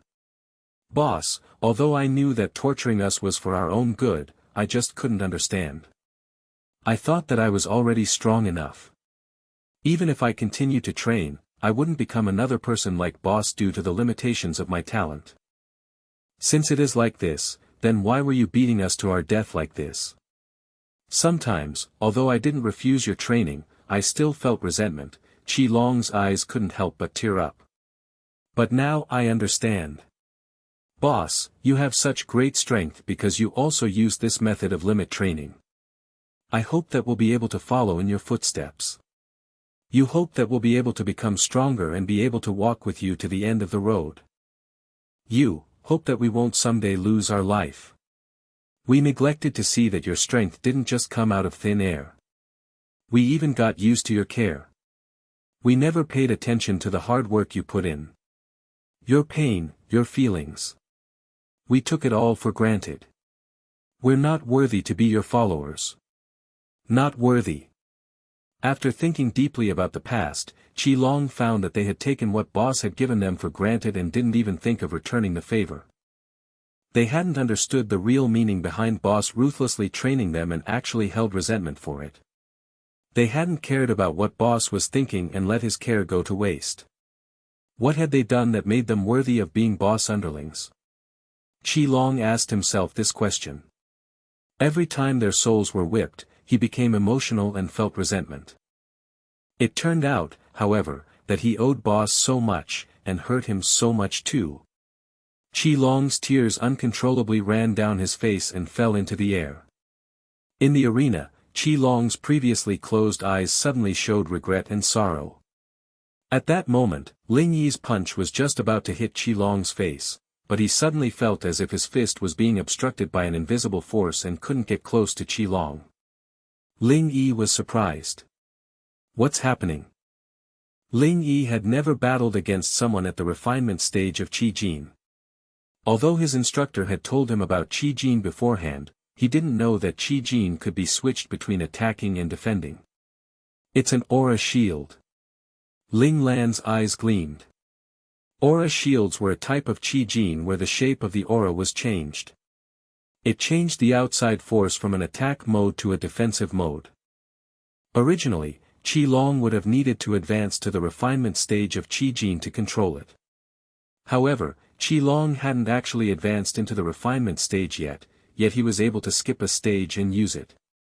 This was enough proof that in terms of physical skills, Qi Long's talent was unbelievable. If I didn't have the learning space and only had just my talent, I wouldn't have been that much better off than Qi Long, Ling Lan murmured to herself. She didn't feel any resentment, only infinite happiness. Having the learning space was her luck. If she also had unbelievable talent, Ling Lan wouldn't have been able to hold it together. She would definitely have made everyone else become envious of her. Ling Lan believed that this was the best. All of her comrades all had exceptional talent, while she had the learning space to make up for her own dullness. With this, everyone could grow up together and move forward together. This was the best kind of happiness. Ling Lan looked joyfully at Qilong, who was in the arena. She knew that Qilong had been pushed to the verge of death. It was the same as when she had exhausted her energy in the gravity chamber and then reached an impasse after fighting with her comrades. They had pushed her to the verge of death and helped her gain an opportunity to break through. She went from 50% to 100% into the domain stage and became a real domain user. Now, through her plans, using what she had learned from when she broke through, she had made Qilong successfully reach this moment and find that slim chance to break through. Ling Yi's attack was blocked, but he naturally didn't want to give up this opportunity. He shouted and wildly gathered Qi Jin in his right fist. He prepared to strike the invisible barrier that was obstructing him. Qilong suddenly opened his eyes, a gleam of light flashing across them, and then Ling Yi felt a strong force come towards him. He couldn't control his body and was sent flying. Although Ling Yi was surprised by this sudden change, he didn't become flustered. He turned around in mid-air and landed firmly on the ground of the arena. However, at that moment, he was already more than 10 meters away from Qilong. It seemed that the sudden energy that Qilong had brought out was very strong. Ling Yi needed around 10 meters to stop himself from that force. Ling Yi was now far from Qilong. This scene made the audience and those in the observation room clearly see how Qilong appeared at that moment. Although Qilong had fully opened his eyes, they were empty and without expression. It proof enough that the Qilong had lost consciousness at that moment. However, tears were trickling from those dark, emotionless eyes of his, running down his face and onto the ground. 1 drop. 2 drops. 3 drops. Countless drops, a puddle of tears was quickly forming under his feet in the arena. Why is Commander Qilong crying? Those in the audience asked in surprise. Commander Qilong was a sunshine boy and always showed an honest and caring smile. That smile of his made people naturally want to trust him. Even when faced with the biggest difficulties, he would try his best. His determined and unshakable impression was known to everyone deep in their hearts. In the eyes of bystanders, if someone were to ask who in the Ling Lan's team would cry and sob, others might, but not Qilong. The feeling that Qilong gave to others was that he was too strong-willed. He was a tough guy who only bled but never cried. Yet this tough guy that everyone knew from their hearts had cried. However, no one felt that this Qilong was soft and weak. Some people actually also had red eyes as well. They quickly rubbed their eyes and said, "Sh*T, why are you being emotional?" Seeing this, Ling Lan frowned. She was very confused. What had Qilong actually come to realize while he was on the verge of death? At that moment, in Qilong's memory, the battle between Boss and the others hadn't ended because of Qilong's tears in midair. It was still continuing just like his memories. Ah Wu. As Luo Lang howled angrily at the sky, insanity filled his eyes. He had activated the violent personality. This personality could increase his body's strength limitlessly. Luo Lang knew clearly that calculating and planning in detail would be useless when fighting against Boss. They could only do their best to increase their power to barely face him. Although Luo Lang's face was soft and beautiful, at that moment, under the effects of his violent personality, Luo Lang's soft essence had much of it disappear and had a bit of rudeness and mercilessness to him instead. His originally weak and bony right arm suddenly inflated, and his muscles protruded outwards as well. Luo Lang stomped the ground and his entire body flew towards Ling Lan like a cannonball. A strong punch mercilessly flew towards Ling Lan. The fist actually created an exploding sound as it traveled through the air because its speed and strength had broken the sound barrier. Ling Lan's eyes shook as she raised her right hand to block Luo Lang's fierce punch. Bam! Ling Lan's expression instantly became pale. However, she instantly returned to normal. Everyone else who were all focused on the fight didn't pay attention to this detail. Of course, Ling Lan was someone who had a whiter skin color. Although her face had turned pale for a second, if they didn't look closely, they wouldn't be able to see the small change in color. Indeed, back then no one would stare at Ling Lan's face because her aura was too strong. Her gaze was too cold and sharp, making everyone not dare to stare at her face. However, the Qi Long that was sobbing kept on staring at Ling Lan. Although Ling Lan's expression only changed for a second, Qi Long still saw it. As expected, boss had been wounded. Why didn't they think of paying attention to their boss back then? If they had just paid a little bit of attention, how could they have not discovered this fact? Boss was also human. He would also become tired, exhausted and injured. Right at that moment, Qi Long, who was waiting for his chance, had made a move. Seeing this scene, Qi Long knew the outcome of his move. Unable to control his emotions, Qi Long finally shouted, "Stop, stop." It turns out the most hated individuals were not enemies. Instead, the most hated were not only careless friends, but also those who harmed others. And at that time, they were these types of assholes. Qi Long quietly sobbed as he stared at the scene below him. He had hurt the boss that he respected so much with his own two hands. He saw himself raise his fist excitedly and pounce towards Ling Lan. Qi Long remembered clearly that at that moment, his innate talent, animal instinct, told him when was the best time to attack. He had indeed found the best time to attack, but now his heart felt like it was going to shatter. Boom! Two silhouettes suddenly split apart. The strong force threw Qi Long backwards, while Ling Lan also took a step back to get rid of the reactive force. Ling Lan's expression became pale once again. She puckered her lips and looked coldly at her comrades. However, her eyes were showing approval and joy. Because I managed to take advantage of the moment and harm you, you felt pleased with all that. Boss, how can you be like that? What have I, Qi Long, done to deserve a boss like you? Qi Long's heart began to burn up. He felt his heart beating fiercely again. This time, he didn't feel any pain, only boundless warmth. Seeing that Qi Long's attack wasn't effective, Luo Lang shouted, "Everyone move in together." In 1-versus-1 battles, nobody could go against boss. Luo Lang knew this and the other members of Ling Lan's team also understood. Attack his lower body. Han Jijian finally calculated the only effective position they could attack. Before he attacked, he didn't forget to tell his comrades. Ling Lan easily dodged Han Jijian's attack, but when she landed, her body actually trembled a bit. Everyone's eyes lit up and they all moved in together.